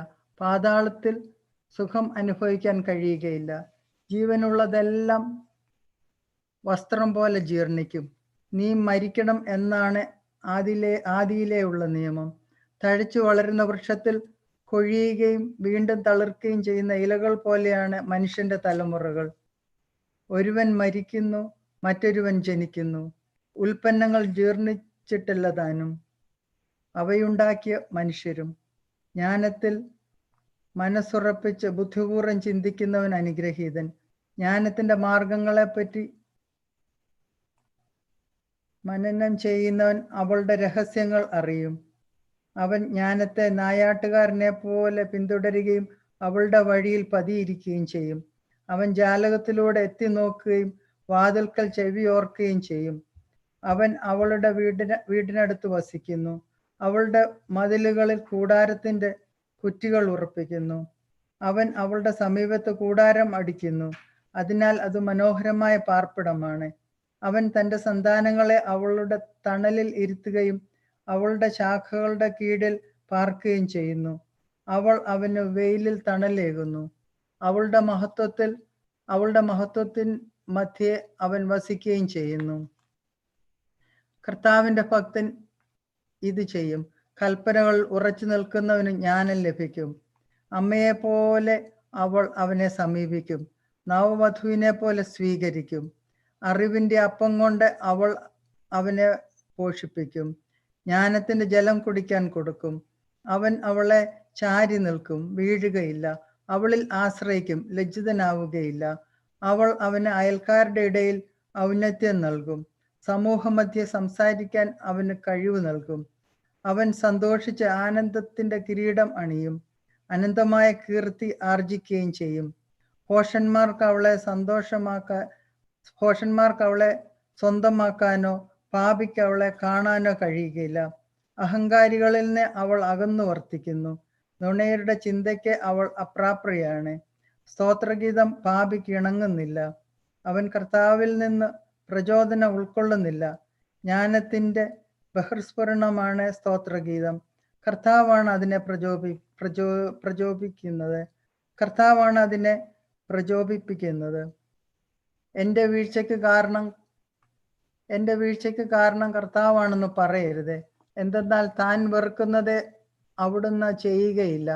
അവിടുന്നാണ് എന്നെ വഴി തെറ്റിച്ചതെന്ന് പറയരുത്. അവിടുത്തേക്ക് പാപിയെ ആവശ്യമില്ല. എല്ലാ മ്ലേച്ഛതകളും കർത്താവ് വെറുക്കുന്നു. അവിടുത്തെ ഭക്തരും അത് ഇഷ്ടപ്പെടുന്നില്ല. ആദിയിൽ കർത്താവ് മനുഷ്യനെ സൃഷ്ടിച്ചു, അവന് സ്വാതന്ത്ര്യവും നൽകി. മനസ്സ് വെച്ചാൽ നിനക്ക് കൽപ്പനകൾ പാലിക്കാൻ സാധിക്കും. വിശ്വസ്തതാപൂർവം പ്രവർത്തിക്കണമോ വേണ്ടയോ എന്ന് തീരുമാനിക്കേണ്ടത് നീയാണ്. അഗ്നിയും ജലവും അവിടുന്ന് നിന്റെ മുമ്പിൽ വച്ചിരിക്കുന്നു. ഇഷ്ടമുള്ളത് എടുക്കാം. ജീവനും മരണവും മനുഷ്യന്റെ മുമ്പിലുണ്ട്. ഇഷ്ടമുള്ളത് അവന് ലഭിക്കും. കർത്താവിന്റെ ജ്ഞാനം മഹോന്നതമാണ്. സർവശക്തനും സർവജ്ഞനും ആണ് അവിടുന്ന്. കർത്താവ് തന്റെ ഭക്തരെ കടാക്ഷിക്കുന്നു. മനുഷ്യന്റെ ഓരോ പ്രവൃത്തിയും അവിടുന്ന് അറിയുന്നു. പാപം ചെയ്യാൻ അവിടുന്ന് ആരോടും കൽപ്പിച്ചിട്ടില്ല, ആർക്കും അനുവാദം കൊടുത്തിട്ടുമില്ല. കൊള്ളരുതാത്ത മക്കളുടെ കൂട്ടത്തെ ആഗ്രഹിക്കരുത്. ദൈവഭയമില്ലാത്ത പുത്രനിൽ ആനന്ദിക്കുകയും അരുത്. ദൈവഭയമില്ലാത്ത പുത്രൻ പെരുകുമ്പോൾ ആനന്ദിക്കരുത്. അവരുടെ ദീർഘായുസിലും എണ്ണത്തിലും നിന്റെ പ്രതീക്ഷകൾ അർപ്പിക്കേണ്ട. കാരണം ദൈവഭയമുള്ള ഒരുവൻ 1000 പാപികളെക്കാൾ മെച്ചമാണ്. ദൈവഭയമില്ലാത്ത മക്കൾ ഉണ്ടാകുന്നതിനേക്കാൾ ഭേദം അനപത്യനായി മരിക്കുന്നതാണ്. വിവേകമുള്ള ഒരുവനാൽ നഗരം ജനനിബിഡമാകും. നിയമനിഷ്ഠമില്ലാത്ത ഒരു വർഗം വഴി അത് ശൂന്യമാകും. ഇങ്ങനെയുള്ള പലരും എൻ്റെ കണ്ണ് കണ്ടിട്ടുണ്ട്. ഇതിനേക്കാൾ വലുത് എൻ്റെ ചെവി കേട്ടിട്ടുമുണ്ട്. പാപികൾ സംഘം ചേരുമ്പോൾ അഗ്നി ജ്വലിക്കുന്നു. അനുസരണയില്ലാത്ത ജനത ക്രോധം ആളിക്കത്തിക്കുന്നു. സ്വശക്തിയിൽ വിശ്വസിച്ച് ദൈവത്തോട് മത്സരിച്ച പുരാതന മല്ലന്മാരോട് അവിടുന്ന് ക്ഷമിച്ചില്ല. ലോത്തിന്റെ അയൽക്കാരെ അഹങ്കാര നിമിത്തം അവിടുന്ന് വെറുത്തു. അവരെ വെറുതെ വിട്ടില്ല. നാശത്തിന് ഒഴിഞ്ഞിട്ട പാപം മൂലം തൂത്തെറിയപ്പെട്ട ജനത്തോടെ അവിടുന്ന് കരുണ കാണിച്ചില്ല. കലാപത്തിന് അണിനിരന്ന 6 ലക്ഷം ദുർവാശിക്കാരോടും അവിടുന്ന് കരുണ കാണിച്ചില്ല. ദുശാഠ്യക്കാരൻ ഒരുവനേ ഉള്ളുവെങ്കിലും അവൻ ശിക്ഷിക്കപ്പെടാതിരിക്കുന്നെങ്കിൽ അത്ഭുതമാണ്. കരുണയും കോപവും കർത്താവിനോട് കൂടെയുണ്ട്. ക്ഷമിക്കുമ്പോഴും ക്രോധം ചൊരിയുമ്പോഴും അവിടുത്തെ ശക്തിയാണ് പ്രകടമാകുന്നത്. അവിടുത്തെ കാരുണ്യം പോലെ തന്നെ ശിക്ഷയും വലുതാണ്. പ്രവർത്തികൾക്ക് അനുസരണമായി അവിടുന്ന് മനുഷ്യനെ വിധിക്കുന്നു. കൊള്ളമുതലുമായി പാപി രക്ഷപ്പെടുകയില്ല. ദൈവഭക്തന്റെ ക്ഷമ വൃഥ ആവുകയുമില്ല. കരുണ കാണിക്കാൻ കർത്താവ് അവസരം കണ്ടെത്തും. പ്രവർത്തികൾക്കൊത്ത പ്രതിഫലം ഓരോരുത്തരും ലഭിക്കും. ഇങ്ങനെ പറയരുത്, ഞാൻ കർത്താവിൽ നിന്ന് മറഞ്ഞിരിക്കും. ഉന്നതത്തിൽ ആരെന്നെ ഓർക്കും? അനേകം ആളുകളുടെ ഇടയിൽ ഞാൻ ശ്രദ്ധിക്കപ്പെടുകയില്ല. നിസ്സീമമായ സൃഷ്ടികളുടെ ഇടയിൽ ഞാൻ ആരാണ്? സ്വർഗവും സ്വർഗാതി ആരവും ഭൂമിയും അവിടുത്തെ സന്ദർശനത്തിൽ വിറകൊള്ളും. പർവ്വതങ്ങളും ഭൂമിയുടെ അടിസ്ഥാനങ്ങളും അവിടുത്തെ നോട്ടത്തിൽ കുലുങ്ങും. ഇതേപ്പറ്റി ആരും ധ്യാനിക്കുന്നില്ല. അവിടുത്തെ മാർഗങ്ങളെപ്പറ്റി ആരും ചിന്തിക്കുന്നില്ല. മനുഷ്യദൃഷ്ടിക്ക് അഗോചരമായ കൊടുങ്കാറ്റ് പോലെ അവിടുത്തെ മിക്ക പ്രവൃത്തികളും മറഞ്ഞിരിക്കുന്നു. അവിടുത്തെ നീതിയുക്തമായ പ്രവൃത്തികൾ ആര് പ്രഘോഷിക്കും? ആര് അവയ്ക്ക് വേണ്ടി കാത്തിരിക്കും? പ്രതിഫലത്തിന്റെ ദിനം വിദൂരത്താണ്. ഇങ്ങനെയാണ് വിവേകശൂന്യർ വിചാരിക്കുന്നത്. ബുദ്ധിശീലർ മൂഢമായി ചിന്തിക്കുന്നു. മകനെ, ഞാൻ പറയുന്നത് കേട്ട് ജ്ഞാനം ആർജിക്കുക. എൻ്റെ വാക്ക് സൂക്ഷ്മമായി മനസ്സിലാക്കുക. സൂക്ഷ്മതയുള്ള ഉപദേശവും ജ്ഞാനവുമാണ് ഞാൻ നൽകുന്നത്. ആദിയിൽ കർത്താവ് സൃഷ്ടിച്ചപ്പോൾ സൃഷ്ടികളുടെ കർമ്മരംഗവും നിർണയിച്ചു.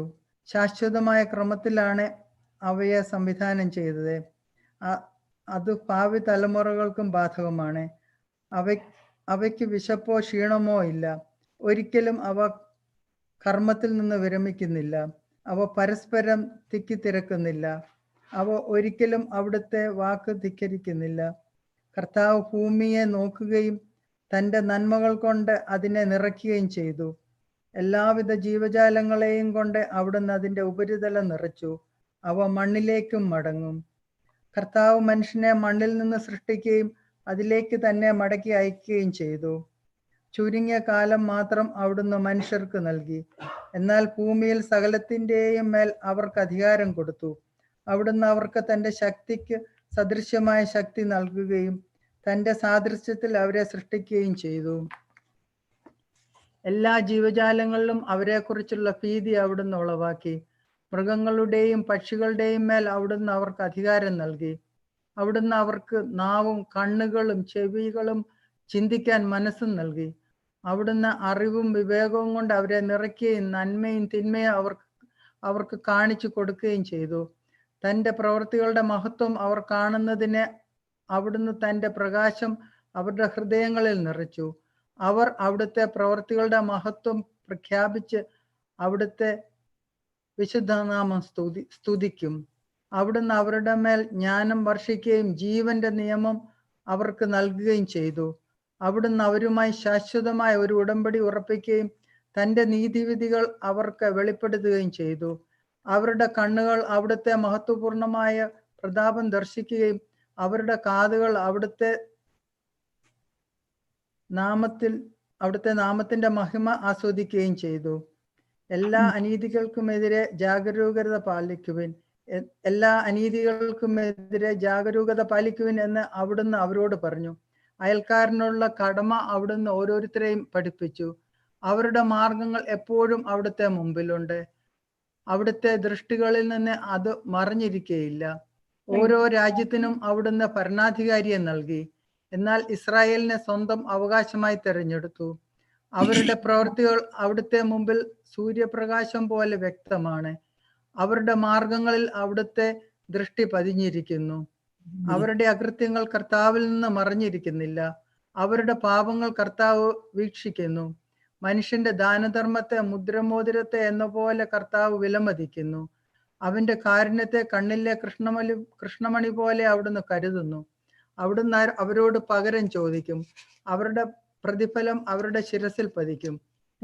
പശ്ചാത്തപിക്കുന്നവർക്ക് തിരിച്ചു വരാൻ അവിടുന്ന് അവസരം നൽകും. ചഞ്ചല ഹൃദയർക്ക് പിടിച്ചു നിൽക്കാൻ അവിടുന്ന് പ്രോത്സാഹനം നൽകും. കർത്താവിലേക്ക് തിരിഞ്ഞ് പാപം പരിത്യജിക്കുവിൻ. അവിടുത്തെ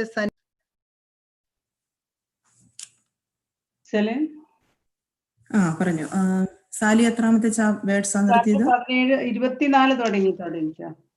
ഓക്കെ. പ്രഭാഷകന്റെ പുസ്തകം ചാപ്റ്റർ 17 24 വചനം. അനുദപിക്കുക. പശ്ചാത്തപിക്കുന്നവർക്ക് തിരിച്ചു വരാൻ അവിടുന്ന് അവസരം നൽകും. ചഞ്ചല ഹൃദയർക്ക് പിടിച്ചു നിൽക്കാൻ അവിടുന്ന് പ്രോത്സാഹനം നൽകും. കർത്താവിലേക്ക് തിരിഞ്ഞ് പാപം പരിത്യജിക്കുവിൻ. അവിടുത്തെ സന്നിധിയിൽ പ്രാർത്ഥിക്കുകയും അകൃത്യങ്ങൾ പരിത്യജിക്കുകയും ചെയ്യുവിൻ. അത്യുന്നതനിലേക്ക് തിരിയുകയും അകൃത്യങ്ങൾ ഉപേക്ഷിക്കുകയും മ്ലേച്ഛതകളെ കഠിനമായി വെറുക്കുകയും ചെയ്യുവിൻ. ജീവിക്കുന്നവർ അത്യുന്നതന് സ്തുതിഗീതം പാടുന്നത് പോലെ പാതാളത്തിൽ ആർ അവിടുത്തെ സ്തുതിക്കും. അസ്തിത്വമില്ലാത്തവനിൽ നിന്നെന്ന പോലെ മനുഷ്യൻ മരിക്കുമ്പോൾ അവന്റെ സ്തുതികൾ നിലയ്ക്കുന്നു. ആരോഗ്യത്തോടെ ജീവിച്ചിരിക്കുന്നവരാണ് കർത്താവിനെ സ്തുതിക്കുന്നത്. കർത്താവ് തന്റെ അടുക്കലേക്ക് തിരിയുന്നവരോട് പ്രദർശിപ്പിക്കുന്ന കാരുണ്യം ക്ഷമയും എത്ര വലുതാണ്. മനുഷ്യൻ അമർത്യനല്ലാത്തതുകൊണ്ട് എല്ലാം അവന് പ്രാപ്യമല്ല. സൂര്യനേക്കാൾ ശോഭയുള്ളത് എന്തുണ്ട്? എന്നിട്ടും അതിന്റെ പ്രകാശം അസ്തമിക്കുന്നു. അതുപോലെ മാംസവും രക്തവുമായ മനുഷ്യൻ തിന്മ നിരൂപിക്കുന്നു. കർത്താവ് സ്വർഗത്തിലെ സൈന്യങ്ങളെ അണിനിരത്തുന്നു. എന്നാൽ മനുഷ്യൻ പൊടിയും ചാരവുമാണ്. ദൈവത്തിന്റെ മഹത്വം. എന്നേക്കും ജീവിക്കുന്നവൻ പ്രപഞ്ചം സൃഷ്ടിച്ചു. കർത്താവ് മാത്രമാണ് നീതിമാൻ. അവിടുത്തെ പ്രവൃത്തി വിളംബരം ചെയ്യാൻ പോരുന്ന ശക്തി ആർക്കും നൽകപ്പെട്ടിട്ടില്ല. അവിടുത്തെ മഹത്തായ പ്രവൃത്തികൾ അളക്കാൻ ആർക്ക് കഴിയും? അവിടുത്തെ മഹത്വപൂർണമായ ശക്തി തിട്ടപ്പെടുത്താൻ ആർക്ക് സാധിക്കും? അവിടുത്തെ കാരുണ്യം വർണ്ണിക്കാൻ ആർക്ക് കഴിയും? അവ കൂട്ടുകയോ കുറയ്ക്കുകയോ സാധ്യമല്ല. അവിടുത്തെ അത്ഭുതങ്ങളെ അളക്കാൻ ആർക്കും കഴിയുകയില്ല. മനുഷ്യന്റെ അന്വേഷണം അങ്ങേയറ്റത്തെത്തിയാലും അവൻ ആരംഭത്തിൽ തന്നെ നിലനിൽക്കുകയുള്ളൂ. അവന് അത് പ്രഹേളിതയായിരിക്കും. മനുഷ്യൻ എന്താണ്? അവനെ കൊണ്ട് എന്തു പ്രയോജനം? എന്താണ് അവനിലെ നന്മയും തിന്മയും? മനുഷ്യൻ 100 വയസ്സുവരെ ജീവിച്ചാൽ അത് ദീർഘായുസാണ്. നിത്യതയോട് തുലനം ചെയ്യുമ്പോൾ ഈ ഏതാനും മത്സരങ്ങൾ സമുദ്രത്തിൽ ഒരു തുള്ളി വെള്ളം പോലെയും ഒരു മണൽത്തിരി പോലെയും മാത്രം. അതിനാൽ കർത്താവ് അവരോട് ക്ഷമിക്കുകയും അവരുടെ മേൽ കാരുണ്യം വർഷിക്കുകയും ചെയ്യുന്നു. അവരുടെ അവസാനം തിക്തമാണെന്ന് അവിടുന്ന് കണ്ടറിയുന്നു. അതിനാൽ അവരോട് വലിയ ക്ഷമ കാണിക്കുന്നു. മനുഷ്യന്റെ സഹതാപം അയൽക്കാരോടാണ്. എന്നാൽ കർത്താവ് സകല ജീവജാലങ്ങളോടും ആർദ്രത കാണിക്കുന്നു. അവിടുന്ന് അവരെ ശാസിക്കുന്നു, അവർക്ക് ശിക്ഷണവും പ്രബോധനവും നൽകുന്നു. ഇടയൻ ആടുകളെ എന്ന പോലെ അവരെ തിരിച്ചു കൊണ്ടുവരികയും ചെയ്യുന്നു. തന്റെ നീതിവിധികളിൽ അത് താല്പര്യമുള്ളവരോടും തന്റെ ശിക്ഷണം സ്വീകരിക്കുന്നവരോടും അവിടുന്ന് ആർദ്രത കാണിക്കുന്നു. വിവേകം. മകനെ, നിന്റെ സൽപ്രവൃത്തികളിൽ നിന്ദ കലർത്തരുത്. സമ്മാനം നൽകുമ്പോൾ വേദനാജനകമായി സംസാരിക്കരുത്. മഞ്ഞ് കഠിനമായ ചൂട് കുറയ്ക്കുന്നില്ലേ? നല്ല വാക്ക് ദാനത്തെക്കാൾ വിശിഷ്ടമാണ്. നല്ല വാക്ക് വിലയേറ്റ സമ്മാനത്തെ അതിശയിപ്പിക്കുകയില്ലേ? കാരുണ്യവാനിൽ ഇവ രണ്ടും കാണപ്പെടുന്നു. ഭോഷൻ കാരുണ്യരഹിതനും നിന്ദകനുമാണ്. വിദ്വേഷത്തോടെയുള്ള ദാനം കണ്ണിന്റെ തിളക്കം കെടുത്തുന്നു. കാര്യം ഗ്രഹിച്ചതിനു ശേഷം സംസാരിക്കുക. രോഗം പിടിപെടുന്നതിന് മുമ്പ് ആരോഗ്യത്തെക്കുറിച്ച് ചിന്തിക്കുക. ന്യായവിധിക്ക് മുമ്പ് നിന്നെ തന്നെ പരിശോധിക്കുക. വിധിവേളയിൽ നിനക്ക് മാപ്പ് നൽകും. വീഴും മുമ്പ് വിനീതനാവുക. പാപം ചെയ്തു പോകും മുമ്പ് പിന്തിരിയുക. നേർച്ച യഥാകാലം നിറവേറ്റുന്നതിൽ നിന്ന് ഒന്നും നിന്നെ തടസ്സപ്പെടുത്താതിരിക്കട്ടെ. അത് നിറവേറ്റുവാൻ മരണം വരെ കാത്തിരിക്കരുത്. നേർച്ച നേരുന്നതിന് മുമ്പ് നന്നായി ചിന്തിക്കുക. കർത്താവിനെ പരീക്ഷിക്കുന്നവനെ പോലെ ആകരുത്. മരണദിനത്തിൽ നിനക്ക് നേരിടേണ്ട അവിടുത്തെ കോപത്തെക്കുറിച്ചും അവിടുന്ന് മുഖം തിരിച്ചു കളയുന്ന പ്രതികാര നിമിഷത്തെക്കുറിച്ചും ചിന്തിക്കുക. സമൃദ്ധിയുടെ കാലത്ത് വിശപ്പിനെ കുറിച്ചും സമ്പത്ത് കാലത്ത് ദാരിദ്ര്യത്തെയും വറുതിയെയും കുറിച്ചും ചിന്തിക്കുക. പ്രഭാതം മുതൽ പ്രദോഷം വരെ അവസ്ഥാഭേദം വന്നുകൊണ്ടിരിക്കുന്നു. കർത്താവിന്റെ മുമ്പിൽ എല്ലാ വസ്തുക്കളും അതിവേഗം ചരിക്കുന്നു. ബുദ്ധിമാൻ എല്ലാ കാര്യങ്ങളും ശ്രദ്ധാലുവായിരിക്കും. പാപത്തിന്റെ നാളുകളിൽ ദുഷ്പ്രവൃത്തിക്കെതിരെ അവൻ ജാഗരൂകത പുലർത്തും. ബുദ്ധിമാൻ ജ്ഞാനത്തെ അറിയുന്നു. അവളെ കണ്ടെത്തുന്നവനെ അവൻ പുകഴ്ത്തുകയും ചെയ്യും. ജ്ഞാനത്തിന്റെ വചസ്സുകൾ ഗ്രഹിക്കുന്നവൻ പാണ്ഡിത്യം നേടും. അവൻ സൂക്തങ്ങൾ അവസരോചിതമായി മൊഴിയും. ആത്മസംയനം. ആത്മവികാരങ്ങൾക്ക് കീഴടങ്ങാതെ തൃഷ്ണത നിയന്ത്രിക്കുക. ആത്മവികാരങ്ങളിൽ ആനന്ദിച്ചാൽ നീ ശത്രുക്കൾക്ക് പരിഹാസപാത്രമായിരിക്കും. ആഡംബരത്തിൽ മതി മറക്കരുത്, അത് നിന്നെ ദരിദ്രനാക്കും. കയ്യിൽ ഒന്നുമില്ലാത്തപ്പോൾ കടം വാങ്ങി വിരുന്ന് നടത്തി ഭിക്ഷക്കാരനായി തീരരുത്. മദ്യപാനായ തൊഴിലാളി ഒരിക്കലും അധ്യായം 19. മദ്യപാനായ തൊഴിലാളി ഒരിക്കലും ധനവാഹിയായില്ല. ചെറിയ കാര്യങ്ങൾ അവഗണിക്കുന്നവൻ അല്പാൽപമായി നശിക്കും. വീഞ്ഞും സ്ത്രീയും ബുദ്ധിമാന്മാരെ വഴിതെറ്റിക്കുന്നു. വേശികളുമായി ഇടപഴകുന്നവന് വീണ്ടും വിചാരം നഷ്ടപ്പെടുന്നു. വ്രണങ്ങളും പുഴുക്കളും അവനെ അവകാശപ്പെടുത്തും. വീണ്ടും വിചാരമില്ലാത്തവൻ നശിക്കും. സംസാരത്തിൽ സൂക്ഷിക്കുക. മറ്റുള്ളവരെ എളുപ്പം വിശ്വസിക്കുന്നവന്റെ മനസ്സ് ആഴമില്ല. പാപം ചെയ്യുന്നവൻ തനിക്ക് തന്നെ തിന്മ വരുത്തുന്നു. ദുഷ്ടതയിൽ ആനന്ദിക്കുന്നവൻ ശിക്ഷിക്കപ്പെടും. വ്യർത്ഥഭാഷണത്തെ വെറുക്കുന്നവൻ തിന്മയിൽ നിന്ന് ഒഴിഞ്ഞിരിക്കും. കേൾക്കുന്നതെല്ലാം പറഞ്ഞു നടക്കരുത്, നിനക്കൊന്നും നഷ്ടപ്പെടുകയില്ല. മിത്രത്തോടായാലും ശത്രുവിനോടായാലും കേട്ടത് പറയരുത്. പാപം ആവുകയില്ലെങ്കിൽ അത് നീ വെളിപ്പെടുത്തരുത്. കേൾക്കുന്നവന് നിന്നിൽ വിശ്വാസം നഷ്ടപ്പെടും. ക്രമേണ അവൻ നിന്നെ വെറുക്കും. കേട്ട കാര്യം നിന്നോടൊത്ത് മരിക്കട്ടെ. ധൈര്യമായിരിക്കുക, നീ പൊട്ടിത്തെറിക്കുകയില്ല. രഹസ്യം കേട്ട വിട്ടി പ്രസവവേദന അനുഭവിക്കുന്ന സ്ത്രീയെ പോലെ ക്ലേശിക്കും. തുടയിൽ തുളഞ്ഞു കയറിയ അസ്ത്രം പോലെയാണ് ഭോഷന്റെ ഉള്ളിൽ രഹസ്യം. കേട്ട കാര്യം സ്നേഹിതനോട് നേരിട്ട് ചോദിക്കുക. അവൻ അത് ചെയ്തിട്ടില്ലായിരിക്കാം. ചെയ്താൽ തന്നെ മേലിൽ അങ്ങനെ ചെയ്യാതിരിക്കട്ടെ. അയൽക്കാരനോട് നേരിട്ട് ചോദിക്കുക. അവനത് പറഞ്ഞിട്ടില്ലായിരിക്കാം. പറഞ്ഞാൽ തന്നെ മേലിൽ അങ്ങനെ പറയാതിരിക്കട്ടെ. സ്നേഹിതനോട് ചോദിക്കുക. അത് മിഥ്യാപവാദമായിരിക്കും. കേൾക്കുന്നതെല്ലാം വിശ്വസിക്കരുത്. ആർക്കും തെറ്റുപറ്റാം. നാവുകൊണ്ട് ഒരിക്കലും പാപം ചെയ്തിട്ടില്ലാത്ത ആരെങ്കിലും ഉണ്ടോ? അയൽക്കാരനെ ഭീഷണിപ്പെടുത്തുന്നതിന് മുമ്പ് അവനുമായി സംസാരിക്കുക. അത്യുന്നതന്റെ നിയമം നിറവേറ്റാൻ ഇട നൽകുക. യഥാർത്ഥ ജ്ഞാനം. എല്ലാ ജ്ഞാനവും ദൈവഭക്തിയിൽ അടങ്ങുന്നു. ജ്ഞാനത്തിൽ നിയമത്തിന്റെ പൂർത്തീകരണമുണ്ട്. തിന്മയിലുള്ള അറിവ് ജ്ഞാനമല്ല. പാപികളുടെ ഉപദേശം വിവേകരഹിതമാണ്. നിന്ദ്യമായ സാമർഥ്യവുമുണ്ട്.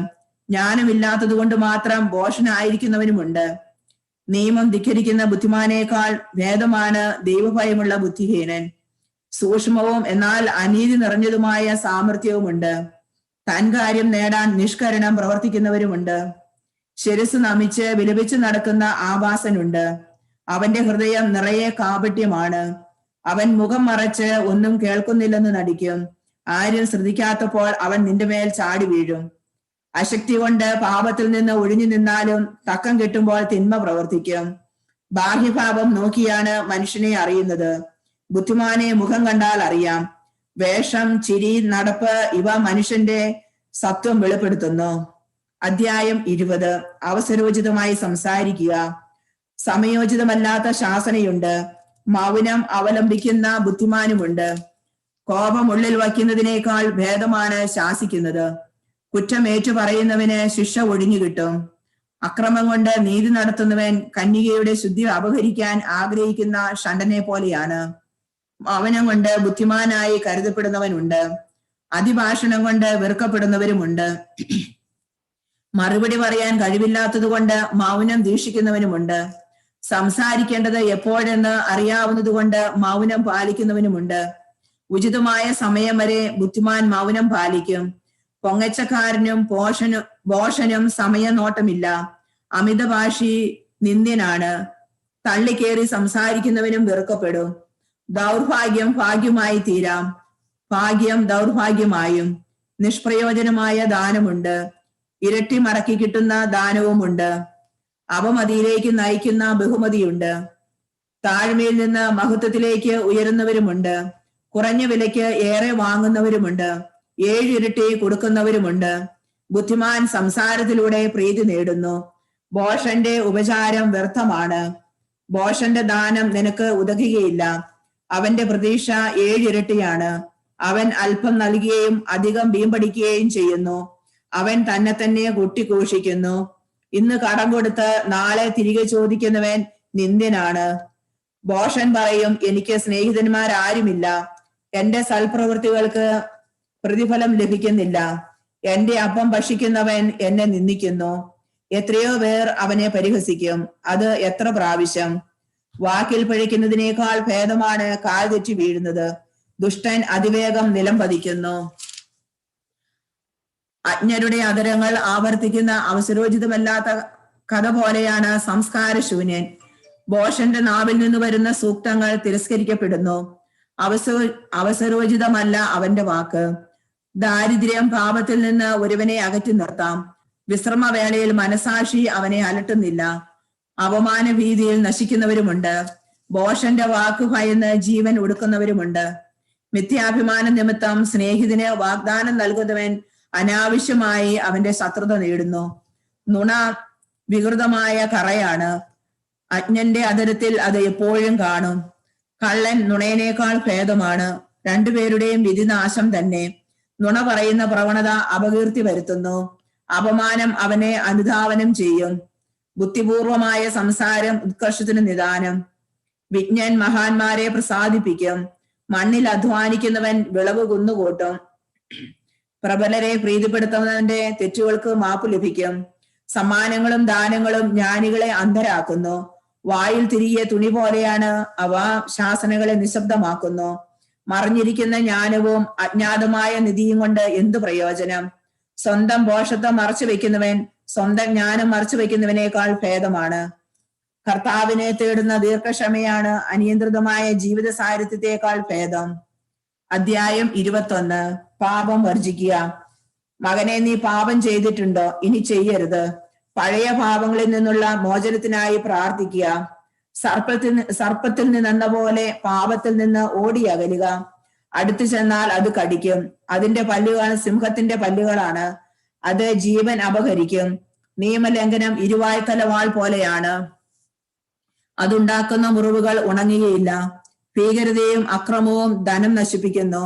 അതുപോലെ അഹങ്കാരിയുടെ ഭവനം ശൂന്യമായി തീരുന്നു. ദരിദ്രന്റെ പ്രാർത്ഥന ദൈവം കേൾക്കുന്നു. അവന് നീതി ലഭിക്കാൻ വൈകിയയില്ല.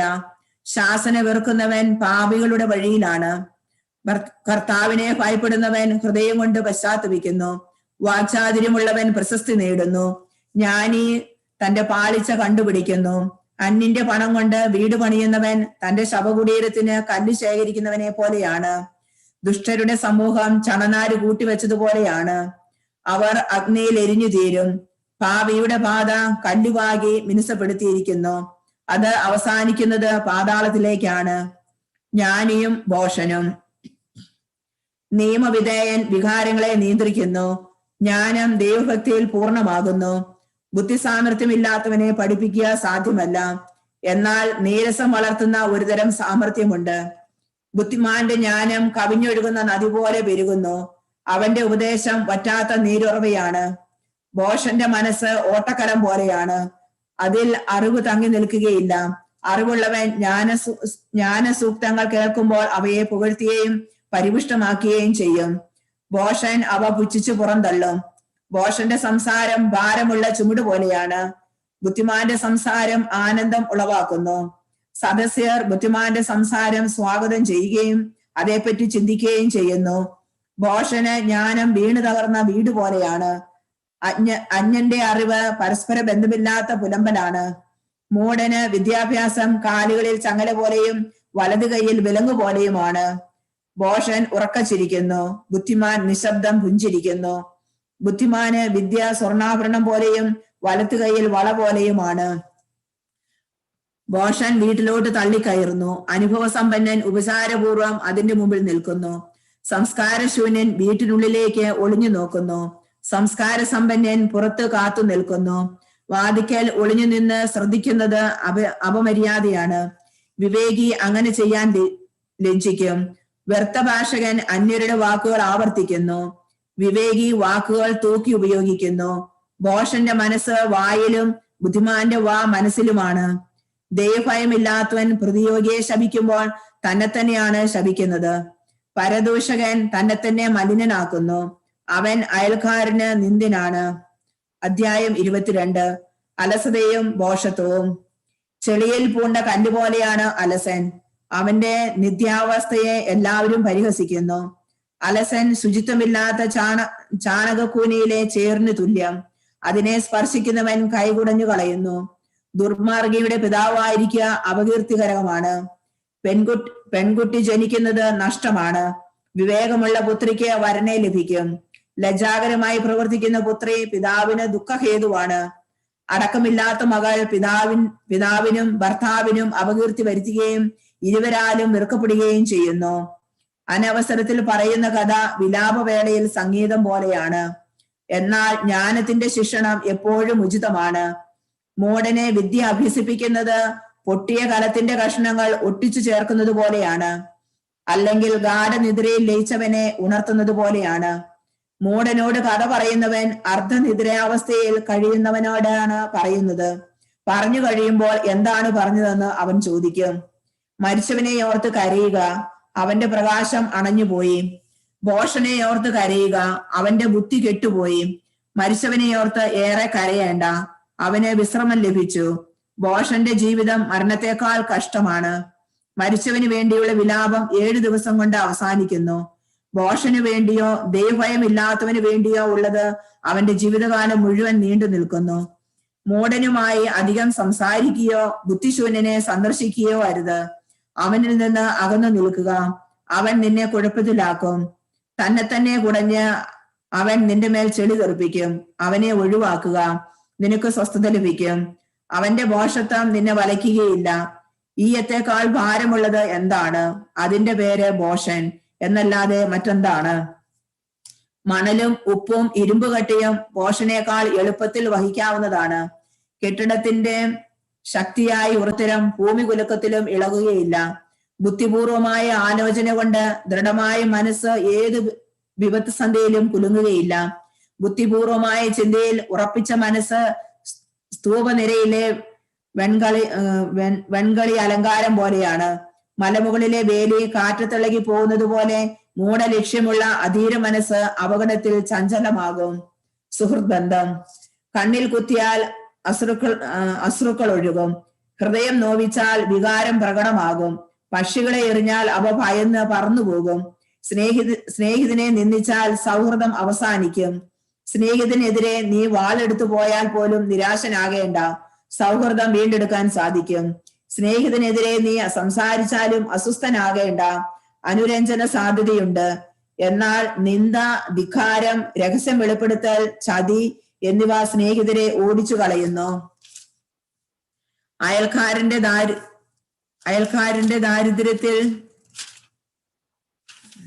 അയൽക്കാരന്റെ ദാരിദ്ര്യത്തിൽ അവന്റെ വിശ്വാസം ആർജിച്ചാൽ അവന്റെ ഐശ്വര്യത്തിൽ നിനക്ക് പങ്കുചേരാം. കഷ്ടകാലത്ത് അവനോട് ചേർന്ന് നിന്നാൽ അവന്റെ അവകാശത്തിൽ നിനക്ക് പങ്കാളിയാകാം. തീച്ചോളയിൽ നിന്ന് നീരാവിയും പുകയും ജ്വാലയ്ക്ക് മുമ്പേ ബഹിർഗമിക്കുന്നത് പോലെ നിന്ന് രക്തച്ചൊരിച്ചിലിന്റെ മുന്നോടിയാണ്. സ്നേഹിതനെ രക്ഷിക്കുന്നതിൽ ഞാൻ ലജ്ജിക്കുകയില്ല, ഞാൻ അവനിൽ നിന്ന് മറഞ്ഞിരിക്കുകയുമില്ല. എന്നാൽ അവൻ നിമിത്തം എനിക്ക് എന്തെങ്കിലും ഉപദ്രവം സംഭവിച്ചാൽ അതേപ്പറ്റി കേൾക്കുന്നവരെല്ലാം അവനെ സൂക്ഷിച്ചുകൊള്ളും. എന്റെ വായ്ക്ക് കാവൽക്കാരനും എന്റെ ചുണ്ടുകളിൽ വിവേകത്തിന്റെ മുദ്രയും ഉണ്ടായിരുന്നെങ്കിൽ ഞാൻ വീഴുകയോ നാവ് മൂലം നശിക്കുകയോ ചെയ്യുകയില്ലായിരുന്നു. അധ്യായം 23. ആത്മനിയന്ത്രണത്തിന് വേണ്ടി പ്രാർത്ഥന. എന്റെ പിതാവും പിതാവിന്റെ നിയന്ത്രാതാവുമായ കർത്താവേ, അവയുടെ ഇഷ്ടത്തിന് എന്നെ ഏൽപ്പിച്ചു കൊടുക്കരുതേ. അവ നിമിത്തം ഞാൻ വീഴാനിടയാക്കരുതേ. എന്റെ ചിന്തകളെ നേർവഴിക്ക് നയിക്കാൻ ഒരു ചാട്ടയും എന്റെ വികാരങ്ങൾക്ക് വിവേകപൂർണമായ നിയന്ത്രണവും ഉണ്ടായിരുന്നെങ്കിൽ എന്റെ പാപങ്ങൾ ശിക്ഷിക്കപ്പെടാതെ പോവുകയില്ല, എന്റെ കുറ്റങ്ങൾ അവഗണിക്കപ്പെടുകയുമില്ല. എന്റെ പാപങ്ങളും കുറ്റങ്ങളും പെരുകി ഞാൻ ഒരു ശത്രുക്കൾക്ക് കീഴ്പ്പെടുകയോ അവർ എന്നെ ചൊല്ലി സന്തോഷിക്കുകയോ ചെയ്യുകയില്ല. എന്റെ പിതാവും ദൈവവുമായ കർത്താവേ, എന്റെ ദൃഷ്ടികൾ ഔദത്യം നിറഞ്ഞതാകരുതേ. അധമവികാരങ്ങൾക്ക് ഞാൻ അടിമയാകരുതേ. അമിതമായ ആഹാരപ്രിയമോ ഭോഗാസക്തിയോ എന്നെ കീഴടക്കാതിരിക്കട്ടെ. നിർലജ്ജമായ വികാരങ്ങൾക്ക് എന്നെ ഏൽപ്പിച്ചു കൊടുക്കരുതേ. നാവിന്റെ വിനിയോഗം. കുഞ്ഞുങ്ങളെ, നാവിനെ നിയന്ത്രിക്കേണ്ടത് എങ്ങനെയെന്ന് കേൾക്കുവിൻ. ഈ ഉപദേശം അനുസരിക്കുന്നവൻ കുറ്റക്കാരനാവുകയില്ല. പാപിയുടെ പതനത്തിന് കാരണം അവന്റെ ചുണ്ടുകളാണ്. ചീത്ത പറയുന്നവന്റെയും അഹങ്കാരിയുടെയും വീഴ്ചയ്ക്ക് കാരണം നാവ് തന്നെ. ആണയിടുന്ന ശീലം നന്നല്ല. പരിശുദ്ധന്റെ നാമം വെറുതെ ഉരുവിടരുത്. നിരന്തരം പീഡിപ്പിക്കപ്പെടുന്ന അടിമയുടെ ശരീരത്തിൽ മുറിവ് ഒഴിയാത്തതുപോലെ എല്ലായ്പ്പോഴും ദൈവനാമം വിളിച്ച് ശപഥം ചെയ്യുന്നവൻ പാപത്തിൽ നിന്ന് സ്വതന്ത്രനായിരിക്കുകയില്ല. പതിവായി ആണയിടുന്നവൻ അകൃത്യങ്ങൾ കൊണ്ട് നിറഞ്ഞിരിക്കും. അവന്റെ ഭവനം ശിക്ഷയിൽ നിന്ന് ഒരിക്കലും മുക്തമാവുകയില്ല. ശപഥം നിറവേറ്റാതെ പോയാൽ അവൻ കുറ്റക്കാരനാകും. മനഃപൂർവ്വം ലംഘിച്ചാൽ ഇരട്ടി പാപമുണ്ട്. കള്ളസത്യം ചെയ്യുന്നവൻ ശിക്ഷിക്കപ്പെടും. അവന്റെ ഭവനത്തിൽ വിപത്തുകൾ നിറയും. മരണതുല്യമായ ഒരുതരം ശപഥമുണ്ട്. യാക്കോബിന്റെ സന്തതികളുടെ ഇടയിൽ ഒരിക്കലും അത് ഉണ്ടാകാതിരിക്കട്ടെ. ദൈവഭയമുള്ളവൻ ഇത്തരം തിന്മകളിൽ നിന്ന് അകന്നിരിക്കും. അവൻ പാപത്തിൽ മുഴുകുകയില്ല. അസഭ്യഭാഷണം ശീലിക്കരുത്, അത് പാപകരമാണ്. വലിയവരുടെ കൂടെ ആയിരിക്കുമ്പോൾ മാതാപിതാക്കന്മാരെ അനുസ്മരിക്കുക. അല്ലെങ്കിൽ നിന്നെ തന്നെ മറന്നുള്ള നിന്റെ പെരുമാറ്റത്തിൽ നീ അവരുടെ മുമ്പിൽ വിഡ്ഢിയാകും. ജനിക്കാതിരുന്നെങ്കിൽ എന്ന് നീ അപ്പോൾ ആഗ്രഹിക്കുകയും ജന്മദിനത്തെ ശപിക്കുകയും ചെയ്യും. നിന്ദനം ശീലിച്ചാൽ ജീവിതകാലത്ത് ഒരിക്കലും പക്വത നേടുകയില്ല. ജഡിക പാപങ്ങൾ. 2 കൂട്ടർ പാപം വർദ്ധിപ്പിക്കുന്നു. മൂന്നാമതൊരു കൂട്ടർ ക്രോധം ക്ഷണിച്ചു വരുത്തുന്നു. വികാരം കൊണ്ട് ജ്വലിക്കുന്ന ഹൃദയം ആളുന്ന തീ പോലെയാണ്. ജീവിതം പൂർണ്ണമായി നശിപ്പിക്കുന്നതുവരെ അത് അടങ്ങുകയില്ല. ഭോഗാസക്തിക്ക് അടിമപ്പെടുന്നവൻ അഗ്നി ദഹിപ്പിക്കുന്നതുവരെ അതിൽ നിന്ന് സ്വതന്ത്രനാവുകയില്ല. വ്യഭിചാരിക്ക് എല്ലാ അപ്പവും മധുരിക്കുന്നു. മരണം വരെ അവൻ പിന്മാറുകയില്ല. വിവാഹ ഉടമ്പടി ലംഘിക്കുന്നവൻ ആത്മഗതം ചെയ്യുന്നു. ആരാണ് എന്നെ കാണുക? ഇരുട്ട് എനിക്ക് മറയാണ്. ഭിത്തികൾ എന്നെ ഒളിപ്പിക്കുന്നു. ആരും എന്നെ കാണുന്നില്ല. ഞാൻ എന്തിനാ പേടിക്കണം? അത്യുന്നതൻ എന്റെ പാപങ്ങൾ പരിഗണിക്കുകയില്ല. മനുഷ്യനെ മാത്രമേ അവൻ ഭയപ്പെടുന്നുള്ളൂ. കർത്താവിന്റെ കണ്ണുകൾ സൂര്യനേക്കാൾ 10,000 മടങ്ങ് പ്രകാശമുള്ളതാണെന്ന് അവൻ അറിയുന്നില്ല. അവിടുന്ന് മനുഷ്യന്റെ എല്ലാ മാർഗങ്ങളും നിരീക്ഷിക്കുകയും നിഗൂഢ സ്ഥലങ്ങൾ കണ്ടുപിടിക്കുകയും ചെയ്യുന്നു. പ്രപഞ്ച സൃഷ്ടിക്ക് മുമ്പ് തന്നെ അവിടുന്ന് അത് അറിഞ്ഞിരിക്കുന്നു. സൃഷ്ടിക്ക് ശേഷവും അങ്ങനെ തന്നെ. ഈ മനുഷ്യൻ നഗരവേദികളിൽ വെച്ച് ശിക്ഷിക്കപ്പെടും. ഒട്ടും പ്രതീക്ഷിക്കാതിരുന്നിടത്ത് വെച്ച് പിടിക്കപ്പെടുകയും ചെയ്യും. ഭർത്താവിനെ ഉപേക്ഷിച്ച് അന്യനിൽ നിന്ന് അവന് അവകാശിയെ നൽകുന്ന സ്ത്രീയും ഇങ്ങനെ തന്നെ. അവൾ അത്യുന്നതന്റെ നിയമം ലംഘിച്ചു. ഭർത്താവിനെ വഞ്ചിച്ച് വേശ്യാവൃത്തിയിൽ ഏർപ്പെട്ട് അന്യപുരുഷനിൽ നിന്ന് സന്താനങ്ങൾക്ക് ജന്മം നൽകി. അവളെ സമൂഹത്തിന് മുമ്പാകെ കൊണ്ടുവരും. അവളുടെ സന്താനങ്ങളുടെ മേൽ ശിക്ഷയുണ്ടാകും. അവളുടെ കുഞ്ഞുങ്ങൾ വേര് പിടിക്കുകയോ ശാഖകൾ ഫലം പുറപ്പെടുവിക്കുകയോ ചെയ്യുകയില്ല. അവൾ അവശേഷിപ്പിക്കുന്നത് ശാപഗ്രസ്തമായ ഓർമ്മയാണ്. അവളുടെ അപകീർത്തി മായുകയില്ല. കർത്തഭയത്തേക്കാൾ ശ്രേഷ്ഠമോ കർത്താവിന്റെ കൽപ്പന അനുസരിക്കുന്നതിനേക്കാൾ മധുരമോ ആയി മറ്റൊന്നില്ലെന്ന് അവളെ അതിജീവിക്കുന്നവർ അറിയും. ദൈവത്തെ അനുസരിക്കുക, വലിയ ബഹുമതിയും അവിടുത്തെ അംഗീകാരം ദീർഘായുസുമാണ്. അധ്യായം 24. ജ്ഞാനത്തിന്റെ മാഹാത്മ്യം. ജ്ഞാനത്തിന്റെ വാക്കുകൾ അവൾക്ക് തന്നെ പുകഴ്ചയാണ്. തന്റെ ജനത്തിന്റെ മധ്യത്തിൽ അവൾ മഹത്വം ആർജിക്കുന്നു. അത്യുന്നതന്റെ സഭയിൽ അവൾ വാ തുറക്കുന്നു. അവിടുത്തെ സൈന്യത്തിന്റെ മുമ്പാകെ അവൾ പ്രഘോഷിക്കുന്നു. അത്യുന്നതന്റെ നാവിൽ നിന്ന് പുറപ്പെട്ട് മൂടൽ മഞ്ഞുപോലെ ഞാൻ ഭൂമിയെ ആവരണം ചെയ്തു. ഉന്നതങ്ങളിൽ ഞാൻ വസിച്ചു. മേഘത്തൂണിലായിരുന്നു എന്റെ സിംഹാസനം. ഞാൻ തനിയെ ആകാശത്തിന് പ്രദക്ഷിണം വയ്ക്കുകയും പാതാളത്തിന്റെ ആഴങ്ങളിൽ സഞ്ചരിക്കുകയും ചെയ്തു. ആഴിയിലെ അലകളിലും ഊഴിയിലും എല്ലാ ജനതകളിലും രാജ്യങ്ങളിലും എനിക്ക് ആധിപത്യം ലഭിച്ചു. ഇവയിലെല്ലാം ഞാൻ വിശ്രമ സങ്കേതം അന്വേഷിച്ചു. ആരുടെ ദേശത്ത് വസിക്കണമെന്ന് ഞാൻ ആലോചിച്ചു. അപ്പോൾ സകലത്തിന്റെയും സൃഷ്ടാവ് എനിക്ക് കൽപ്പന നൽകി. എന്റെ സൃഷ്ടാവ് എനിക്ക് കൂടാരത്തിന് സ്ഥലം നിശ്ചയിച്ചു തന്നു. അവിടുന്ന് പറഞ്ഞു, യാക്കോബിൽ വാസമുറപ്പിക്കുക, ഇസ്രായേലിൽ നിന്റെ അവകാശം സ്വീകരിക്കുക. കാലം ആരംഭിക്കുന്നതിന് മുമ്പ് അവിടുന്ന് എന്നെ സൃഷ്ടിച്ചു. ഞാൻ അനന്തമായി നിലനിൽക്കുന്നു. വിശുദ്ധ മന്ദിരത്തിൽ അവിടുത്തെ മുൻപിൽ ഞാൻ ശുശ്രൂഷ ചെയ്തു. സിയോനിൽ ഞാൻ വാസമുറപ്പിച്ചു. അങ്ങനെ പ്രിയങ്കരമായ നഗരത്തിൽ അവിടുന്ന് എനിക്ക് വിശ്രമം നൽകി. ജെറുസലേമിൽ എനിക്ക് ആധിപത്യവും ഒരു ബഹുമാന്യ ജനതയുടെ ഇടയിൽ അവരുടെ അവകാശമായ കർത്താവിന്റെ ഓഹരിയിൽ ഞാൻ വേരുറച്ചു. ലെബനോനിലെ ദേവദാരു പോലെയും ഹെർമോനിലെ സരള മരം പോലെയും ഞാൻ ഉയർന്നു. എൻഗേദിയിലെ ഈന്തപ്പന പോലെയും ജെറീക്കോയിലെ പനിനീർ ചെടി പോലെയും ഞാൻ വളർന്നു. വയലിലെ ഒലിവുമരം പോലെയും നദീതടത്തിലെ വൃക്ഷം പോലെയും ഞാൻ പുഷ്ടി പ്രാപിച്ചു. ഇലവങ്ങം പോലെയും സുഗന്ധതൈലം പോലെയും ഞാൻ പരിമളം പരത്തി. വിശിഷ്ടമായ മീറ പോലെ ഞാൻ സൗരഭ്യം വീശി. നറുംപശ, ചന്ദനം, കുങ്കുമം, ദേവാലയത്തിലെ കുന്തിരുക്കം എന്നിവ പോലെയും ഞാൻ സുഗന്ധം പ്രസരിപ്പിച്ചു. കരുവേല് മരം പോലെ ഞാൻ ശാഖ വീശുന്നു.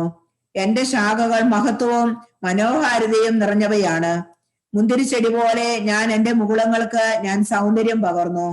എന്റെ പുഷ്പങ്ങൾ മഹത്വമാർന്ന സമൃദ്ധ ഫലങ്ങളായി പരിണമിക്കുന്നു. എന്നെ അഭിലഷിക്കുന്നവൻ അടുത്തു വന്ന് തൃപ്തിയാവോളം എന്റെ വിഭവങ്ങൾ ആസ്വദിക്കട്ടെ.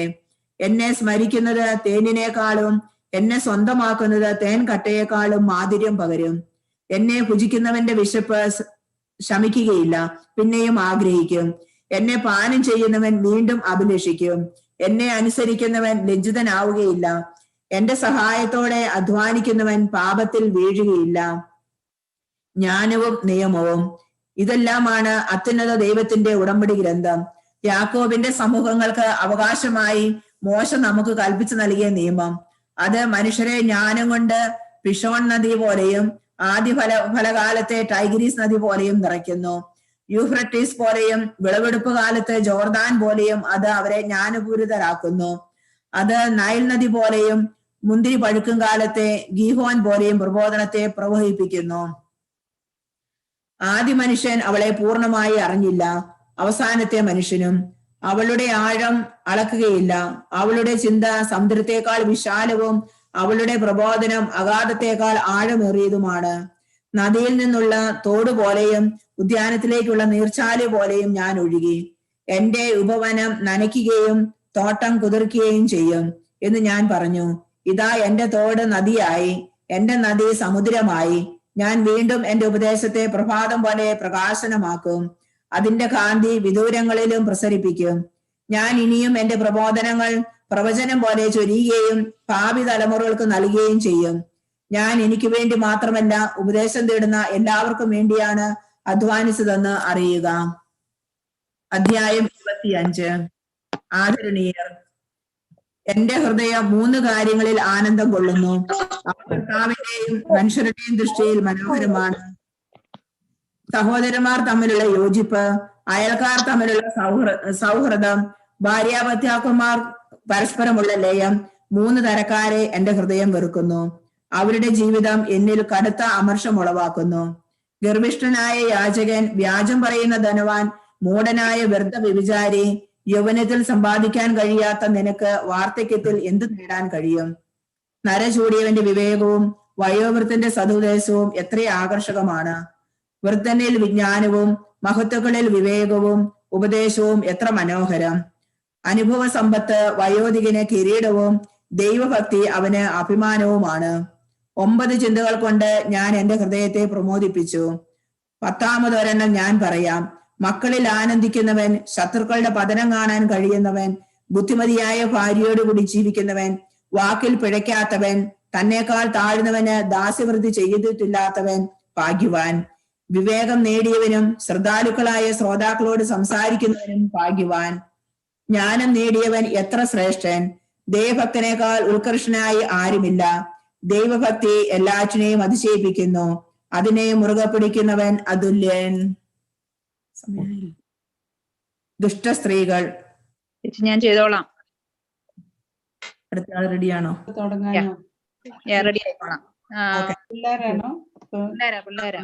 അപ്പൊ സിറാക്കിന്റെ ചാപ്റ്റർ 25 വേഴ്സ് 13. ഓക്കെ. 12 തുടങ്ങായിരിക്കും കേട്ടോ. ഇതിനകത്ത് അങ്ങനെയാണ് wicked and virtuous women. Okay. Wicked and virtuous women. Any wound, but not a wound of the heart. Any wickedness, but not a wickedness of a woman.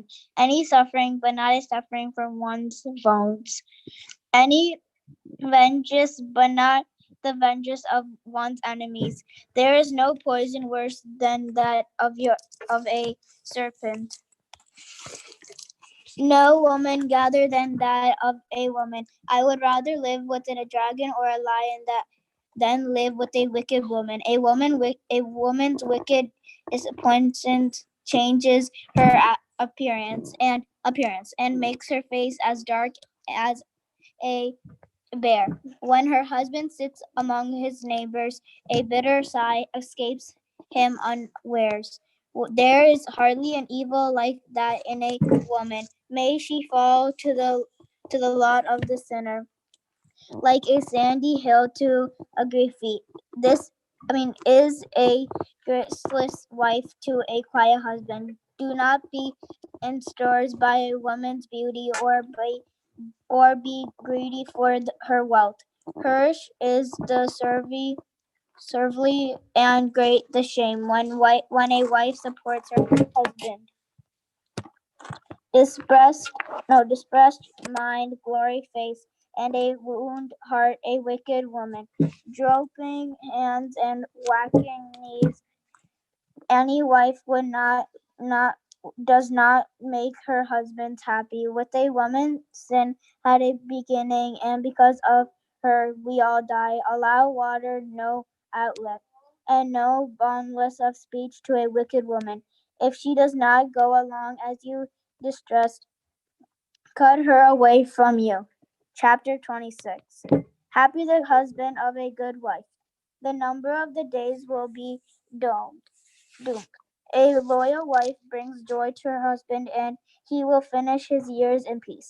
A good wife is a generous gift bestowed upon him who fears the Lord. Whether rich or poor, his heart is content. There are the 3 things I dread, and a 4th which terrifies me: public slanders, the gathering of a moon, and false accusations, all harder to bear than death. A wife jealous of another wife is harsh and mourning. Everyone feels that the lash of her tongue. A wicked wife is a chancing yoke. Taking hold of her is like grasping a scorpion. A drunkard's wife irish great anger, for she does not hide her shame. By her authority stare at her eyelids. An Irish wife cannot be recognized. Keep a strict watch over an unruly wife, least finding an opportunity. She used it. Watch out for her important eye, and do not surprise if she betrays you. As a thirsty traveler opens his mouth and drinks from any water nearby, so she sits down before every tent to beg, and opens her quiver for every arrow. A generous wife delights her husband. Her thoughtfulness puts flesh on his bones. A silent wife is a gift from the Lord. Nothing is worth more than herself. Her self-discipline. A moneyless wife is a supreme blessing. No scales can weigh the worst of her chastity. The sun rises in the Lord's heavens. The beauty of a good wife is in her well-ordered home. The light which shines above the holy lampstand, a beautiful face on a strangely figure, golden columns on a silver basis, so her shapely legs and steady feet. Dangers and unjustly and friendship. Two things bring drift in my heart, and the third occurs my anger. The wealthy is reduced to want, the intelligent held to contempt, and those who pass from righteousness to sin, the Lord prepares them for the sword. A merchant can hardly a rich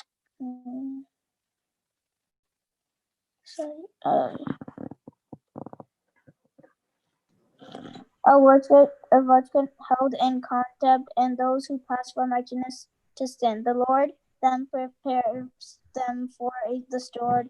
A merchant can hardly keep from wrongdoing, nor can a shopkeeper stay free from sin. Chapter 27.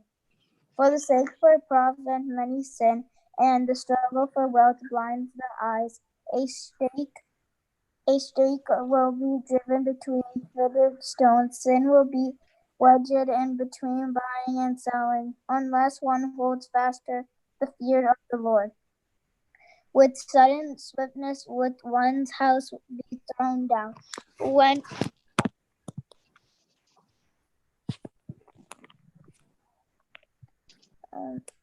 a stave is shaken, the hunks appear. So do people's faults when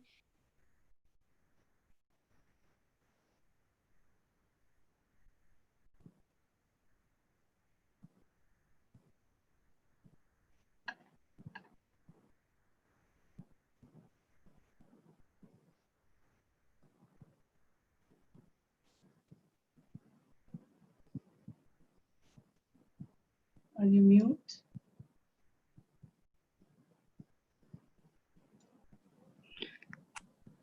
with sudden swiftness with one's house be thrown down. When a stave is shaken, the hawk appears. So do people's fault when they speak. The first test is the potter's field. The test of a person is in this covenant. The fruit of the tree shows the care it had. So speech discloses the pent of her person's heart. Praise no one before he speaks, for it's then that people are tested. If you strive against justice, you will attain it and wear it like splendid robe. Birds nest like with their own kind, and honestly comes to those who work at it. A lion lies and waits for a prey, so does the sin for evildoers. The conversation of a goalie is always wisdom, but the fool changes like the moon. Limit the time you spend among the stupid. The fragrant the company of the thoughtful. The conversation of fools is often observed, and their laughter is wanted sin. Their oath-filled talk makes the hair stand out on end, and their brows make one stop the ears. The wrangling of the proud ends in bloodshed, and their cursing is painful to hear. Whoever betrays a secret destroys confidence and will never find a conscious friend. Cherish your friend and keep faith with him.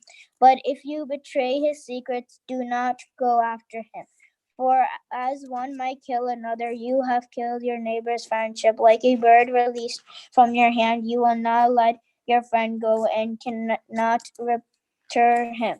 Do not go after him, for he is far away and has escaped like gasoline from a snare. For a room can be bandaged and an insult forgiven. But whoever betrays secrets does hopeless damage.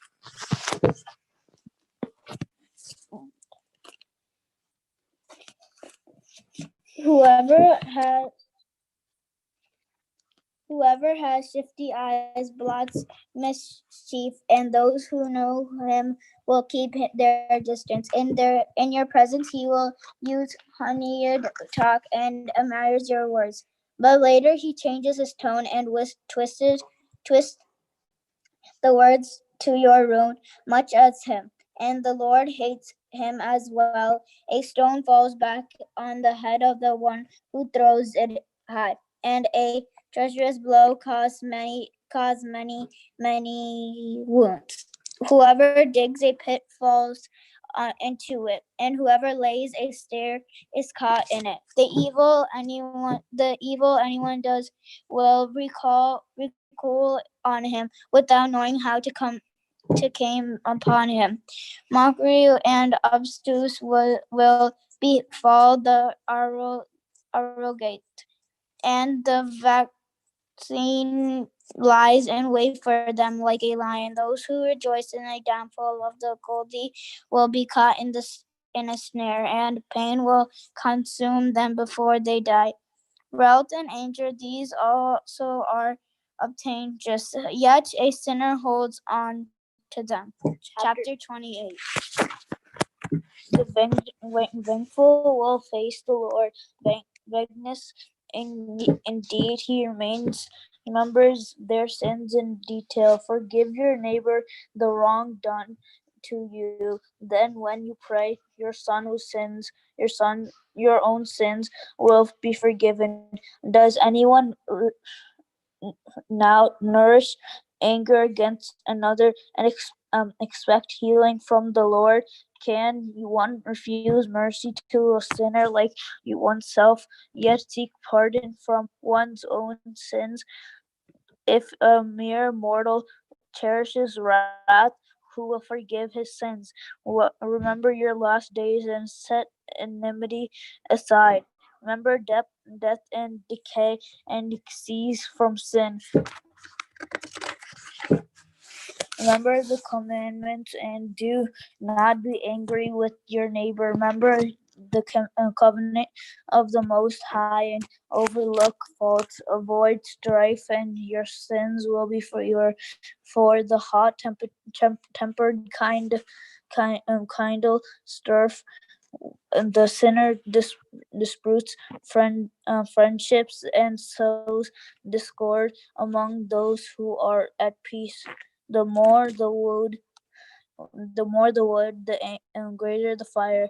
The more the cruelty, the fierce the strife. The greater the strength, the sterner the anger. The greater the wealth, the greater the wrath. Pitch and reason make the fire flare up, and hasty quarrel provokes bloodshed. The evil tongue. If you blow on a spark, it turns into flame. If you spit on it, it dies out. Yet both of you do not do with your mouth, cursed by gossips and the double-tongued, for they destroy the peace. They destroy the peace of many. The meddlesome tongue subverts many and makes them refuges among peoples. It destroys strong cities and overthrows the houses of the great. A meddlesome tongue drives victorious women from their homes and robs them of fruit and of their toil.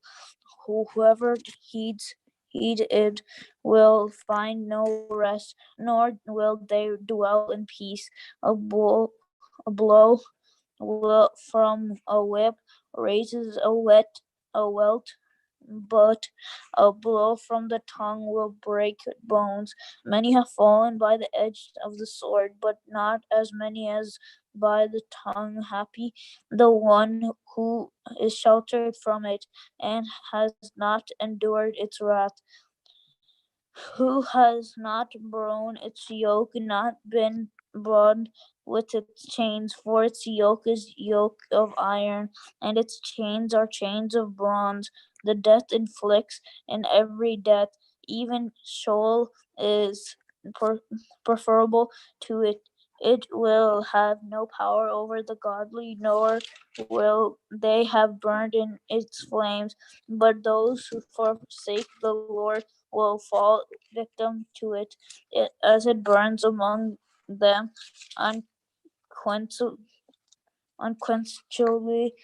It will hurl itself against him like a lion and like a leopard. It will tear them to pieces as you fence in your with thorns. Property with thorns. So make a door and a bolt for your mouth, as you lock up your silver and gold. So make balances and scales of your words. Take care not to slip by your tongue and fall victim to one lying in ambush. Chapter 29: Loans, alms, and surety. The merciful lends to their neighbor by holding out a helping hand. They keep the commandments. Lend to your neighbor in his time of need, and pay back your neighbor in time. Keep your promise and be honest with him, and at all times you will find what you need. Many borrowers ask for a loan and cause trouble for those who help them. Till he gets a loan, he kisses the lender's hand and speaks softly of his creditor's money. But at time of payments delays, makes excuses and finds fault with the timing. If he can pay, the lender will recover barely half, and will consider that a windfall if he cannot pay. The lender is cheated of his money and accrues an enemy at no extra charge. With curses and insults the borrower will repay, and instead of honor will repay with abuse. Many refuse to lend, not out of meanness, but from fear of being cheated, not leastly, but with those in humble circumstances. Be patient. Do not keep them waiting for your alms, because of the commandments. Help the poor you are in their need. Do not send them away empty handed. Lose your money for relative or friend. Do not hide it under a stone or a rock. Dispose of your treasure according to the commandments of the Most High, and that will profit you more than the gold store up almsgiving in your treasury, and it will save you from every evil. Better than a mighty shield and a sturdy spear. It will fight for you against the enemy. A good person will sturdy for a neighbor, but whoever has lost a sense of shame will fail him. And do not forget the kindness of your Baker, for he has given his every life for you. A sinner will turn the favor of pledge unto misfortune, and the ungrateful will abandon him. His rescuer, going certainly has ruined many who were prosperous, and tossed them about like waves of the sea. It has exiled the prominent and set them wandering through foreign lands.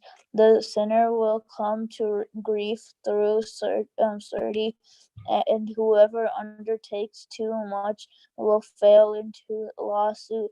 Help your neighbor according to your means, but take care lest you fall yourself. For liberty and its rewards. Let's prime needs are water, bread, and clothing, and also house of decent privacy. Better is the life of of the poor under the shadow of their own roof. This suspicious banquets among strangers, whether little or much, but content with what you have, then you will hear no reproach as a parasite. It is a miserable life to go from house to house, for where you are guest, you dare not open your mouth. You will entertain and provide drink. Besides, you will hear these bitter words: "Come here, your parasite, set the table. Let me eat the food you have there. Go away, you parasite, for one more worthy. For my relatives visit, I need the room." Painful things to a sensitive person are a rebuke as a parasite, and insolence for creditors.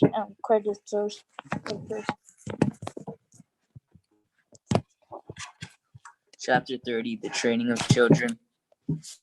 Whoever loves the son will chastise him often, that he may be his joy when he grows up. Whoever disciplines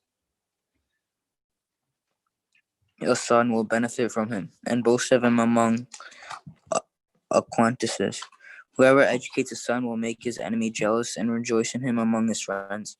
At the father's death he will seem not dead, for he leaves after him one like himself, whom he looks upon through life with joy, and in death without regret. Against his enemies he has left an avenger, and no one to repay his friend with kindness.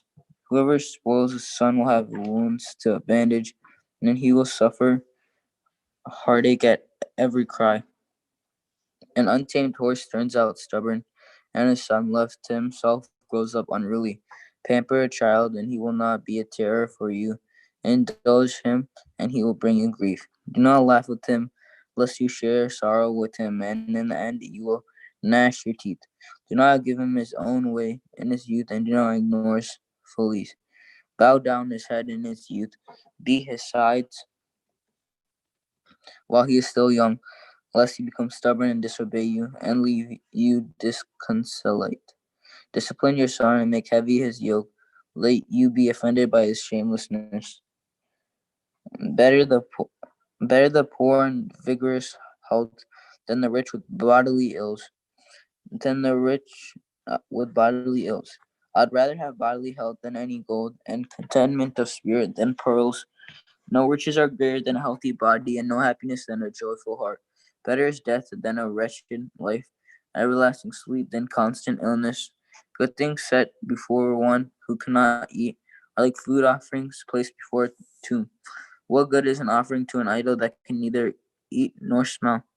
So it is with the one being punished by the Lord, who groans at what his eyes behold. Do not give it to sadness, or torment yourselves deliberately.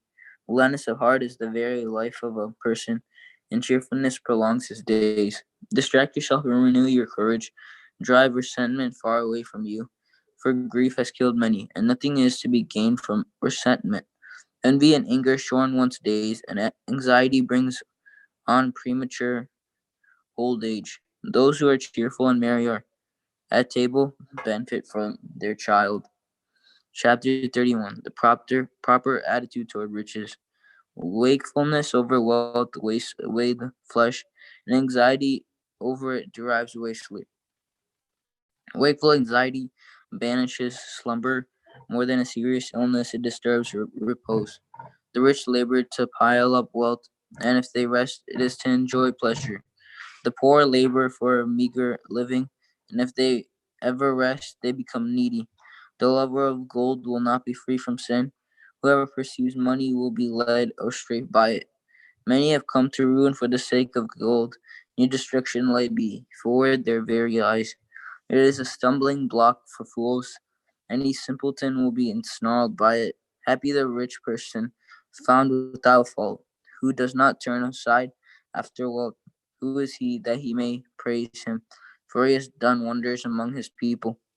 Whoever has been tested by gold and been found perfect, let it be for him his glory. who could have sinned but did not, and could have done evil but did not. So if good fortune is secure, an assembly will recount his praises. Are you seated at the table of the great? Bring it to no needy gullet, nor say how much food is here. Remember that the greedy eye is evil. What has been created more greedy than the eye? Therefore it weeps for any cause. Recognize that your neighbor feels as you do, and keep in mind everything you dislike.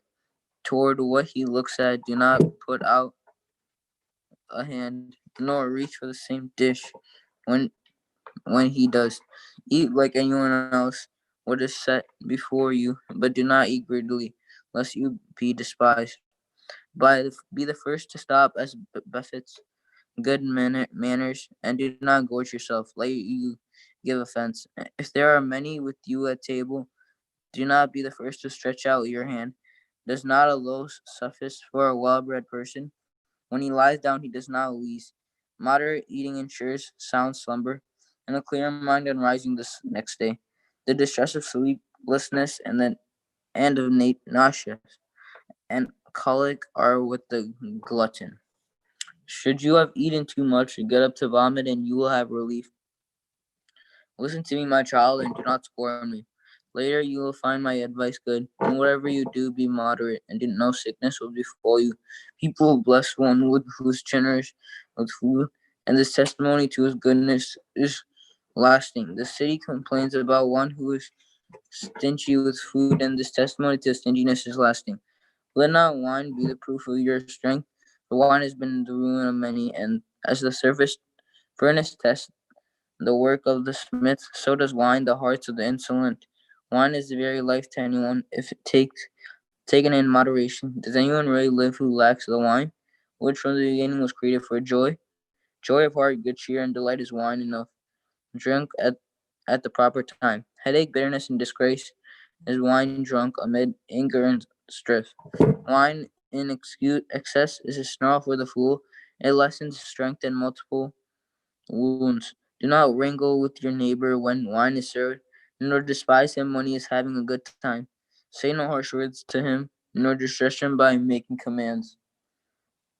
Chapter 32. If you are chosen to preside at a dinner, do not be puffed up, but with the guests be as one of them. Take care of them first, and then sit down. See to their needs, and then take your place, to share in their joy, and receive a wreath for a job well done. You who are older, it is your right to speak, but temper your knowledge and do not interrupt the singing. Where there is entertainment, do not pour out discourse, do not display your wisdom at the wrong time. Like a seal of carnelian in a setting of gold, a concert of music at a banquet of wine, a seal of emerald in a work of gold, the melody of music with delicious wine. Speak, young man, only when necessary, when they have asked you more than once.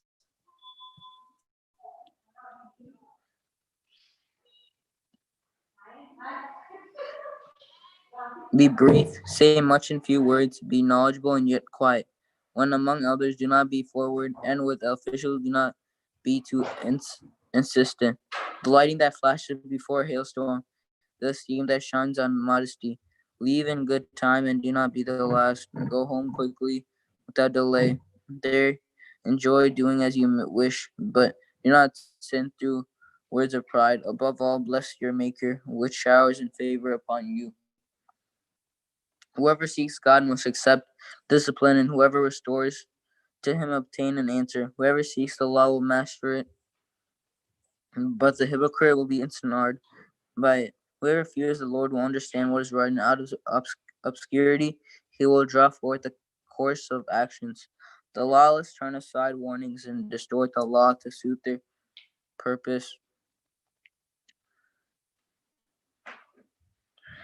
The sensible will not neglect direction. The proud and insolent are deterred by no fear. Do nothing without deliberation. Then once you have acted, have no regrets. Do not go on a way set with snares, and do not stumble on the same thing twice. Do not trust the road because of bandits, and be careful on your path. Whatever you do, be on your guard. For whoever does so keeps the commandments. Whoever keeps the law preserves himself, and whoever trusts in the Lord shall not be put to shame. No evil can harm the one who fears the Lord. Through trials again and again he is rescued. Whoever hates the law is without wisdom and is tossed about like a boat in a storm. The prudent trust in the word of the Lord, and the law is dependable for them as a divine oracle. Preparing your words, and then you will be listened to. Draw upon your training and give your answer. Like the wheel of a cart is the mind of a fool, and his thoughts like a turning axle. A mocking friend is like a stallion that neigh, no matter who the rider may be. Why is one day more important than another when the same sun lights up every day of the year? By the Lord's knowledge they are kept distinct, and he designates the seasons and feasts.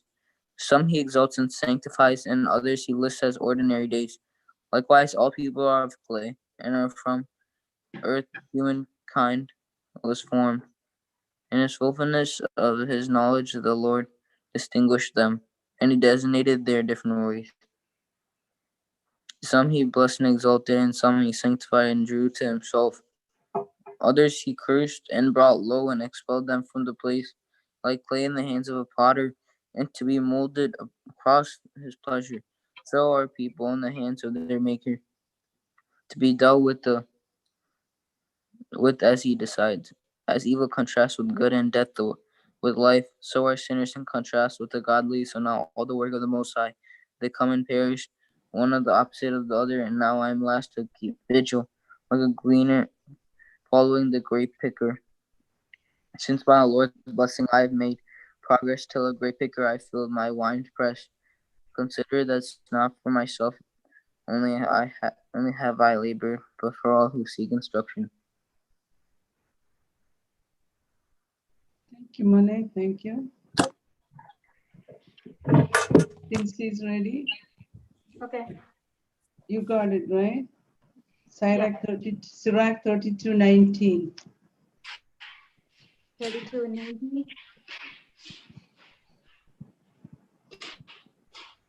ആലോചന കൂടാതെ ഒന്നും പ്രവർത്തിക്കരുത്. പശ്ചാത്താപത്തിൽ ഇടയാവുകയില്ല. പ്രതിബന്ധങ്ങൾ നിറഞ്ഞ വഴിയിലൂടെ സഞ്ചരിച്ച് തട്ടി വീഴരുത്. നിരപ്പായ വഴിയിലും അമിതമായ ആത്മവിശ്വാസം അരുത്. വഴിയിൽ ശ്രദ്ധയോടെ നടക്കുക. ഓരോ പ്രവൃത്തിയിലും കരുതൽ വേണം. അതാണ് നിയമാനുഷ്ഠാനം. നിയമത്തിൽ വിശ്വസിക്കുന്നവൻ കൽപ്പനകൾ അനുസരിക്കുന്നു. കർത്താവിൽ ശരണപ്പെടുന്നവന് നഷ്ടം വരികയില്ല. പ്രഭാഷകൻ 33. കർത്താവിനെ ഭയപ്പെടുന്നവന് അനർത്ഥം സംഭവിക്കുകയില്ല. ആപത്തിൽ നിന്ന് അവിടുന്ന് അവനെ രക്ഷിക്കും. ജ്ഞാനി നിയമത്തെ വെറുക്കുകയില്ല. അതിനോട് ആത്മാർത്ഥത ഇല്ലാത്തവൻ കൊടുങ്കാറ്റിൽ പെട്ട തോണിയെ പോലെയാണ്. വിവേകി നിയമത്തിൽ ആശ്രയിക്കും. ഉറിയും കൊണ്ടുള്ള നിശ്ചയം പോലെ നിയമം അവന് വിശ്വാസ്യമാണ്. മുൻകൂട്ടി തയ്യാറായി സംസാരിക്കാവൂ, അപ്പോൾ നീ ശ്രദ്ധിക്കപ്പെടും. ചിന്തിച്ചുറിച്ചു ഉത്തരം പറയുക. വിഡ്ഢിയുടെ ഹൃദയം വണ്ടിച്ചക്രം പോലെയാണ്. അവന്റെ ചിന്തകൾ തിരിയുന്ന അച്ചുതണ്ടു പോലെയും. പരിഹസിക്കുന്ന സ്നേഹിതൻ വിത്തുകുതിരയെ പോലെയാണ്. ആര് പുറത്തു ഇരുന്നാലും അത് ഹേഷാരവും മുഴക്കും. അസമത്വങ്ങൾ. വർഷത്തിലെ എല്ലാ ദിവസങ്ങളെയും പ്രകാശിപ്പിക്കുന്നത് സൂര്യനാണെങ്കിൽ ഒരു ദിവസം മറ്റൊന്നിനേക്കാൾ മെച്ചപ്പെട്ടതാകുന്നത് എങ്ങനെ? കർത്താവിന്റെ നിശ്ചയം അനുസരിച്ചാണ് അവ വ്യത്യസ്തമാകുന്നത്. ഋതുക്കളും ഉത്സവങ്ങളും നിർണയിച്ചതും അവിടുന്നാണ്. ചില നാളുകളെ അവിടുന്ന് ഉന്നതവും സംപൂജ്യവും മറ്റു ചിലതിനെ സാധാരണവുമാക്കി. മനുഷ്യരെല്ലാവരും മണ്ണിൽ നിന്നാണ്. ആദം പൊടിയിൽ നിന്ന് സൃഷ്ടിക്കപ്പെട്ടു. കർത്താവ് തന്റെ ജ്ഞാനത്തിന്റെ പൂർണ്ണതയിൽ അവരെ വിവേചിക്കുകയും വ്യത്യസ്ത മാർഗങ്ങളിൽ നിയോഗിക്കുകയും ചെയ്തു. അവിടുന്ന് ചിലരെ അനുഗ്രഹിച്ചുയർത്തി, വേറെ ചിലരെ വിശുദ്ധീകരിച്ചു, തന്നോട് അടുപ്പിച്ചു. മറ്റു ചിലരെ ശപിച്ചു താഴ്ത്തപ്പെടുത്തുകയും സ്ഥാനഭ്രഷ്ടരാക്കുകയും ചെയ്തു. കുശവന്റെ കയ്യിൽ കളിമണ്ണ് പോലെയാണ് സൃഷ്ടാവിന്റെ കയ്യിൽ മനുഷ്യർ. അവിടുന്ന് തന്റെ ഇഷ്ടമനുസരിച്ച് പ്രവർത്തിക്കുന്നു, ഇഷ്ടമനുസരിച്ച് അവർക്ക് നൽകുന്നു.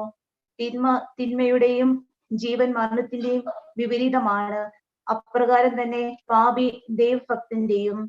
അത്യുന്നതന്റെ സൃഷ്ടികളെ നിരീക്ഷിക്കുക. അവയെല്ലാം ജോഡികളായി പരസ്പര പൂരകങ്ങളായി നിലകൊള്ളുന്നു. ഒടുവിലാണ് ഞാൻ ഉണർന്നത്.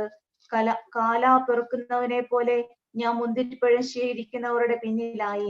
എന്നാൽ കർത്താവിന്റെ അനുഗ്രഹ നിമിത്തം ഞാൻ മുൻപിലെത്തി. മുന്തിരിപ്പഴം ശേഖരിക്കുന്നവനെ പോലെ ചക്കു നിറച്ചു. എനിക്ക് വേണ്ടി മാത്രമല്ല, നിർദ്ദേശം ആരെയുന്ന എല്ലാവർക്കും വേണ്ടിയാണ് ഞാൻ അധ്വാനിച്ചത്. ശ്രേഷ്ഠന്മാരെ, സമൂഹ നേതാക്കളെ, എന്റെ വാക്കുകൾ കേൾക്കുവിൻ. ജീവിതകാലത്തിൽ ഒരിക്കലും പുത്രനോ ഭാര്യയ്ക്കോ സഹോദരനോ സ്നേഹിതനോ നിന്റെ മേൽ അധികാരം കൊടുക്കരുത്. വസ്തുവകകളും നൽകരുത്. നീ മനസ്സുമാറി തിരികെ ചോദിച്ചേക്കാം. ശ്വാസം പോകുന്നത് വരെ നിന്റെ സ്ഥാനം കരസ്ഥമാക്കാൻ ആരെയും അനുവദിക്കരുത്.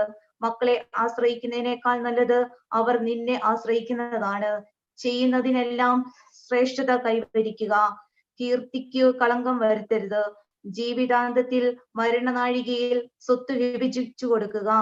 കഴുതയ്ക്കു തീറ്റിയും വടിയും ചുമടും, ദാസന് ആഹാരവും ശിക്ഷയും ജോലിയും. അടിമയെ കൊണ്ട് വേല ചെയ്യിപ്പിച്ചാൽ നിനക്ക് വിശ്രമിക്കാം.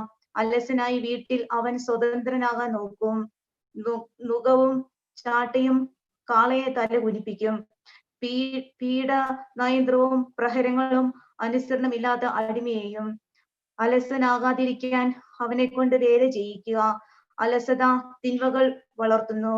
അവനെ കൊണ്ട് പണിയെടുപ്പിക്കുക. അതാണ് അവന് യോജിച്ചത്. അനുസരിക്കുന്നില്ലെങ്കിൽ അവന്റെ ചങ്ങലകളുടെ ഭാരം കൂട്ടുക. ആരോടും അളവ് വിട്ട് പെരുമാറരുത്. അനീതി കാണിക്കുകയും അരുത്. നിനക്ക് ഒരു ദാസനുണ്ടെങ്കിൽ അവനെ നിന്നെ പോലെ കരുതണം. നീ അവനെ രക്തം കൊടുത്ത് വാങ്ങിയതാണല്ലോ. നിനക്കൊരു ദാസനുണ്ടെങ്കിൽ അവനെ സഹോദരനെ പോലെ കരുതുക. അവനെ നിനക്ക് നിന്നെ പോലെ തന്നെ ആവശ്യമാണ്. നീ അവനോട് ക്രൂരമായി പെരുമാറുകയും അവൻ ഒളിച്ചോടുകയും ചെയ്താൽ അവനെ അന്വേഷിച്ച് നീ ഏത് വഴിക്ക് പോകും? വ്യർത്ഥ സ്വപ്നങ്ങൾ. അവിവേക് 34. വ്യർത്ഥ സ്വപ്നങ്ങൾ. അവിവേകിയുടെ പ്രതീക്ഷകൾ വ്യർത്ഥവും നിരർത്ഥവുമാണ്. സ്വപ്നങ്ങൾ പോഷന്മാർക്ക് ചിറക് നൽകുന്നു. സ്വപ്നങ്ങളെ ആശ്രയിക്കുന്നവൻ നിഴലിനെ പിടിക്കുന്നവനെ പോലെയും കാറ്റിനെ അനുധാവനം ചെയ്യുന്നവനെ പോലെയുമാണ്. സ്വപ്നത്തിന്റെ ദർശനം യഥാർത്ഥ മുഖത്തിന്റെ പ്രതിച്ഛായ മാത്രമാണ്. അശുദ്ധിയിൽ നിന്ന് ശുദ്ധി ഉണ്ടാകുമോ? അസത്യത്തിൽ നിന്ന് സത്യവും. ഗർഭിണിയുടെ ഭാവന പോലെ ശകുനം, നിമിത്തം, സ്വപ്നം ഇവയെല്ലാം മിഥ്യയാണ്. അത്യുന്നതനിൽ നിന്നുള്ള ദർശനം അല്ലെങ്കിൽ അവനെ അവഗണിക്കുക. സ്വപ്നങ്ങൾ അനേകരെ വഞ്ചിച്ചിട്ടുണ്ട്.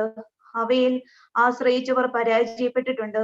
അത്തരം വഞ്ചനകൾ കൂടാതെ നിയമം നിറവേറ്റാം.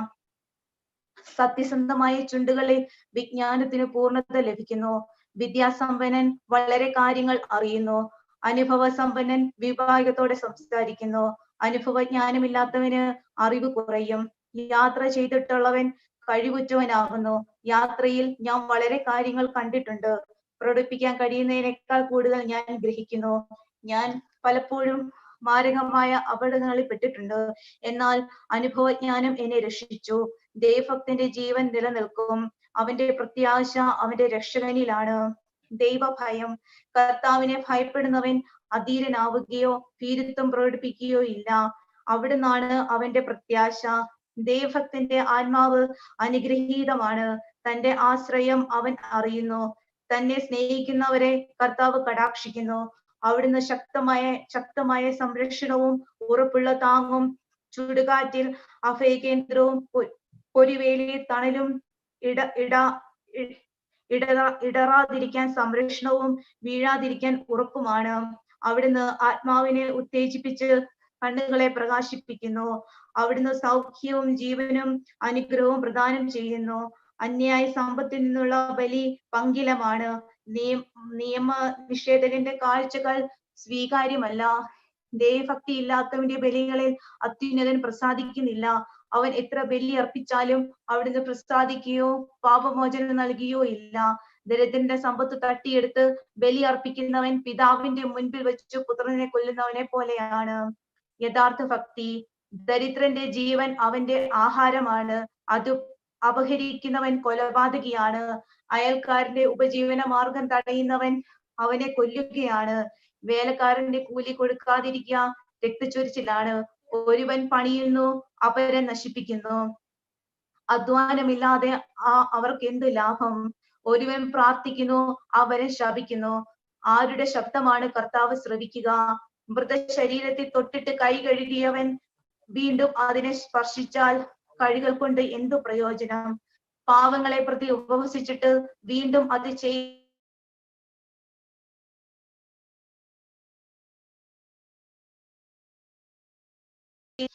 നിയമം പാലിക്കുന്നവന് നിരവധി ബലികൾ അർപ്പിക്കുന്നതിന് തുല്യമാണ്.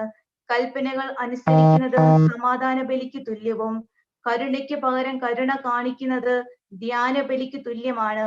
ശിക്ഷ കൊടുക്കുന്നവൻ കൃതജ്ഞതാബലി അർപ്പിക്കുന്നു. ദുഷ്ടതയിൽ നിന്ന് ഒഴുകുന്നത് കർത്താവിന് പ്രീതികരമാണ്. അനീതി വർജിക്കുക പാപപരിഹാര ബലിയാണ്. വെറും കൈയോടെ കർത്താവിനെ സമീപിക്കരുത്, എന്തെന്നാൽ ഇവയെല്ലാം അനുഷ്ഠിക്കാൻ നിയമം അനുശാസിക്കുന്നു.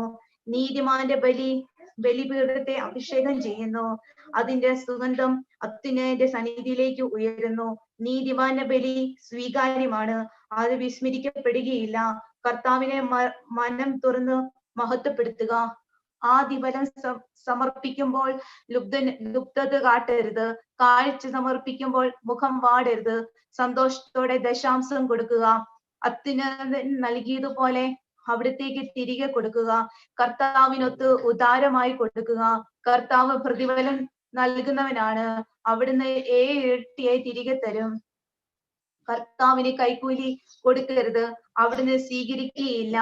അനീതിപൂർവമായ ബലിയിൽ ആശ്രയിക്കരുത്.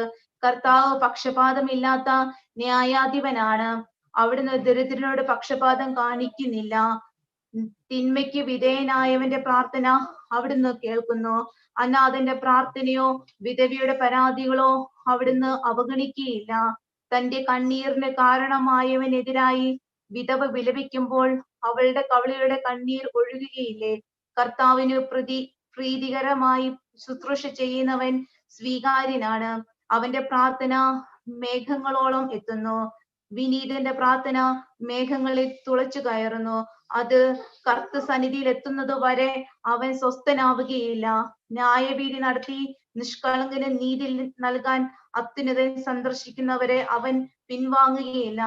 കർത്താവ് വൈകുകയോ സ്വസ്ഥനായിരിക്കുകയോ ഇല്ല, അവിടുന്ന് നിർദ്ദയന്റെ അരക്കെട്ട് തകർക്കുകയും ജനതകളോട് പകരം വീട്ടുകയും ചെയ്യും. ധിക്കാരികളുടെ കൂട്ടത്തെ നിർമാർജനം ചെയ്യുകയും അനീതി പ്രവർത്തിക്കുന്നവന്റെ ചെങ്കോൽ തകർത്ത് കളയുകയും ചെയ്യും. മനുഷ്യന് പ്രവൃത്തി കൊടുത്തും പ്രയത്നങ്ങൾക്ക് അവയുടെ വൈഭവത്തിനനുസരിച്ചും അവിടുന്ന് പ്രതിഫലം നൽകും. തന്റെ ജ്ഞാനത്തിന്റെ പരാതികൾ വിധി കൽപ്പിക്കുന്നത് തന്റെ കരുണയിൽ അവരെ ആനന്ദിപ്പിക്കും. വരൾച്ചയുടെ നാളുകളിൽ മഴക്കാറു പോലെ കഷ്ടതയിൽ കർത്താവിന്റെ കരുണ ആശ്വാസപ്രദമാണ്.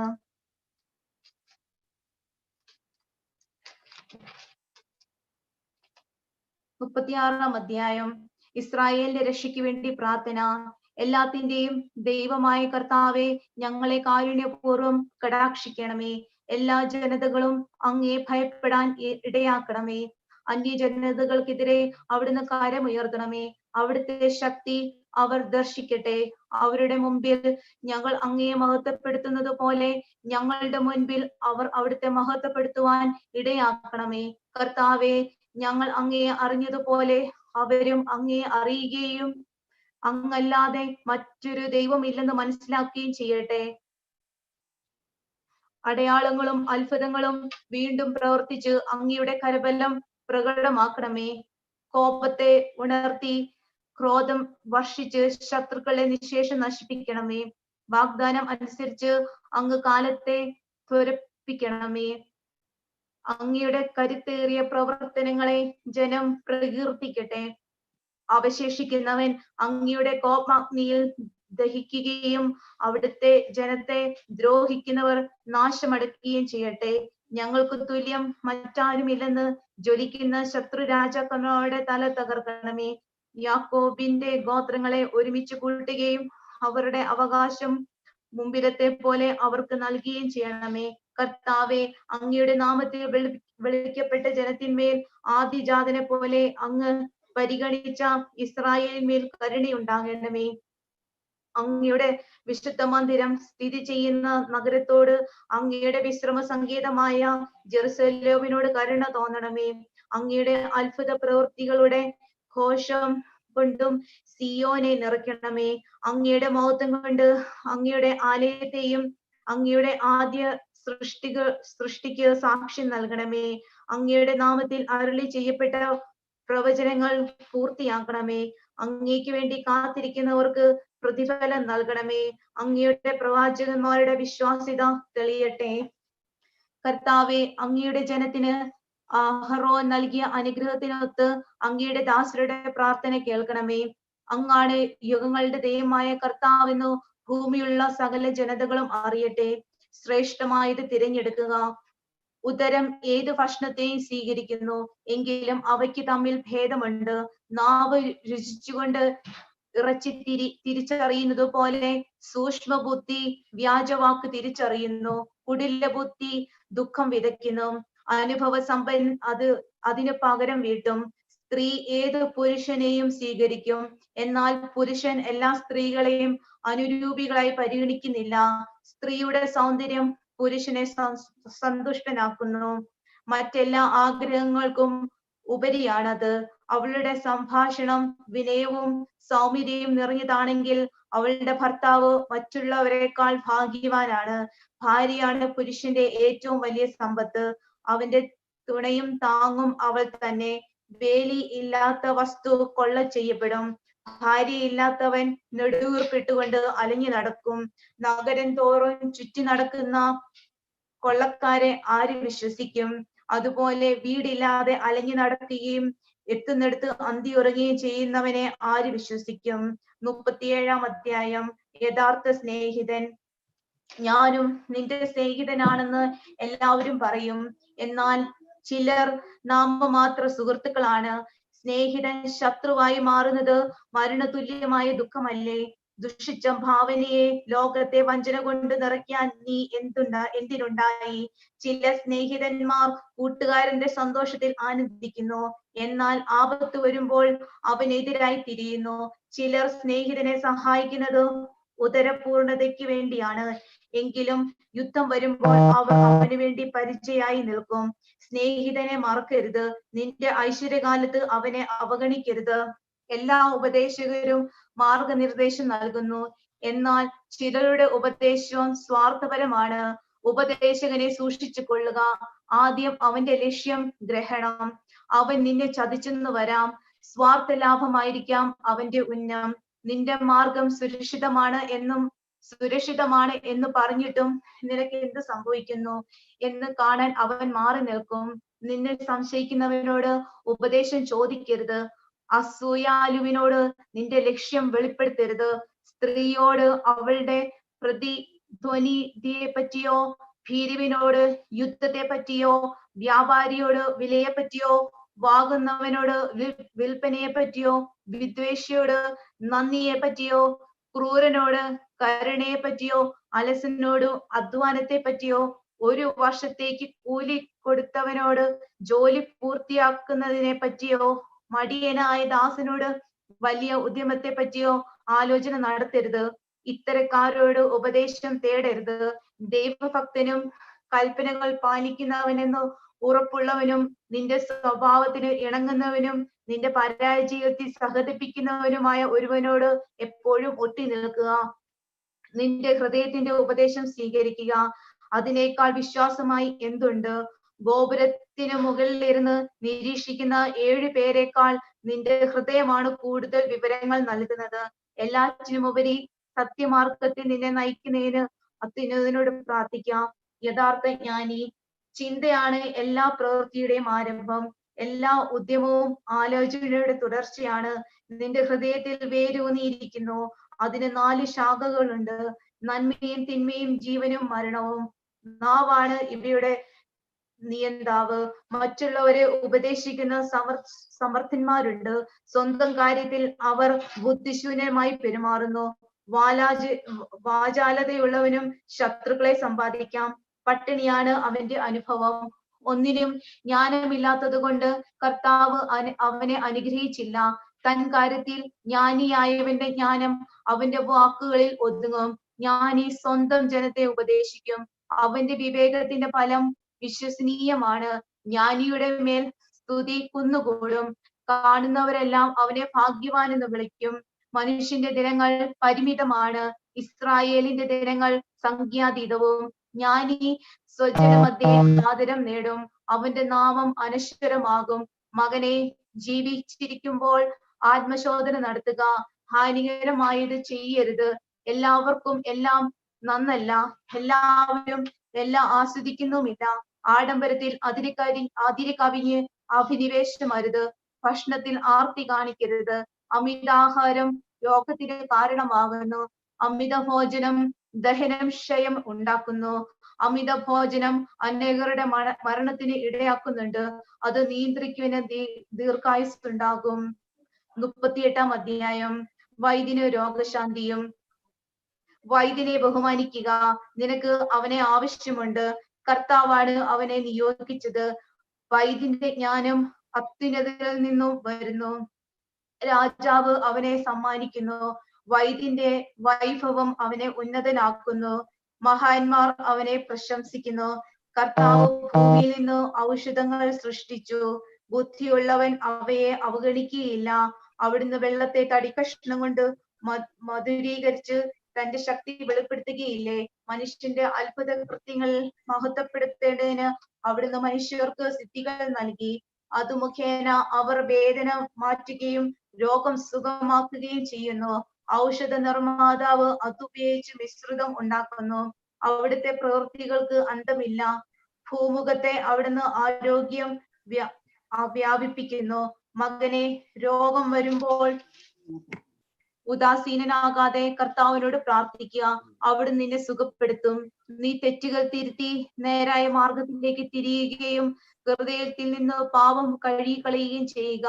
സുരഭില ബലിയും സ്മരണാശംസമായി നേർത്ത നാവും സമർപ്പിക്കുക.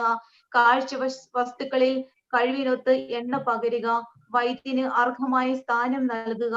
കർത്താവാണ് അവനെ നിയോഗിച്ചത്, അവനെ ഉപേക്ഷിക്കരുത്. അവനെ കൊണ്ട് നിനക്ക് ആവശ്യമുണ്ട്. വിജയം വൈദ്യന്റെ കൈകളിൽ സ്ഥിതി ചെയ്യുന്ന അവസരമുണ്ട്. രോഗം നിർണയിച്ച് സുഖപ്പെടുത്തി ജീവൻ രക്ഷിക്കാൻ അവിടുത്തെ അനുഗ്രഹത്തിന് വേണ്ടി അവനും കർത്താവിനോട് പ്രാർത്ഥിച്ചിട്ടുണ്ട്. സൃഷ്ടാവിന്റെ മുമ്പിൽ പാപം ചെയ്യുന്നവന് വൈദ്യസഹായം തേടേണ്ടി വരും. മരിച്ചവരെ ഓർത്ത് വിലാപം. മകനെ, മരിച്ചവരെ ഓർത്ത് കരയുക, കഠിന വേദന കൊണ്ട് എന്നെ പോലെ വിലപിക്കുക. അവന്റെ മൃതദേഹം സമർഹമായി സംസ്കരിക്കുക, അതിന്റെ ഉദാസീനത കാണിക്കരുത്. നിന്റെ കരച്ചിൽ വേദനാപൂർണവും വിലാപം തീഷ്ണതയുള്ളതുമായിരിക്കട്ടെ. ആരും ആക്ഷേപിക്കാതിരിക്കാൻ അവന്റെ യോഗ്യതയ്ക്കനുസൃതം 1-2 ദിവസം ദുഃഖം ആചരിക്കുക, പിന്നെ ആശ്വസിപ്പിക്കുക. ദുഃഖം മരണത്തിൽ കലാശിക്കുന്നു, ഹൃദയവേദന ശക്തിപ്പെടുത്തുന്നു. വിനാശത്തിന്റെ ദുഃഖം ശമിക്കുകയില്ല. ദരിദ്രന്റെ ജീവിതം ഹൃദയഭാരം നിറഞ്ഞതാണ്. നിന്റെ ഹൃദയം ദുഃഖത്തിന് അധീനമാകരുത്. ജീവിതാന്തം ഓർത്ത് അതിനെ അകറ്റിക്കളയുക. തിരിച്ചുവരവ് അസാധ്യമെന്ന് ഓർക്കുക. മരിച്ചവർക്ക് നീ ഒരു നന്മയും ചെയ്യുന്നില്ല, നിന്നെ തന്നെ ഉപദ്രവിക്കുകയാണ്. അവന്റെ അവസാനം അനുസ്മരിക്കുക. നിന്റേത് അപ്രകാരം തന്നെ. ഇന്നലെ ഞാൻ, ഇന്ന് നീ. മരിച്ചവൻ ശ്രവിക്കുമ്പോൾ അവനെ കുറിച്ചുള്ള സ്മരണയും അവസാനിക്കട്ടെ. അവന്റെ ആത്മാവ് വേർപെട്ട് കഴിയുമ്പോൾ ആശ്വസിക്കുക. ജോലിയും ജ്ഞാനവും. പണ്ഡിതന്റെ വിജ്ഞാനം വിശ്രമത്തെ ആശ്രയിച്ചിരിക്കുന്നു. വ്യഗ്രതകൾ ഒഴിഞ്ഞാലേ ജ്ഞാനം ലഭിക്കൂ.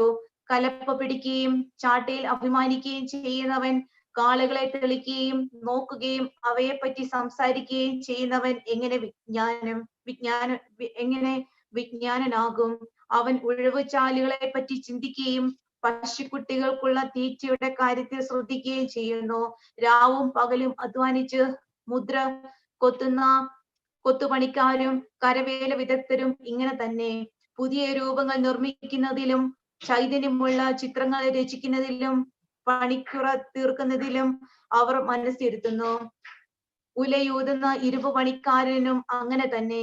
അഗ്നിയിൽ തട്ടി വരുന്ന കാറ്റ് അവന്റെ മാംസം ഉരുക്കി കളയുന്നു.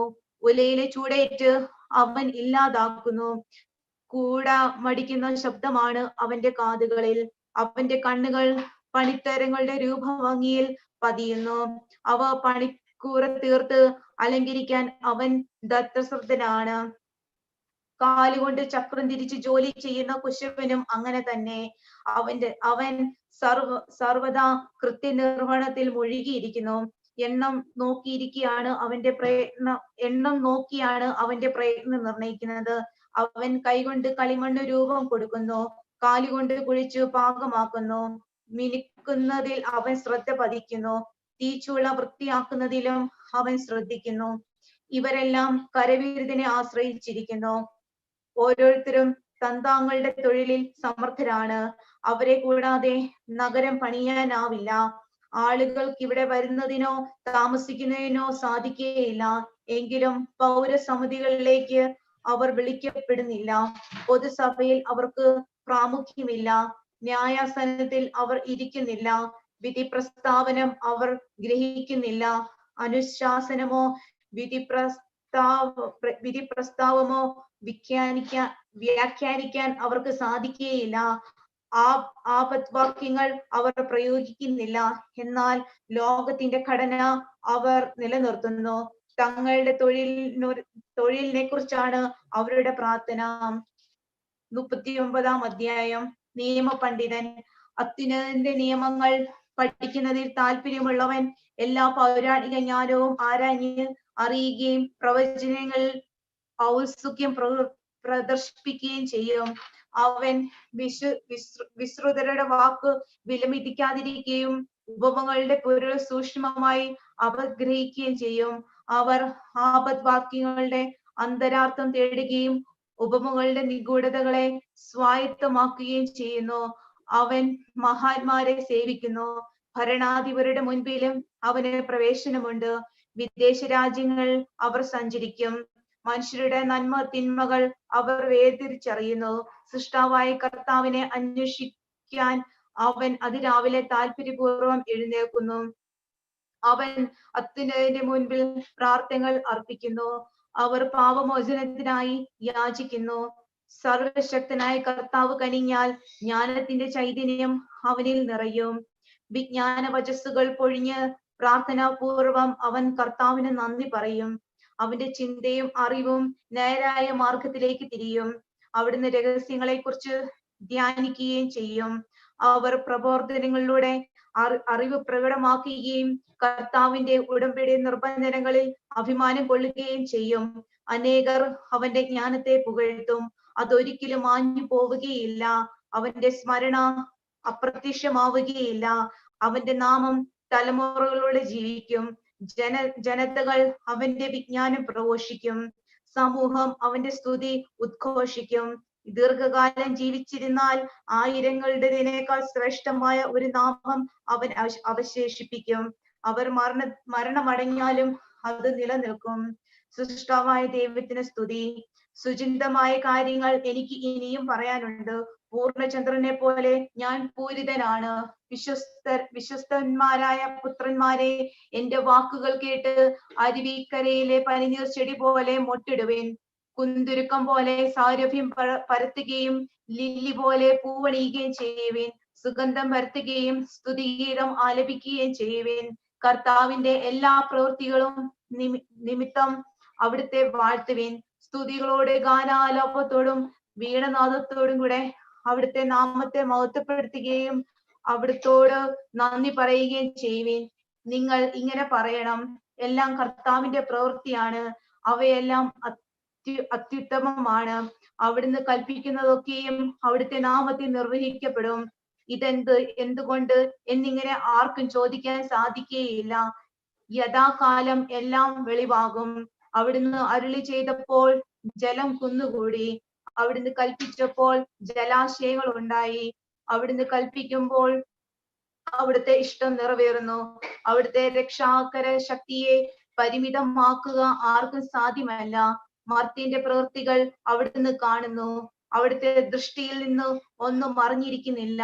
അനാദി മുതൽ അനന്തത വരെ അവിടുന്ന് അവയെ കണ്ടുകൊണ്ടിരിക്കുന്നു. അവിടത്തേക്ക് ഒന്നും വിസ്മയകരമല്ല.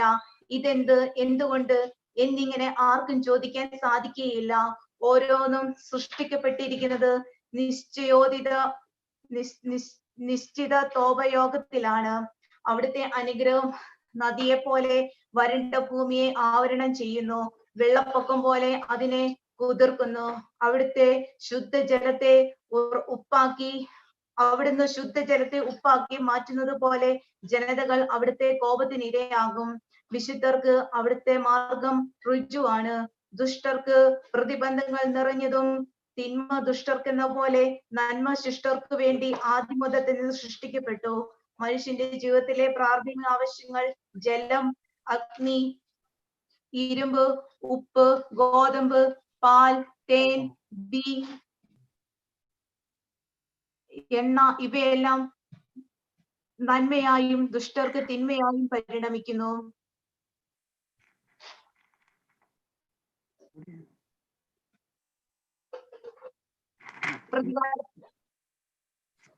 നമുക്ക് പറയാമോ? തുടങ്ങാലോ. അത്രയായില്ലേ? പ്രഭാഷകൻ 39:40, 27. ദൈവഭക്തർക്ക് അവയെല്ലാം നന്മയായും ദുഷ്ടർക്ക് തിന്മയായും പരിണമിക്കുന്നു. പ്രതികാരത്തിനായി സൃഷ്ടിക്കപ്പെട്ട കാറ്റുകൾ ഉണ്ട്. കോപാവേശത്താൽ അവ ആഞ്ഞടിക്കുന്നു. സംഹാര മുഹൂർത്തത്തിൽ അവ ശക്തി മുഴുവൻ ചെരിഞ്ഞ് സൃഷ്ടാവിന്റെ കോപം ശമിപ്പിക്കും. അഗ്നിയും കൽമഴയും ക്ഷാമവും മഹാമാരിയും പ്രതികാരത്തിനു വേണ്ടി സൃഷ്ടിക്കപ്പെട്ടവയത്രേ. ഹിംസ്ര ജന്തുക്കളുടെ ദംഷ്ട്രങ്ങളും തേളുകളും അണലികളും ദൈവഭയമില്ലാത്തവനെ ശിക്ഷിച്ച് നശിപ്പിക്കാനുള്ള വാളും അങ്ങനെ തന്നെ. അവിടുത്തെ കൽപ്പനയിൽ അവ ആഹ്ലാദം കൊള്ളുകയും കർത്തവ്യ നിർവഹണത്തിന് വേണ്ടി ഒരുങ്ങിയിരിക്കുകയും ചെയ്യുന്നു. സമയം വരുമ്പോൾ അവ അവിടുത്തെ വാക്ക് ലംഘിക്കുകയില്ല. ആദ്യം മുതൽ തന്നെ ഇത് എനിക്ക് ബോധ്യപ്പെടുകയാൽ ഞാൻ അതേപ്പറ്റി ചിന്തിച്ചു രേഖപ്പെടുത്തി. കർത്താവിന്റെ പ്രവൃത്തികൾ ഉത്തമമാണ്. യഥാസമയം അവിടുന്ന് ആവശ്യങ്ങൾ നിറവേറ്റുന്നു. ഒന്ന് മറ്റൊന്നിനേക്കാൾ മോശമാണെന്ന് പറയാനാവില്ല. ഓരോന്നും യഥാകാലം നന്മയായി തെളിയും. അതിനാൽ പൂർണ്ണ ഹൃദയത്തോടെ ഉച്ചത്തിൽ ഗീതം ആലപിച്ച് കർത്താവിന്റെ നാമം വാഴ്ത്തുവിൻ. 40. മനുഷ്യന്റെ ദയനീയാവസ്ഥ. ഓരോരുത്തർക്കും ധാരാളം ജോലി നിശ്ചയിക്കപ്പെട്ടിട്ടുണ്ട്. മാതാവിന്റെ ഉദരത്തിൽ നിന്ന് പുറത്തു വരുന്ന നിമിഷം മുതൽ സർവരുടെയും മാതാവിന്റെ അടുത്തേക്ക് മടങ്ങുന്നത് വരെ ആദത്തിന്റെ സന്തതികളുടെ മേൽ ഭാരമുള്ള നുകം വയ്ക്കപ്പെട്ടിരിക്കുന്നു. അവിടുന്ന് ഹൃദയ ചാഞ്ചല്യവും ഭയവും ഉത്കണ്ഠയും മരണദിനത്തെ കുറിച്ചാണ്. വിശിഷ്ടമായ സിംഹാസനത്തിൽ ഉപവിഷ്ടനായ രാജാവ് മുതൽ പൊടിയിലും ചാരത്തിലും കഴിയുന്ന എളിയവൻ വരെ, രാജകീയ അങ്കിയും കിരീടവും അണിയുന്നവൻ മുതൽ കൊടുക്കുന്നവൻ വരെ ഏവരും കോപം, അസൂയ, ആകുലത, അസ്വസ്ഥത, മരണഭീതി, ക്രോധം, മത്സരം എന്നിവയ്ക്ക് അധീനരായി തീരുന്നു. കിടക്കയിൽ വിശ്രമിക്കുമ്പോൾ നിശാനിദ്ര അവന് വിഭ്രാന്തി ഉളവാക്കുന്നു. അവന് വിശ്രമം അല്പം മാത്രം ലഭിക്കുന്നു, ചിലപ്പോൾ അതുമില്ല. ഉറക്കത്തിലും ഉണർന്നിരിക്കുമ്പോഴും എന്നതുപോലെ യുദ്ധനിരയിൽ നിന്ന് ഓടിപ്പോന്നവനെ പോലെ അവൻ ദുസ്വപ്നങ്ങളാൽ അസ്വസ്ഥനാകുന്നു.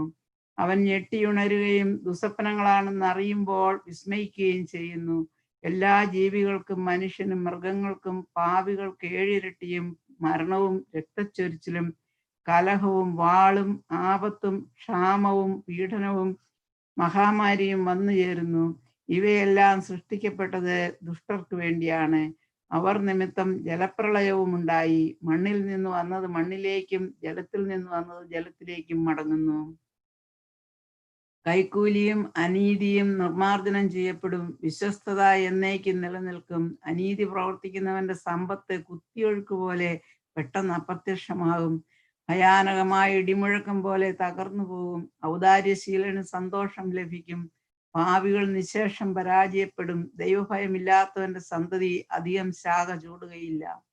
വെറും പാറമേൽ പടർന്ന ദുർബലമായ വേരുകളാണവർ. ജലാശയ തീരത്തിലോ നദീതടത്തിലോ വളരുന്ന ഞാങ്ങണ ഏത് പുല്ലിനെയും കാൾ വേഗത്തിൽ പിഴുതെടുക്കാം. കാരുണ്യം അനുഗ്രഹത്തിന്റെ ആരാമം പോലെയാണ്. ദാനധർമ്മം എന്നേക്കും നിലനിൽക്കുന്നു. സ്വാശ്രയശീലനും അധ്വാനപ്രിയനും ജീവിതം മധുരമാണ്. നിധി ലഭിച്ചവൻ ഇവരെക്കാൾ ഭാഗ്യവാനാണ്. സന്താനങ്ങളും താൻ നിർമ്മിച്ച നഗരവുമാണ് ഒരുവന്റെ പേര് നിലനിർത്തുന്നത്. നിഷ്കളങ്കയായ ഭാര്യ ഇവ രണ്ടിനെയും കാൾ വിലമതിക്കപ്പെടുന്നു. വീഞ്ഞും സംഗീതവും ഹൃദയത്തെ ആനന്ദിപ്പിക്കുന്നു. ജ്ഞാനതൃഷ്ണ ഇവയേക്കാൾ ശ്രേഷ്ഠമത്രേ. കുഴലും കിന്നരവും ഗാനമാധുരി വർദ്ധിപ്പിക്കുന്നു. ഇവയേക്കാൾ ആസ്വാദ്യമാണ് ഇമ്പമുള്ള മനുഷ്യസ്വരം. പ്രസന്നതയും സൗന്ദര്യവും കണ്ണിന് ആനന്ദം നൽകുന്നു. ഇവയേക്കാൾ ആനന്ദദായകമാണ് വയലിലെ ഇളം തളിരുകൾ.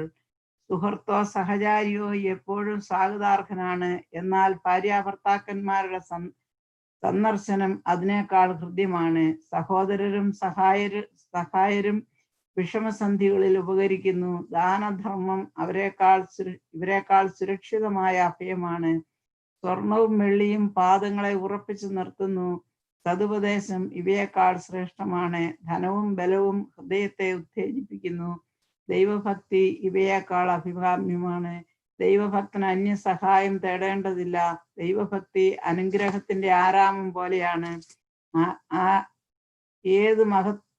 ഏത് മഹത്വത്തെയും കാൾ നന്നായി അത് മനുഷ്യനെ ആവരണം ചെയ്യുന്നു. മകനെ ഭിക്ഷുവിനെ പോലെ ജീവിക്കരുത്. ഭിക്ഷാടനത്തെക്കാൾ മരണമാണ് ഭേദം. ഒരുവൻ മറ്റൊരുവന്റെ ഭക്ഷണമേശയിൽ ആശ അർപ്പിച്ചാൽ അവന്റെ അസ്തിത്വം ജീവിതം എന്ന പേരിന് യോഗ്യമല്ല. അവൻ അന്യന്റെ ഭക്ഷണം കൊണ്ട് തന്നെ മലിനമാക്കുന്നു. ബുദ്ധിമാനും സതുപദേശം ലഭിച്ചവനും അത് ഒഴിവാക്കും. നിർലജ്ജന്റെ നാവിന് ഭിക്ഷാടനം മധുരമെങ്കിലും അവന്റെ ഉദരത്തിൽ അഗ്നി ജ്വലിക്കുകയാണ്. 41. മരണമേ, നിന്റെ സമ്പത്തിന്റെ മധ്യേ സമാധാനപൂർവ്വം ജീവിക്കുന്നവന്, അല്ലലില്ലാത്ത എല്ലാ ഐശ്വര്യങ്ങളും ഉള്ളവന്, രുചികരമായ വിഭവങ്ങൾ ആസ്വദിക്കാൻ ആരോഗ്യമുള്ളവന് നിന്നെപ്പറ്റി ഓർക്കുന്നത് എത്ര അരോചകമാണ്.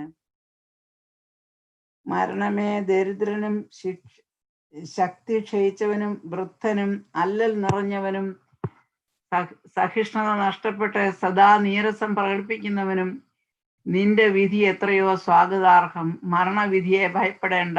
നിന്റെ മുൻകാല ജീവിതാന്തത്തെയും ഓർക്കുക. മർത്യവർഗത്തിലുള്ള കർത്താവിന്റെ തീർപ്പാണിത്. അത്യുന്നതന്റെ ഹിതം നിരസിക്കാൻ ആർക്ക് കഴിയും? ആയുസ് 10, 100, 1000 വർഷം ആയിക്കൊള്ളട്ടെ, പാതാളത്തിൽ അതേപ്പറ്റി ചോദ്യമില്ല. പാപികളുടെ സന്താനങ്ങൾ മ്ലേച്ഛ സന്തതികളാണ്.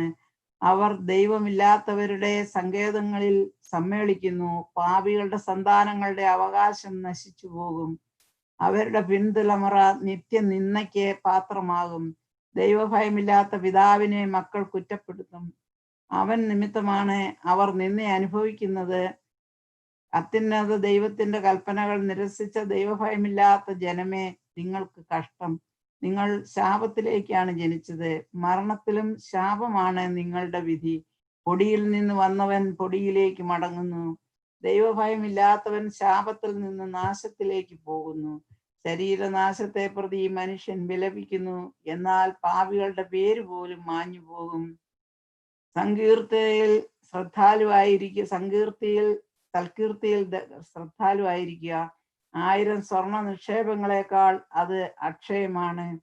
നല്ല ജീവിതത്തിന്റെ ദിനങ്ങൾ പരിമിതമത്രേ, എന്നാൽ സൽകീർത്തി ശാശ്വതവും. ലജ്ജാശീലം. കുഞ്ഞുങ്ങളെ ഉപദേശങ്ങൾ പാലിച്ച് സമാധാനത്തിൽ വർത്തിക്കുവിൻ. നിഗൂഢ ജ്ഞാനവും അജ്ഞാത നിധിയും നിഷ്പ്രയോജനമാണ്. വിഡ്ഢിത്തം മറച്ചു വെക്കുന്നവൻ വിജ്ഞാനം ഗോപനം ചെയ്യുന്നവനേക്കാൾ ഭേദമാണ്. അതിനാൽ എന്റെ വാക്കുകളെ ആദരിക്കുക. എല്ലാറ്റിനെയും കുറിച്ച് ലജ്ജിക്കുന്നതല്ല നന്നല്ല. എല്ലാവരും എല്ലാം ശരിക്ക് വിലയിരുത്തുന്നുമില്ല. ലജ്ജിക്കേണ്ടവ ഇവയാണ്.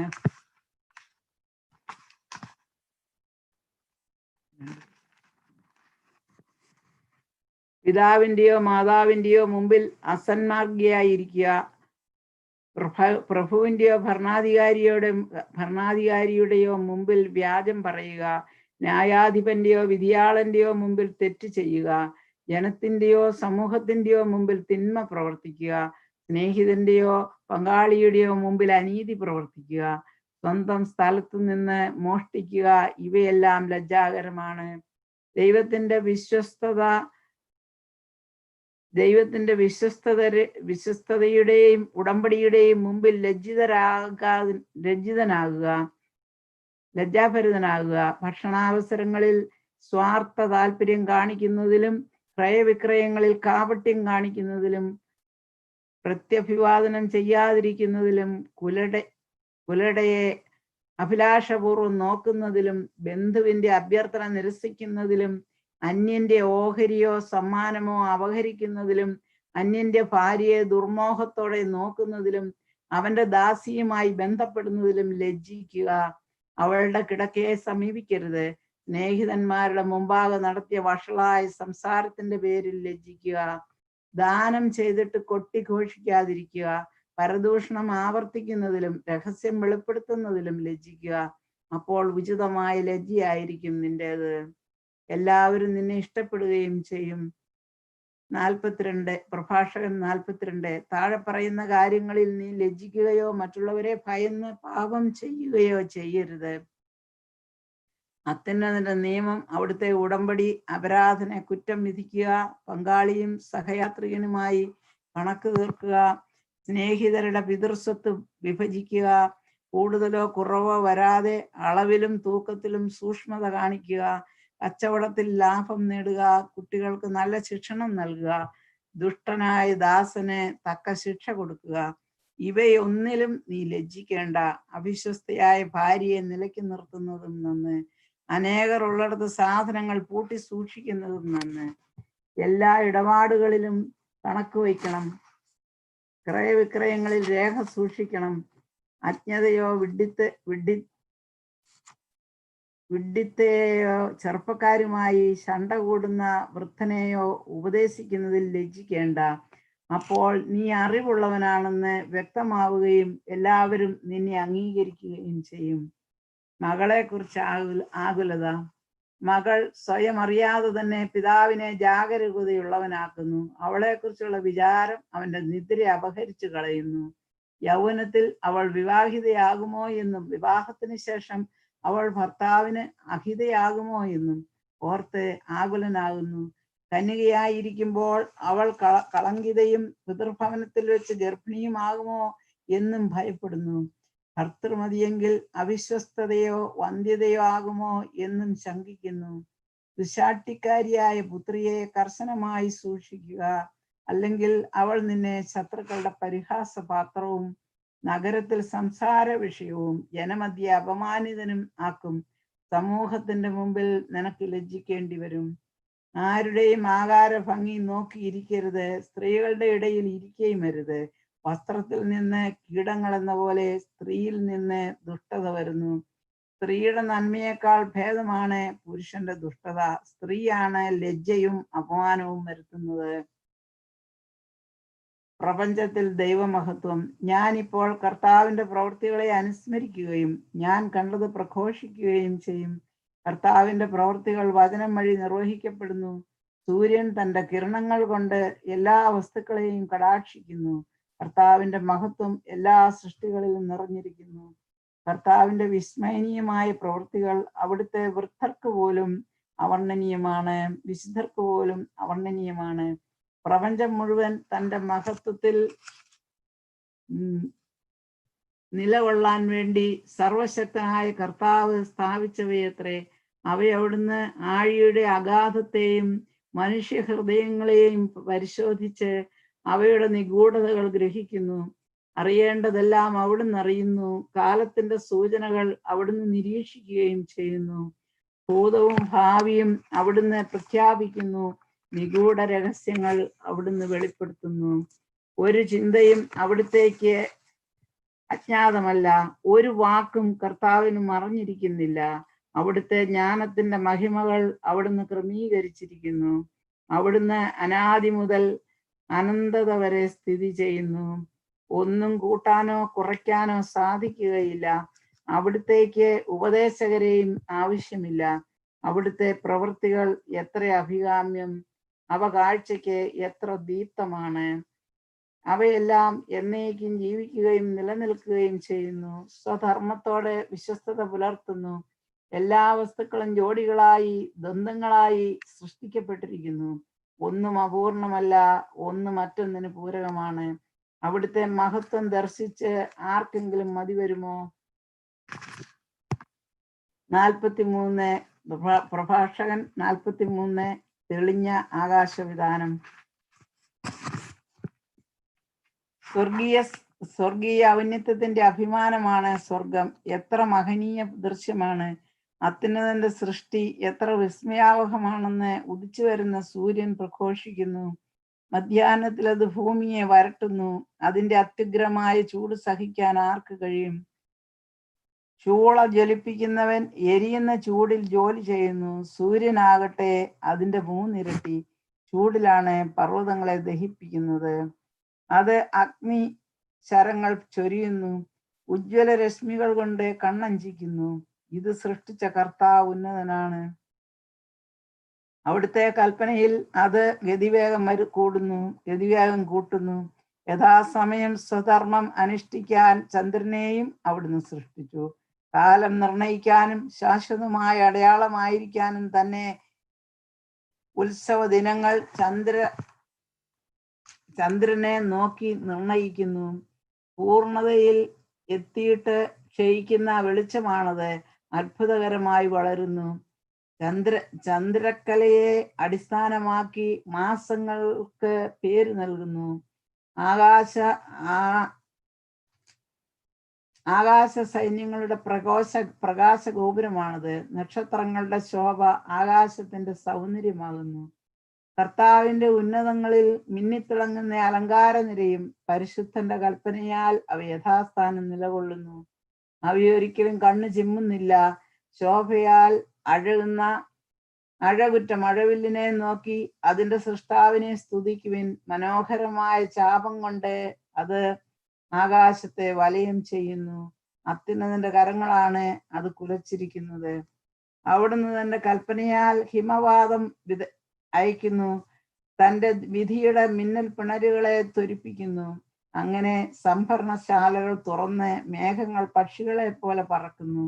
തന്റെ മഹത്വത്തിൽ അവിടുന്ന് മേഘങ്ങളെ ഒരുമിച്ച് കൂട്ടി ആലിപ്പഴങ്ങളായി നുറുക്കുന്നു. അവിടുന്ന് പ്രത്യക്ഷപ്പെടുമ്പോൾ പർവ്വതങ്ങൾ വിറകൊള്ളുന്നു. അവിടുന്ന് ഇച്ഛിക്കുമ്പോൾ തെക്കൻ കാറ്റ് വീശുന്നു. ഗർജനം കൊണ്ട് അവിടുന്ന് ഭൂമിയെ ശാസിക്കുന്നു. വടക്കൻ കാറ്റും ചുഴലിക്കാറ്റും കൊണ്ടും ശാസിക്കുന്നു. പറന്നിറങ്ങുന്ന പക്ഷിയെ പോലെ അവിടുന്ന് മഞ്ഞ് വിതറുന്നു. വെട്ടിക്കിളിപ്പറ്റം പോലെ ഇറങ്ങി വരുന്നു. അതിന്റെ വെണ്മ കണ്ണഞ്ചിക്കുന്നതാണ്. അത് വീഴുന്നത് കണ്ട് മനസ്സ് ഭരിതരാകുന്നു. അവിടുന്ന് ഭൂമിയിൽ ഉപ്പ് പോലെ തുഷാരം വിതറുന്നു. ഉറയുമ്പോൾ അത് കൂർത്ത മുള്ളുപോലെയാകുന്നു. തണുത്ത വടക്കൻ കാറ്റ് വീശി ജലോപരിതലം മഞ്ഞുകട്ടയാകുന്നു.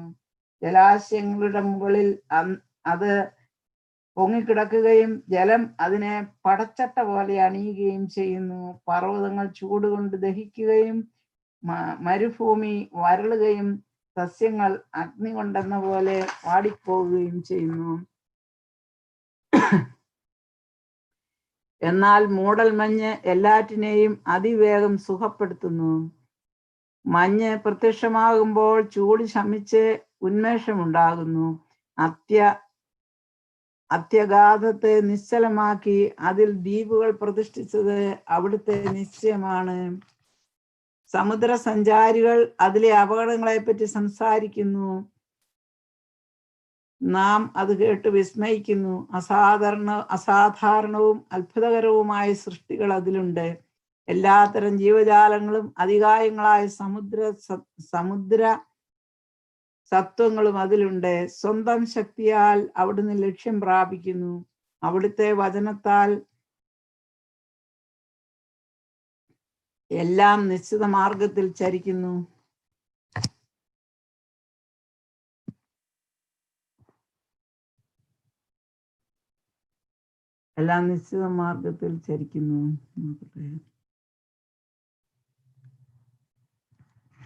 അവിടുത്തെ വചനത്താൽ എല്ലാം നിശ്ചിത മാർഗത്തിൽ ചരിക്കുന്നു.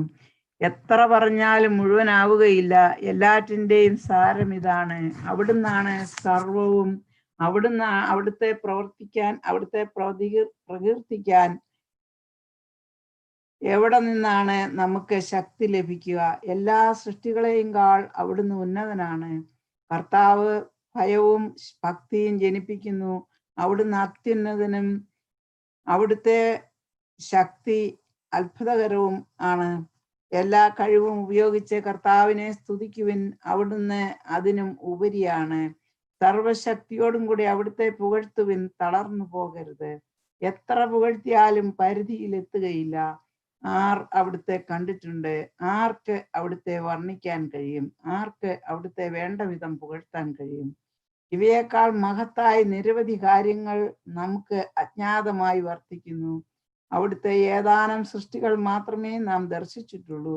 എല്ലാം സൃഷ്ടിച്ചത് കർത്താവാണ്. തൻ്റെ ഭക്തർക്ക് അവിടുന്ന് ജ്ഞാനം പ്രദാനം ചെയ്യുന്നു. പിതാക്കന്മാരുടെ മഹത്വം.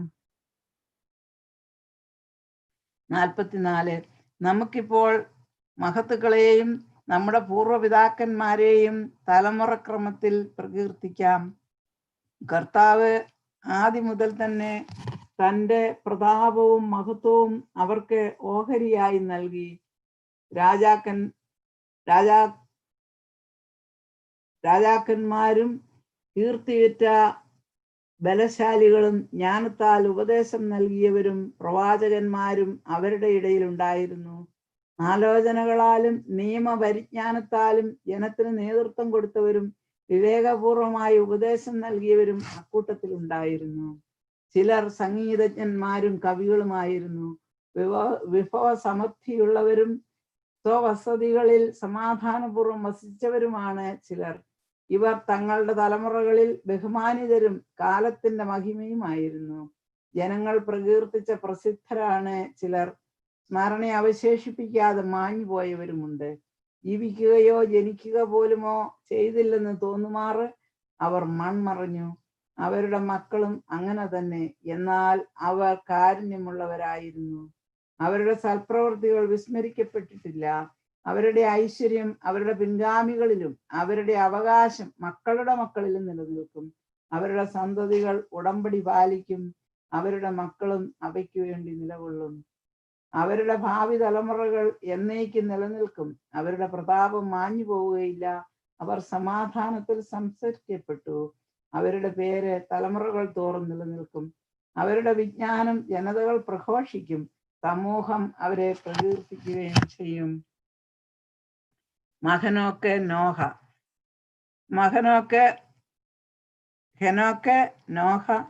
ഹെനോക്ക് കർത്താവിനെ പ്രീതിപ്പെടുത്തി. അവൻ ഉന്നതത്തിലേക്കും സമ്മോഹിക്കപ്പെട്ടു. എല്ലാ തലമുറകൾക്കും അവൻ അനുതാപത്തിന്റെ മാതൃകയാണ്. നോഹ തികഞ്ഞ നീതിമാനായിരുന്നു. വിനാശത്തിന്റെ നാളിൽ ഒഴിവാക്കപ്പെട്ട മുളയായിരുന്നു അവൻ. അങ്ങനെ ജലപ്രളയത്തിന് ശേഷം ഭൂമിയിൽ ഒരു ഭാഗം നിലനിന്നു. മർത്യകുലം ജലപ്രളയത്താൽ നശിപ്പിക്കപ്പെടുകയില്ല എന്ന നിത്യമായ ഉടമ്പടി അവനുമായി ചെയ്യപ്പെട്ടു. അബ്രാഹം, ഇസഹാക്ക്, യാക്കോബ് അനേക ജനതകളുടെ പൂർവ്വപിതാവായിരുന്നു അബ്രാഹം. മഹത്വത്തിൽ അവന് സമനായി ആരുമില്ല. അവൻ അത്യുന്നതന്റെ നിയമം പാലിക്കുകയും അവിടുന്ന് അവനുമായി ഉടമ്പടിയിൽ ഏർപ്പെടുകയും ചെയ്തു. അവൻ സ്വശരീരത്തിൽ ഉടമ്പടിയുടെ മുദ്ര പതിച്ചു. പരിരക്ഷിക്കപ്പെട്ടപ്പോൾ അവൻ വിശ്വസ്തത തെളിയിച്ചു. അതിനാൽ അവന്റെ സന്തതി വഴി ജനതകൾ അനുഗ്രഹിക്കപ്പെടുമെന്ന് കർത്താവ് അവനോട് ശപഥം ചെയ്തു.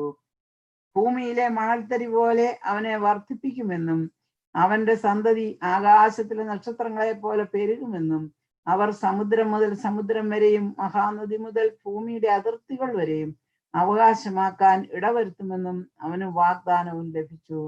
ഇസഹാക്കിന് പിതാവായ അബ്രാഹം മൂലം അതേ വാഗ്ദാനം നൽകപ്പെട്ടു. എല്ലാ മനുഷ്യർക്ക് വേണ്ടിയുള്ള അനുഗ്രഹവും ഉടമ്പടിയും യാക്കോബിന്റെ ശിരസിൽ അവിടുന്ന് വെച്ചു. അവിടുന്ന് അവനെ അംഗീകരിച്ച് പൈതൃക അവകാശം നൽകി. അവിടുന്ന് ഓഹരി നിശ്ചയിച്ച് അത് 12 ഗോത്രങ്ങൾക്കായി ഭാഗിച്ചു കൊടുത്തു. മോശ 45. യാക്കോബിന്റെ സന്തതികളിൽ നിന്ന് കാരുണ്യവാനായ ഒരുവനെ കർത്താവ് ഉയർത്തി. അവൻ ജനത്തിന് സുസമ്മതനായി. ദൈവത്തിന്റെയും മനുഷ്യരുടെയും പ്രീതിക്ക് അവൻ പാത്രമായി. അവനത്രേ ഭാഗ്യസ്മരണാർഹനായ മോശ. അവിടുന്ന് അവനെ മഹത്വത്തിൽ ദൈവദൂതന്മാർക്ക് സമനാക്കി. ശത്രുക്കൾക്ക് ഭയകാരണമാകത്തക്ക വിധം അവനെ ശക്തനാക്കി. അവൻ അപേക്ഷിച്ചപ്പോൾ അവിടുന്ന് അടയാളങ്ങൾ പിൻവലിച്ചു. രാജാക്കന്മാരുടെ സന്നിധിയിൽ കർത്താവ് അവനെ സമുന്നതനാക്കി. അവിടുന്ന് തന്റെ ജനത്തിനു വേണ്ടിയുള്ള കൽപ്പനകൾ അവനെ ഏൽപ്പിക്കുകയും തന്റെ മഹത്വത്തിന്റെ ഭാഗികമായ ദർശനം അവന് നൽകുകയും ചെയ്തു. വിശ്വസ്തതയും സൗമ്യതയും കൊണ്ട് അവിടുന്ന് അവനെ വിശുദ്ധീകരിച്ചു. എല്ലാ ജനതകളുടെയും ഇടയിൽ നിന്ന് അവനെ തിരഞ്ഞെടുത്തു. തന്റെ സ്വരം അവിടുന്ന് അവനെ കേൾപ്പിച്ചു. ഇരുണ്ട മേഘങ്ങൾക്കുള്ളിലേക്ക് അവിടുന്ന് അവനെ നയിച്ചു. മുഖാഭിമുഖം കൽപ്പനകൾ, ജീവന്റെയും വിജ്ഞാനത്തിന്റെയും നിയമം അവിടുന്ന് നൽകി. യാക്കോബിനെ തന്റെ ഉടമ്പടിയും ഇസ്രായേലിനെ തന്റെ നീതിയും അഭ്യസിപ്പിക്കേണ്ടതിന് തന്നെ. അഹറോൻ, ലേവി ഗോത്രജനും മോശയുടെ സഹോദരനും അവനെ പോലെ തന്നെ വിശുദ്ധനുമായ അഹറോനെ അവിടുന്ന് ഉയർത്തി. അവിടുന്ന് അവനുമായി നിത്യമായി ഉടമ്പടി ചെയ്യുകയും ജനത്തിന്റെ പൗരോഹിത്യം അവന് നൽകുകയും ചെയ്തു. വിശിഷ്ടമായ തിരുവസ്ത്രങ്ങൾ കൊണ്ട് അവിടുന്ന് അവനെ അനുഗ്രഹിച്ചു. മഹിമേറിയ മേലങ്കി അവനെ അണിയിച്ചു. മഹിമയുടെ പൂർണ്ണത അവിടുന്ന് അവനെ അണിയിച്ചു. അധികാര ചിഹ്നങ്ങൾ നൽകി. അവിടുന്ന് അവനെ ശക്തനാക്കി. കാൽച്ചട്ടയും നീണ്ട അങ്കിയും എഫോദ് അവന് നൽകി. അങ്കിക്ക് ചുറ്റും മാതള നാരങ്ങയും ദേവാലയത്തിൽ തന്റെ ആഗമനത്തെ അറിയിക്കാൻ നടക്കുമ്പോൾ ശബ്ദമുണ്ടാകുന്ന ധാരാളം സ്വർണ്ണമണികളും തുന്നിച്ചേർത്തു. സ്വർണ്ണ നീല ധൂമ വർണ്ണം കലർന്ന ചിത്രപണികളോടുകൂടിയ വിശുദ്ധ വസ്ത്രം അവിടുന്ന് അവനെ അണിയിച്ചു. ഉറീം തുമ്മീം എന്നിവയും അണിയിച്ചു. കരവിരുതോടെ പിരിച്ചെടുത്ത കടും ചമപ്പ് നൂൽ ഇസ്രായേലിന്റെ